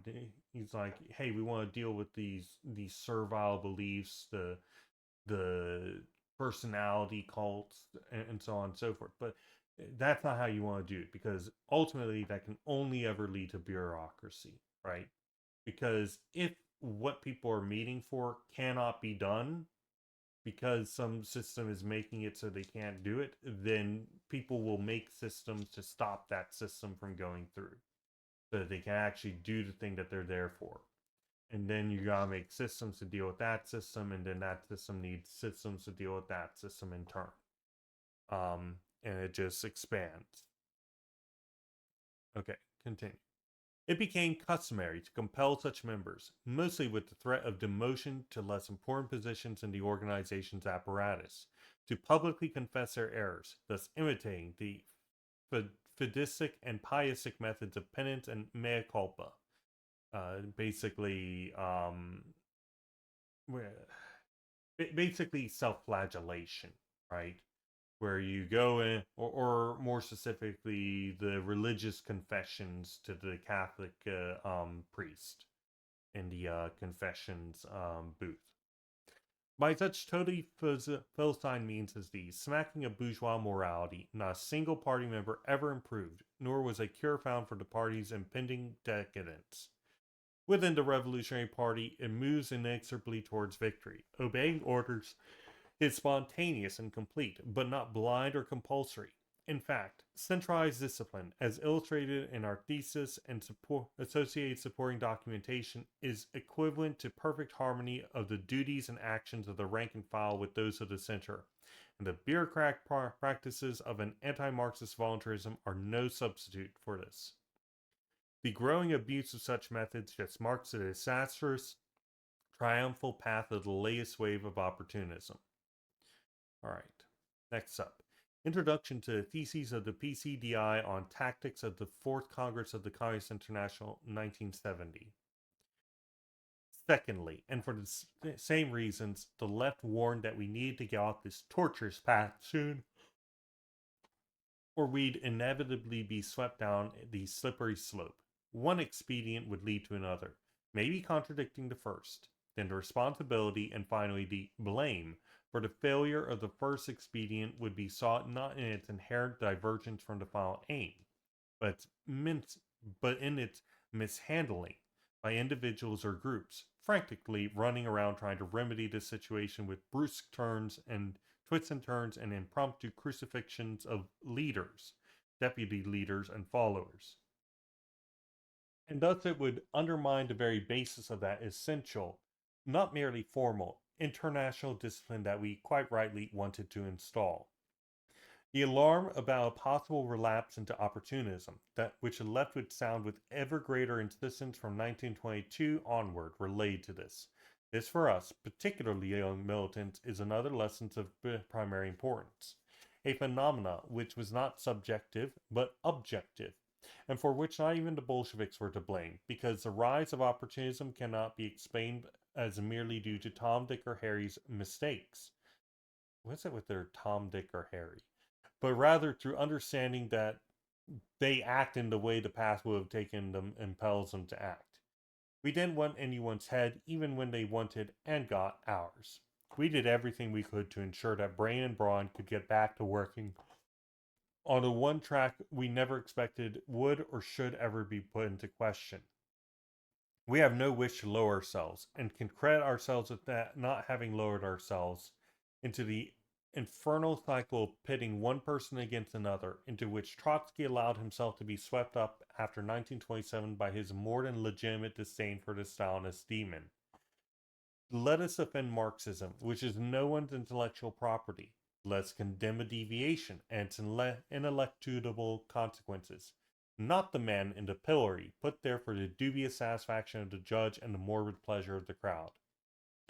It is an old corollary of guarantees, that when they unfortunately have to be applied, the question arises, quote, who will guarantee the guarantors? End quote. Either the leadership and the base are linked by a higher common tie, and this has to be the program, invariant and binding on all, or there must arise a judicial apparatus of lower, middle, and higher courts, along with a gaggle of lawyers, public prosecutors, and, of course, professors of constitutional law. And this apparatus is no metaphysical entity. It is the superstructure of the organization that theoretically ought to examine and send judgment, judge and defendant in one person. So nothing remains but to subject it as well to the supreme authority, but not the good God, who at least at present is debarred, but the policeman and the questor, and finally the marcialo as questor.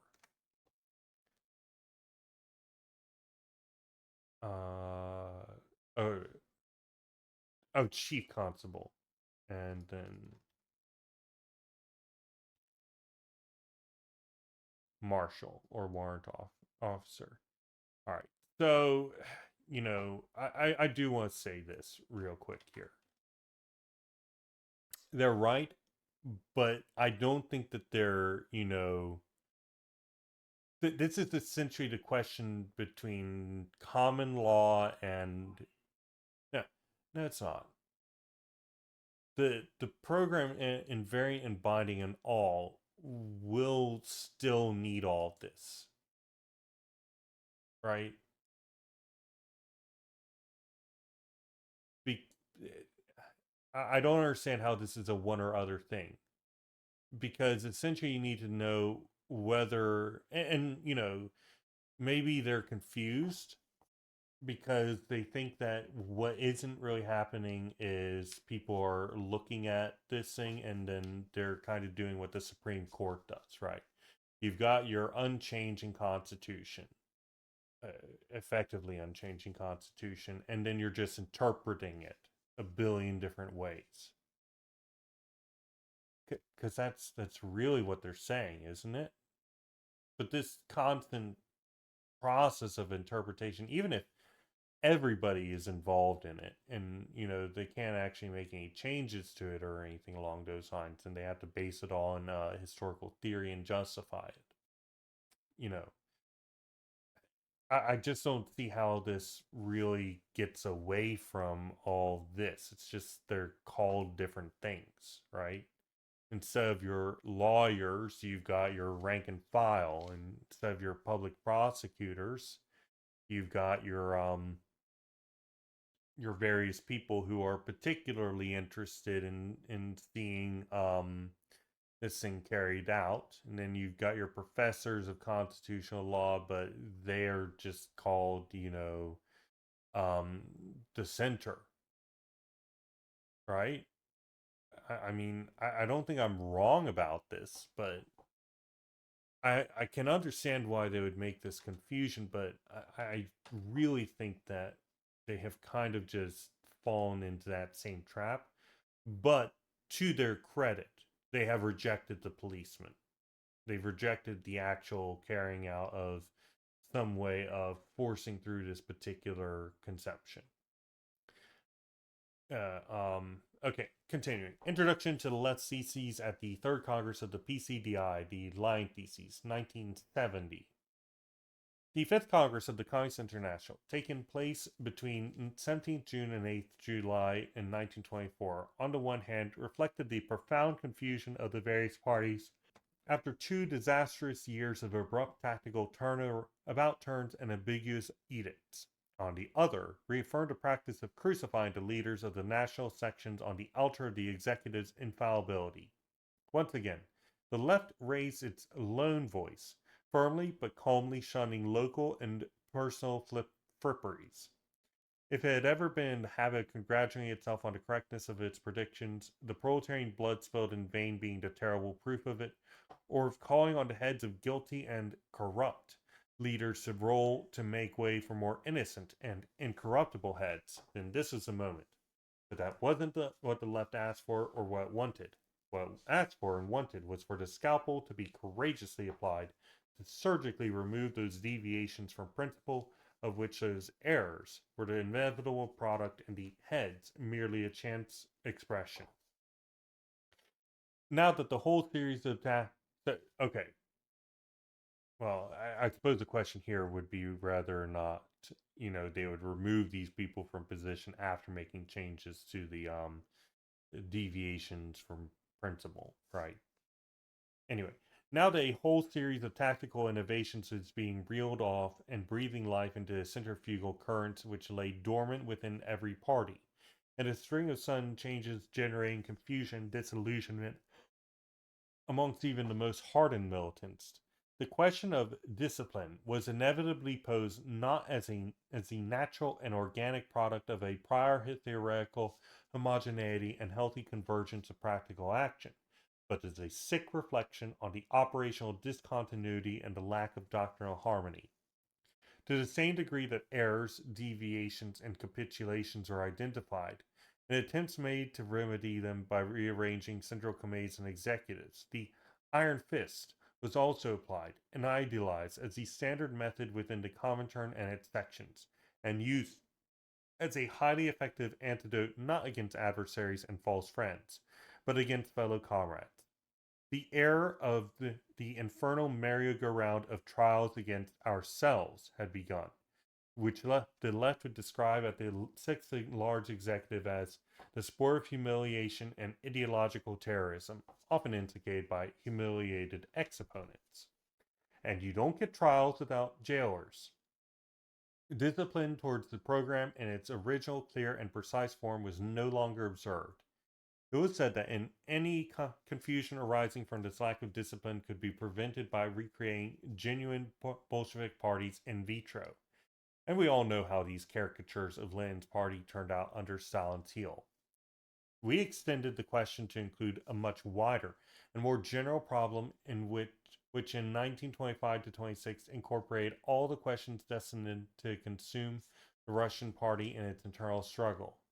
We denounced, before it was too late, the frantic and manic struggle against factionalism, the witch hunt that would celebrate its Saturnalias during the ignoble campaign against the Russian left in 1926 to 28.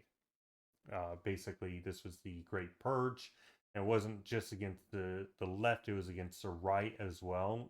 That would include Bukharin, for instance, and the left would include Trotsky, among many others. A witch hunt which has been shunned by the Bolshevik Party in its glorious heyday, even against the open enemy, destroyed if necessary, but not subjected to a cowardly act of mudslinging, and which, spreading beyond the borders of the Russian state, would produce first the obscene figure of the public prosecutor, then the professional informer. Probably they're talking about the NKVD there, and finally the executioner. And I've held the position for basically ever that any sort of secret police, doesn't matter the circumstances, is necessarily completely poisonous to socialist development. It's just terrible. No social state, no dictatorship of the proletariat at any point should have any sort of military apparatus separate from the people. Never. This is a key part of Marx. If you actually go in and look into civil war in France, Marx explains precisely what is necessary for the dictatorship of the proletariat, and this is one of the things: that the police themselves are abolished, and that there becomes effectively a people's militia, or as Mao went in for it, a People's Liberation Army, which I'm in support of, to that note. And then Mao, abolished it, uh, insofar as Mao abolished anything, at least the public part of it, right? You know, with the Red Guards and all that absolute nastiness at the end of the Cultural Revolution. Continuing. Quote, and if, despite everything, an internal crisis does occur, end quote, we declare that the fourth enlarged executive, quote, its causes and means secure must be sought elsewhere, that is, in the work and politics of the party, end quote. But in the eyes of an international, whose congresses would eventually end up as shabby courtrooms, where parties, groups, and individuals were called to account for the tragic setbacks in Europe and the world, was now explained as a product of unfavorable circumstances, of adverse situations. Okay, so let's go up and summarize these quotations that we've taken out here, and then we will continue with the next chapter. All right, so we should avoid any sort of blind optimism within the party, or defeatism, of course. I want to put that as a side. The party needs to not focus on individuals. Any mistakes that they make in any position were fundamentally on account of the organizational structure and life of the party allowing mistakes to be made.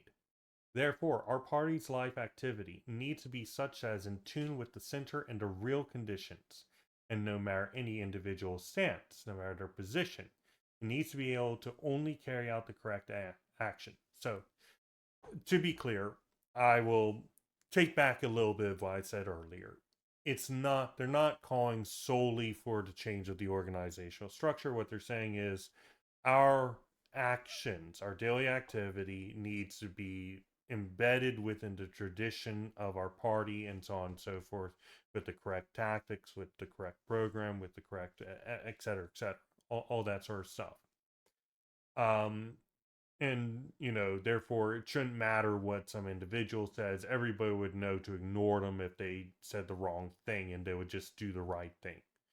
I do want to do an aside though and say, regardless, the organizational structure is emergent from this, and therefore they are also saying to change the organizational structure if there's this problem.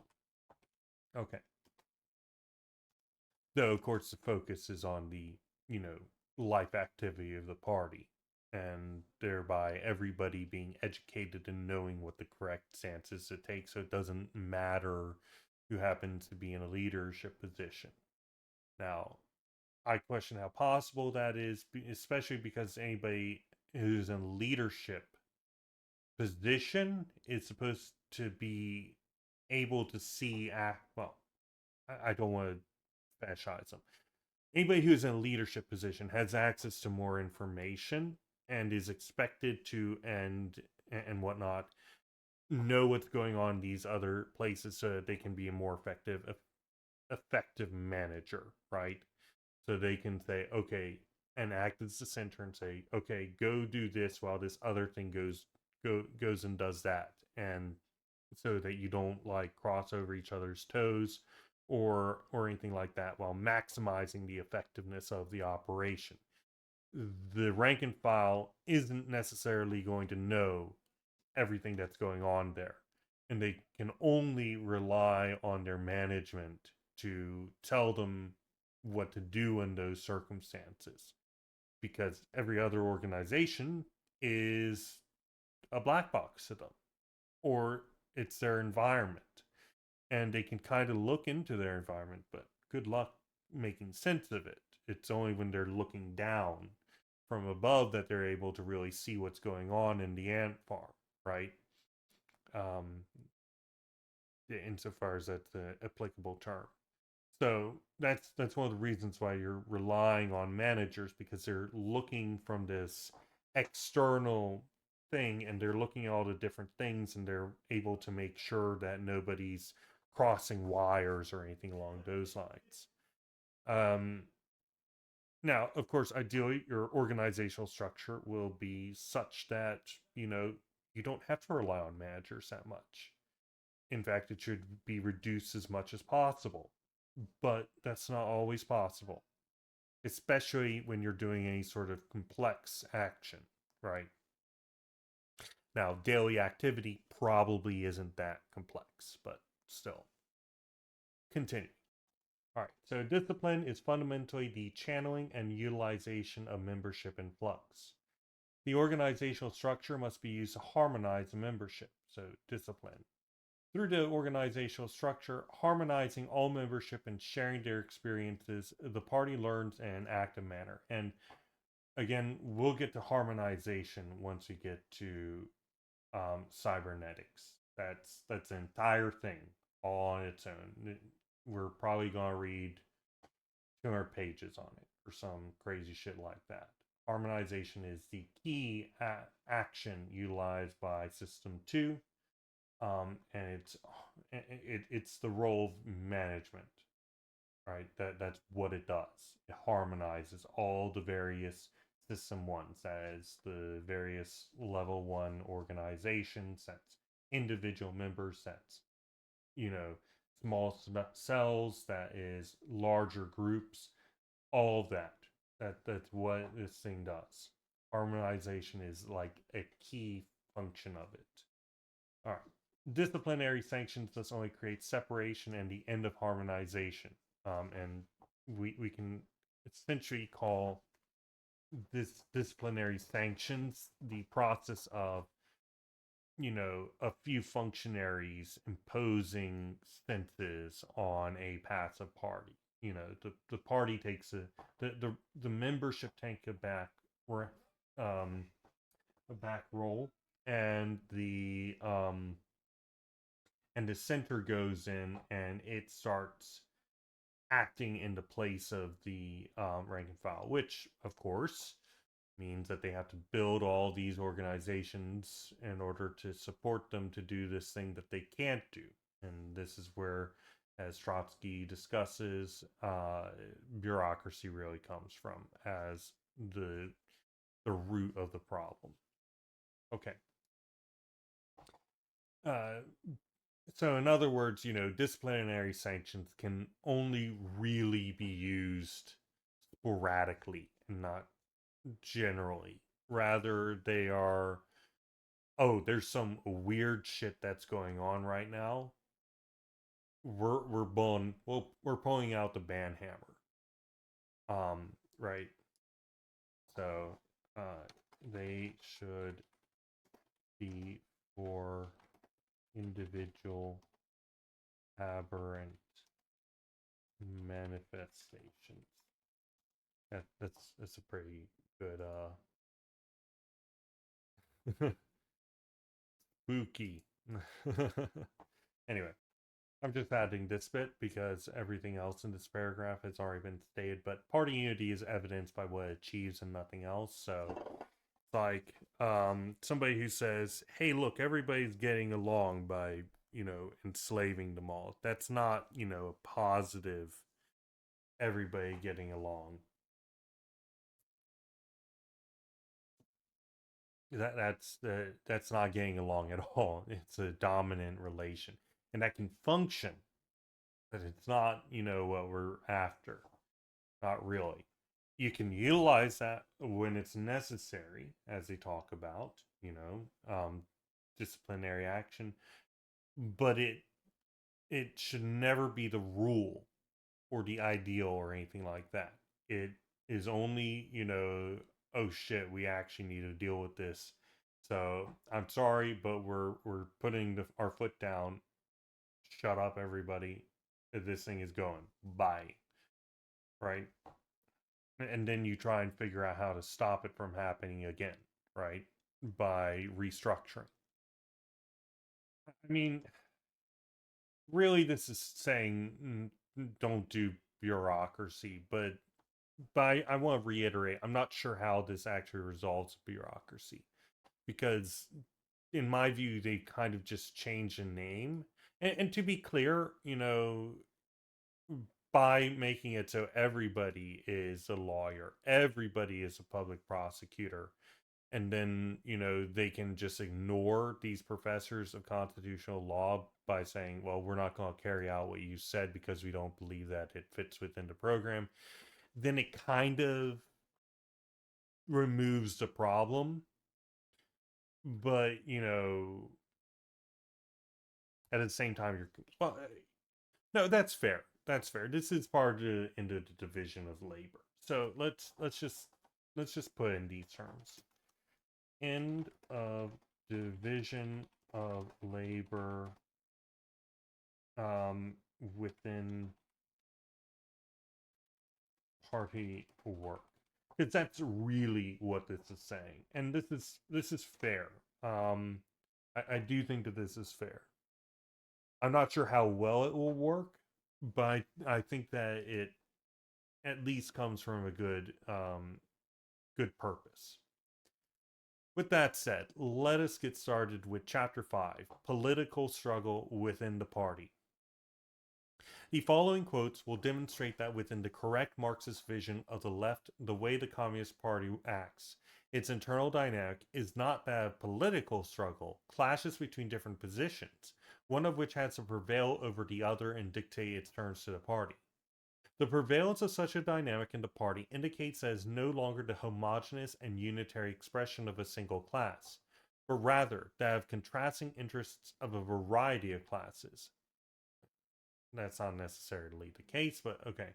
Which obviously express different political orientations.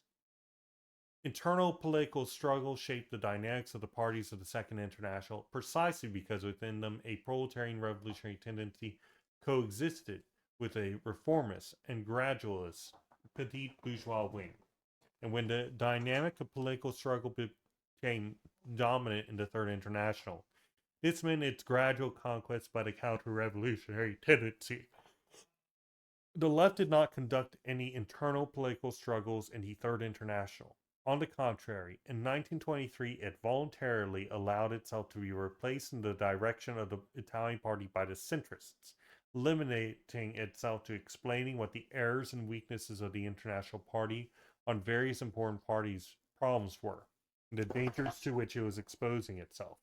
It continually called for a rational and objective study of the part of the whole international to find the best solutions to the problem of the center, and the Tesi di Roma, the Rome Theses of 1922, not only respect absolute centralized executive discipline to Moscow center, are not intended to be opposed to the positions of the center. Rather, they are a contribution of the Italian section towards a rational solution of tactical questions in line with the common principles. Only after 1923 did the left, by identifying the dangers of falling back into opportunism that the International was evidencing ever more evidently, found the possibility that if Moscow's line weren't reversed, an international faction of the left would need to be constituted to defend the International from the resurrected opportunist wing.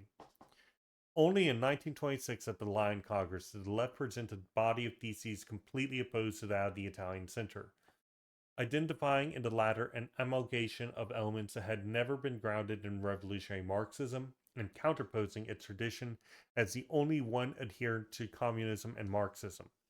For the left, although the Communist Party constitutes itself on the basis of its sole doctrine, of a single program, a principle is clearly enunciated in forming the basis of the individual's adherence to the party. And although it is on this homogeneous base the grand scheme of tactics becomes rationally defined, nevertheless, the party never ceases to confront the hard and complex questions, which it must resolve every day of its life. But the homogeneity of the foundation on which the party rests enables it to find solutions to these problems through a method of work and research that is common to all of the party, a constant clarification of the cardinal points where all militants declare that they have accepted and from which the solution to any problem must never diverge. The fact that at certain times a variety of answers can present themselves to the same questions, with militants taking up different positions in search for solutions, cannot induce us to forget the shared heritage on which the party rests, and to which any and all answers must be bound. Thus, the solution to a problem that within the center of the party decides to apply should not come about as the expression of balances of power between different groups within the party and of its prevalence of one over the other, but due to its compliance with the line laid down by doctrine, by the program, by the tactics of the party. And its loyalty to the common tradition must be demanded for any formulation of any problem. The solution to the issues that assail the party thus becomes delegated to collective work carried out on a united foundation that everybody accepts and is thus susceptible to objective and rational study. The everybody who are accepting are the people who are not kicked out of the party for not accepting the cardinal points. So that's not a proper defense. Okay. Towards the center, there must be a total obedience and executive discipline, not insofar as is the expression of a majority of individual viewpoints, but insofar as it proves to be along the lines of this continuity. So again, right? They talk a lot about democracy and how it's bad, and they waffle on defining democracy. Sometimes it's consulting the masses, sometimes it's electoralism. These aren't the same thing, right? At all. They can be, but they aren't the same thing. Consulting the masses might just be going out with a sorry, I say masses. Consulting the party members might be just going out with a list of questions on a questionnaire, right? That would be an example of a of consulting the party rank and file. Now, is this democracy? I would argue, yeah, so long as it's binding in some way, so long as the decisions are made out of that, wherein it's like, okay, what do we want to do? And then you're fine, and you're fine, and you're fine until you come to a singular decision, that would be democratic in my view. But, I would be kicked out of the party because I would not accept that vision. But Marx specifically says democracy. He specifically notates the necessity of it. In earlier sections of this, they said that Marx called the Paris Commune a dictatorship of the proletariat precisely because it wasn't a democracy. That is literally the exact opposite of what Marx said. I have the details. I can prove it if somebody asked me to. I could go through the Civil War in France and point out exactly where he talked about it. He describes it as the most democratic in history. So they can't say this. They can't go and say, "Oh, we've got the correct doctrine. We've got all this right stuff," and then say, "Oh, well, since everybody agrees with it, then it's all good." But they're kicking out everybody who disagrees with it. And then I'm saying here, I'm like, "No, you guys are full of shit," and I can point to it right here in Marx. But it goes against their cardinal principles. Do I get to speak? I don't think so. Okay. Anyway, we're gonna add this for the time being. Alright, so towards the center there must be total obedience and executive discipline, not insofar as is the expression of a majority of individual viewpoints, but insofar as it proves to be along the lines of this continuity. The occurrence of dissent on a determined tactical question or practical work, while it does commit all, so basically they're saying, hey, we don't want somebody elected to positions, rather they need to prove that they are able to continually submit to the decisions of the center, and when they're in the center they continually submit to the decisions of the that the that are historically correct, right? That the program is in line with, right? You're kicked out if you decide to say no. We're going to do something a bit different here.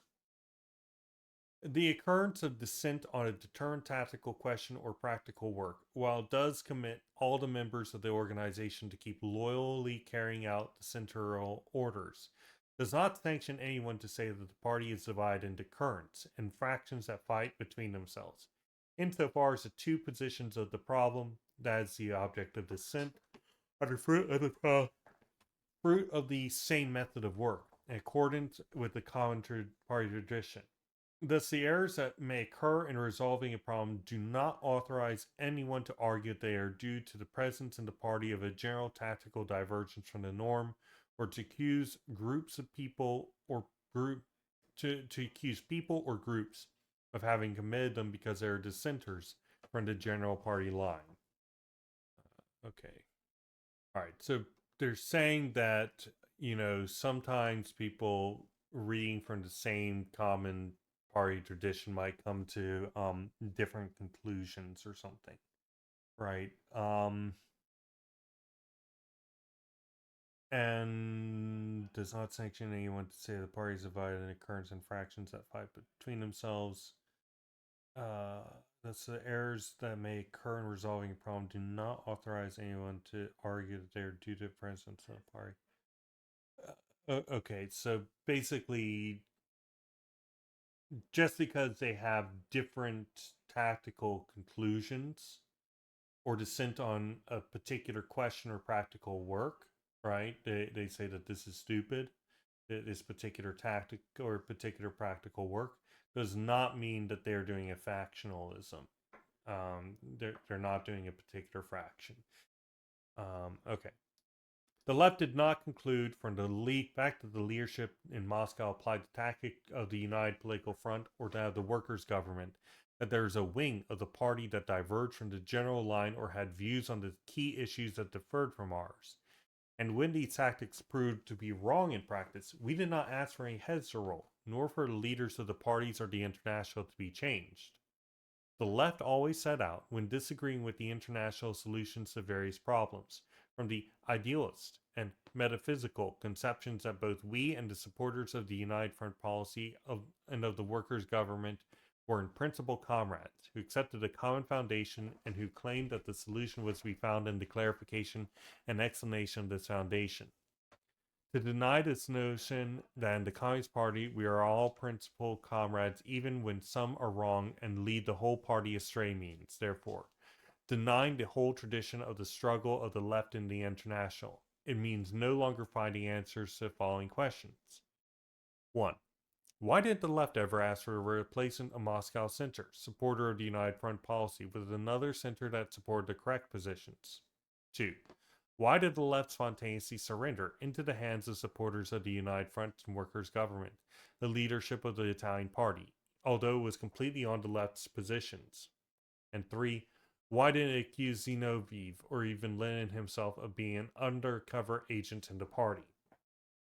It is known that the left asked for none of this, but requested instead the correct tactical positions, binding for all, be sought in the collective work of clarification and definition of common heritage of us all. In the putting on trial of the men who had made mistakes, in the personification of errors, in the critiques and self-critiques, the left saw a departure from this healthy dynamic and, consequently, the risk of a relapse into opportunism. Okay, so I'm just going to cut in here. This is profoundly stupid. This entire mindset here of, oh, we'll just go along and then do a call for correct thought. That's not how it works. Especially if you think that there's an opportunist thread that's going around with careerism and whatnot.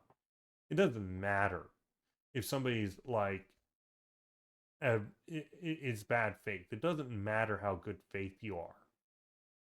They're not going to engage you in good faith. In addition, um, let's see, if they wanted their position to be victorious because they thought that their position was right, then they would need to fight for it. It's that simple. Um, there's no basis for their position if they're not willing to politic for it. And make no mistake, this is a political battlefield, and Lenin knew it to be such. He engaged in political fight all the time. Um, I don't understand their thought process here. Um,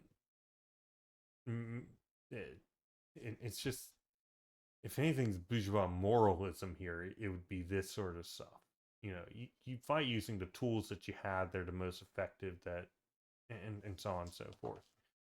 You don't get to complain about the results if you don't. Continuing. Having to deal with people who love to forget too easily, we are forced to give a practical example. In our small party, a dispute over the union issue has led to a confrontation in which a group of comrades has been defined as suffering from activism and voluntarism, and consequently all efforts to resolve the issue, so to speak, were directed towards depriving this section of its duties and responsibilities and repassing them to the healthy part. From a possible tactical error such as the defense of the CGIL, what's this? Communist group of Italian General Confederation of Labor. Okay. The inference is drawn that we were in the presence of an anarcho-syndicalist current within the party, and it was necessary not only to correct the error, but to also unmask this current of which the error was but a reflection. From 1922 to 26, the leadership of the Communist International ruined a party of millions of people and, objectively, sabotaged the revolutionary struggle of the proletariat throughout Europe and then in the world. But never by pen or by mouth did the left ever state over those 4 years, or even afterwards, that the International was led by anti-Marxists and opportunists, that it was necessary to take the leadership of the organization from those who were guilty of fatal errors. But if they were put into position by a system of fatal errors, then one would imagine that they themselves were products of those fatal errors and probably need to be removed. Or at least have their position questioned and stuff like that. Anyway, neither in any of the writings or speeches of the left will any statement be found that we were fighting against the executive in Moscow, from whose tactical errors it had to be inferred that it was an opportunistic current infiltrating into the party. We said nothing, even in 1926 when all was lost. We did not personify Zinoviev's or Kamenev's or Trotsky's errors by sticking labels on them that were only useful to those outside the party. Not out of any foolish respect for personal dignity, but because we believed and still believed that these errors were not determined by men. This is a position completely opposed to the one who says, quote, we fight against wrong positions, but when they become radicalized, we also fight the men who are the carriers of these positions. I'm not too clear what this is saying, but okay. Which is wrong both counts, because our work in the International was never a political fight, but it was about making a contribution and providing clarification. This is being a scholar. They're describing being a scholar. This stuff doesn't work once you move out of a university. And even within a university, there's tons of politics that goes on. It's not going to do anything. I mean, just look at what Lenin was doing. Was Lenin playing with, oh yes, we can't talk about individuals and we can't call them opportunists. Was Lenin doing this when he was going after Bogdanov and the rest of the tailists and Machists within the party? No. He went like a fucking bulldog and he attacked them viciously. He was a politician doing clever political maneuvers and thrashing the people who he disagreed with one-liner bangers that just completely bowled over everybody. And that shit works. This We're going to stand off and plead that people figure out the correct action and you know the system that is clearly faltering and falling to the wayside. We either break with it, which we really don't want to do, or we just ask them nicely. You know, that doesn't work. Anybody should, it's especially a freaking communist fault, people should know that doesn't work. No. No. All right. We never fought a political battle either against the wrong positions or the spokesmen of these positions. We demonstrated that the positions were wrong and tried to set up a collective and personal endeavor to find, on the basis of mutual trust and violent free bargaining, diplomacy, conflicts, pressure, the right position in light of our principles.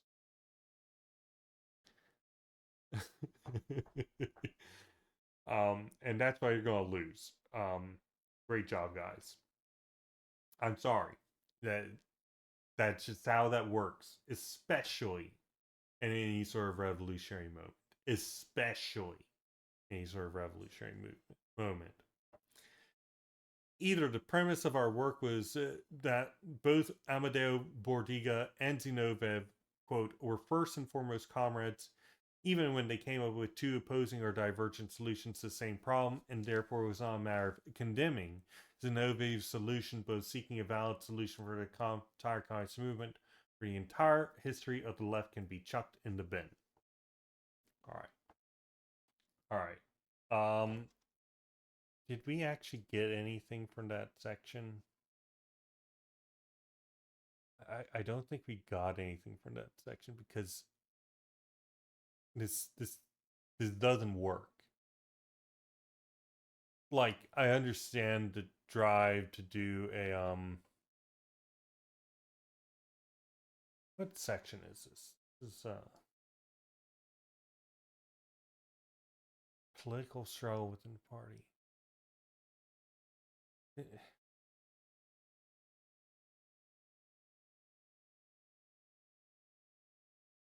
I mean, okay, no, we did get this first section up here, but all this down here is just no. That's not how that works.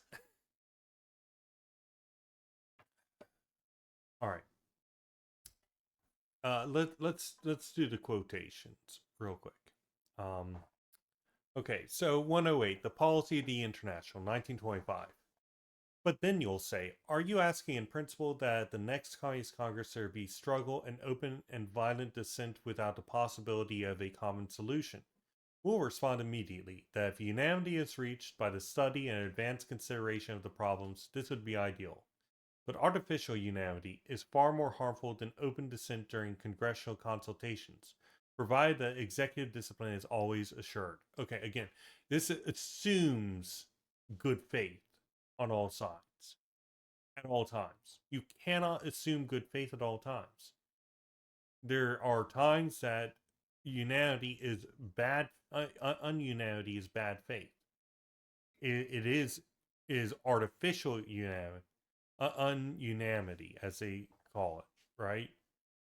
You know, but on the other side, rather than a struggle and open and violent dissent, you know, somebody could be going in, you know, let's use their language. The Stalinists might be going in and utilizing their terrible tools of criticism and self-criticism to wherein, you know, it doesn't matter how well reasoned your arguments are and whatnot. They are fundamentally bad faith from the get-go.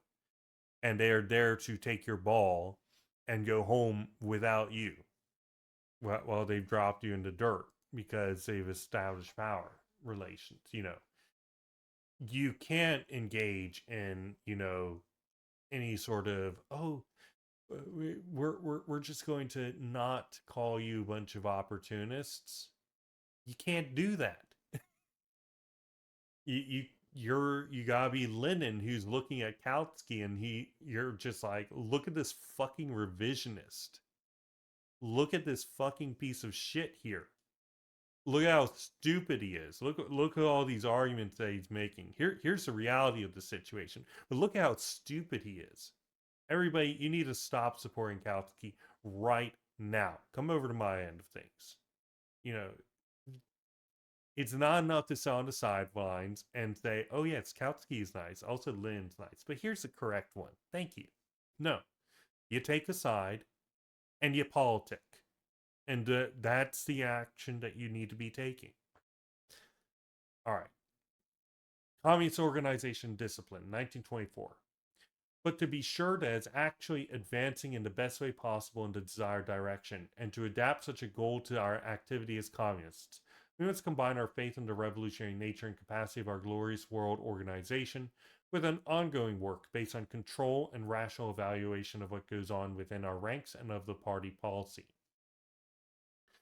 110. Draft theses presented by the left at the Third Congress of the Communist Party of Italy, Line Theses 1926.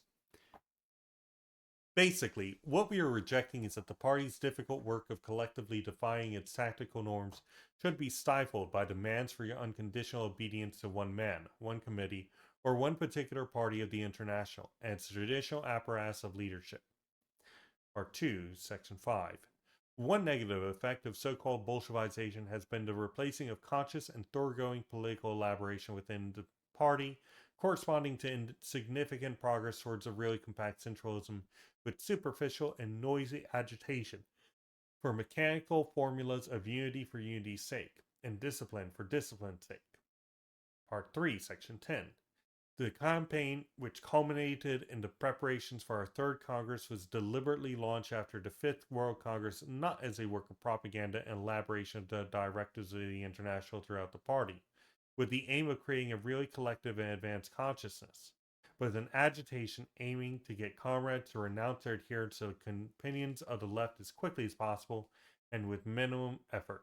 No thought was given to whether or this would be useful or damaging to the party with regards to its effectiveness towards the external enemy. The only objective was to attain this internal objective by any means. 111. Speech at the left's representative at the 6th Enlarged Executive Committee of the Communist International, 1926. The issue must therefore be approached in a different way. Even if the current situation and economic prospects do not favor us, or at least are relatively unfavorable, we must not resign ourselves to accepting opportunist deviations and justifying them under the pretext that their causes are to be found in the objective situation. And if, despite everything, an internal crisis takes place, its causes and the means to heal it must be sought elsewhere, for example, in the party's activity and the political line, which today is not what it should be. So essentially, they're saying that, oh, yeah, there's all these opportunists and positions of power. We're not actually going to attack them, but we're going to say what the correct line should be and hope that the party's daily activity will take care of these guys because people are agreeing with what we had to say. What?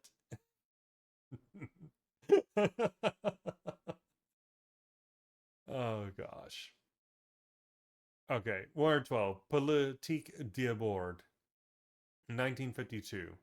Polemics about persons and between persons, and the use of abuse of personal names must be replaced by the checking and verification of the statements on which the movement, during successive difficult attempts at reorganization, has based its work and its struggle.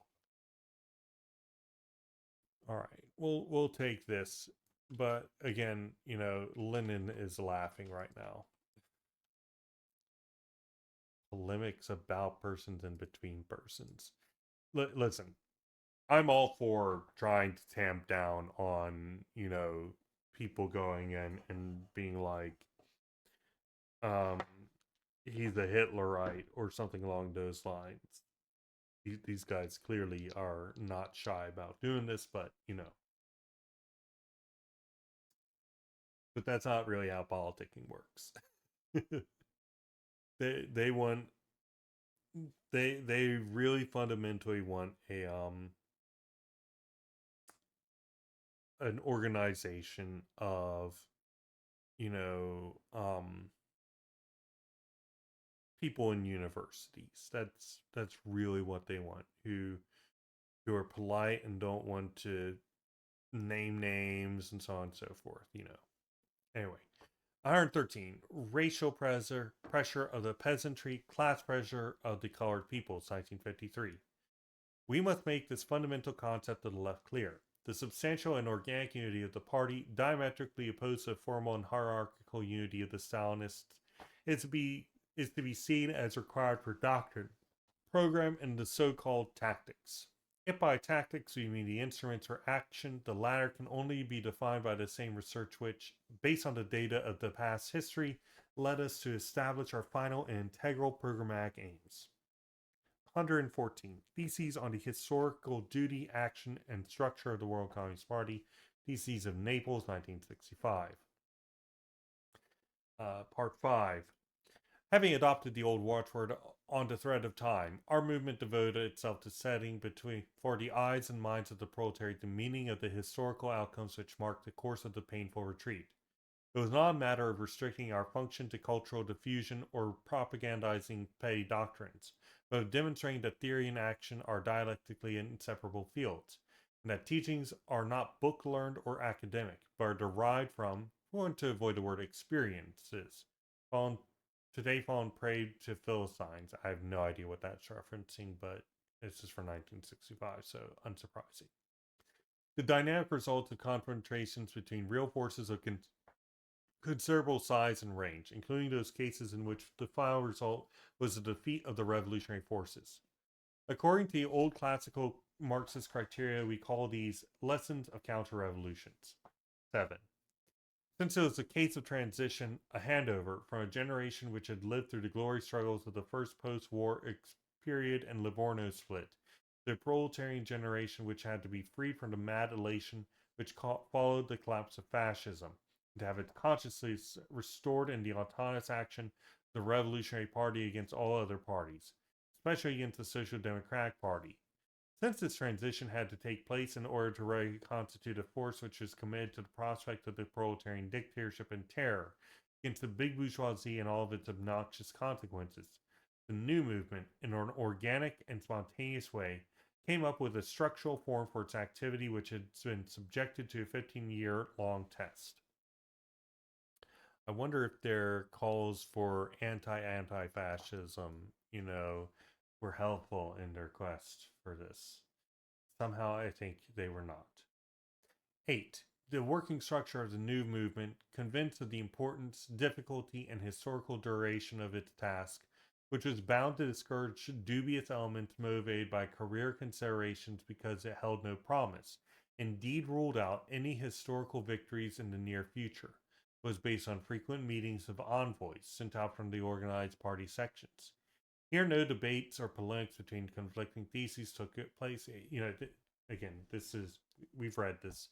This is them crowing and bragging about how they got a party organization that,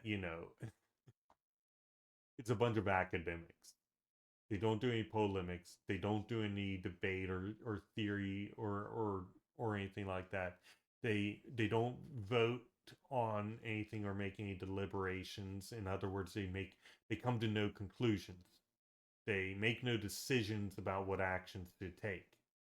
There's just simply the organic continuation of the serious historical work of handing on the fertile lessons of the past to the present and future generations, to the new vanguards emerging from This is academic work. They're teaching each other. That's literally all it is.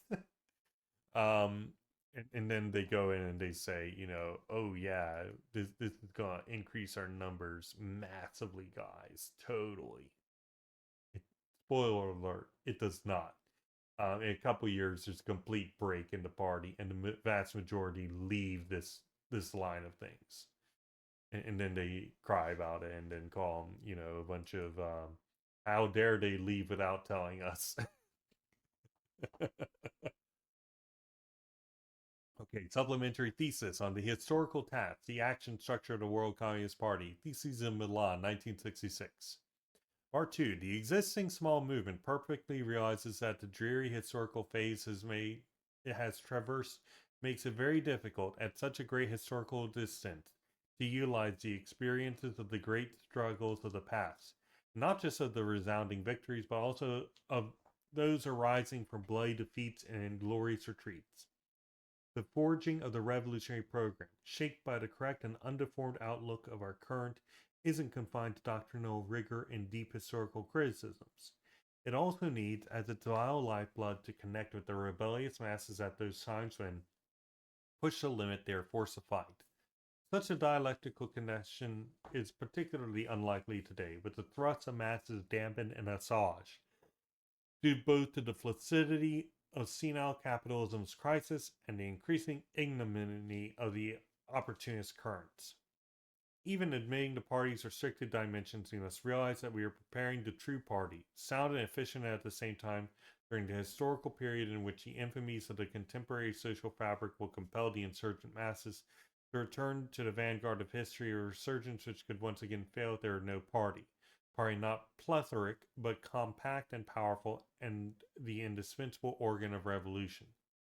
The sometimes painful contradiction of this period will be overcome by drawing the dialectical lesson that comes from the bitter disappointments of past times, and the courageously making known those dangers which the left gave timely warnings of and denounced, along with the insidious forms that the ominous opportunist infection periodically assumes. Okay.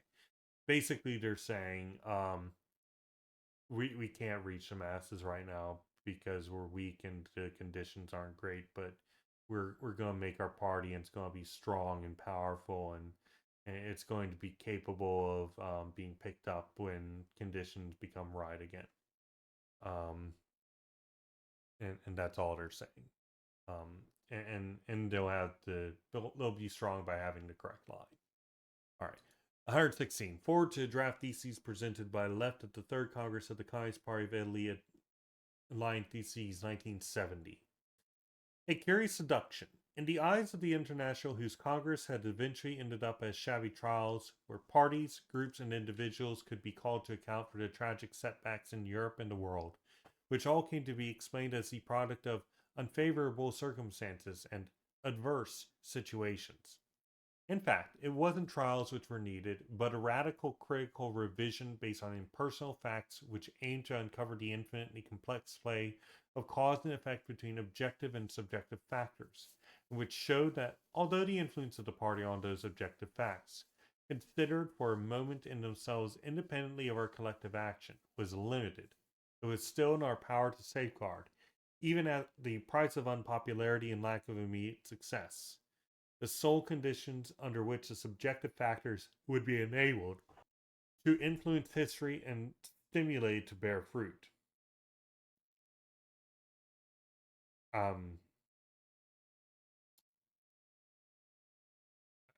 I don't think that any of what was done here supported that, and I think history plays that out.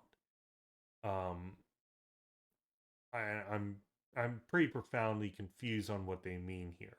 You know, they're essentially saying, yeah, we had the unpopular position, we didn't get many people, but we had the correct one. And you know, our goal with the correct one was to be able to influence history and stimulate it to bear fruit. They essentially want to take their very few people and make it so there are conditions that more people would be radicalized and join the party, but not through changing their internal party, you know. um I mean, I guess I can understand. I'll copy this down, but this is I think that you need both, you know. If your party is profoundly unpopular, then it probably means that there's some sort of problem. Okay, the party would, and that problem is probably that you are coming to no decisions and no deliberations, and you're not actually doing anything other than being a bunch of people in your fucking armchairs. I'm just gonna put that out there. That's that's really what I'm going to make my guess. And then going in and calling everybody who does do those things activists or whatever. The party would be nothing if it weren't objectively and subjectively, both for its militants and undifferentiated working class, the uninterrupted conducting thread which remains intact through the influx and reflux of varying circumstances, or even if broken, which remains unaltered. The struggle to keep the thread from breaking, the struggle to keep it intact during the long years of victorious Stalinism, and the struggle to preserve and reconstruct the world party of the proletariat around it, therein lies the meaning of our battle. So, yeah, these guys are kind of similar to the people that Lenin fought within his own party at a time. These were the people that he attacked in politically in his book Imperial Criticism, Materialism and Imperial Criticism, which is fundamentally an assault on Alexander Bogdanov and a variety of others who within the Bolshevik Party essentially did not want to take the party and convert it from its theory focused organization into a military focused revolutionary party organization, right? Essentially, he utilized many different methodologies, but really they were political maneuvering to attack his compatriots to get them out of position so that he could come in and convert the party into a military organization. He said, this is the time. We're working towards it. Here's what is to be done, and so on and so forth. You know, it was a vicious attack, to be perfectly clear. And, you know, to some degree, it was completely warranted. The Bolsheviks continued to tail the masses, even under Lenin, just due to its structure, right? When the October Revolution was really getting underway, the party was advising the masses to slow down. It was Lenin going to the sailors directly in his April theses, you know, and talking to them that actually started the whole thing in a very actual militant way. Before it had all the boiling up and the conditions which would allow it to occur. And it was happening in small areas. But really, it was him going out there that got everybody saying, let's get in with the Bolsheviks. Let's join in with their struggle because they've got the right of it. It was him going out to them against his own party that did that. And this is a party that he had worked very hard within to deal with in a political maneuver the various people that were creating these sorts of conditions where he had to go against the party as an individual. Now, I'm going to summarize these next time.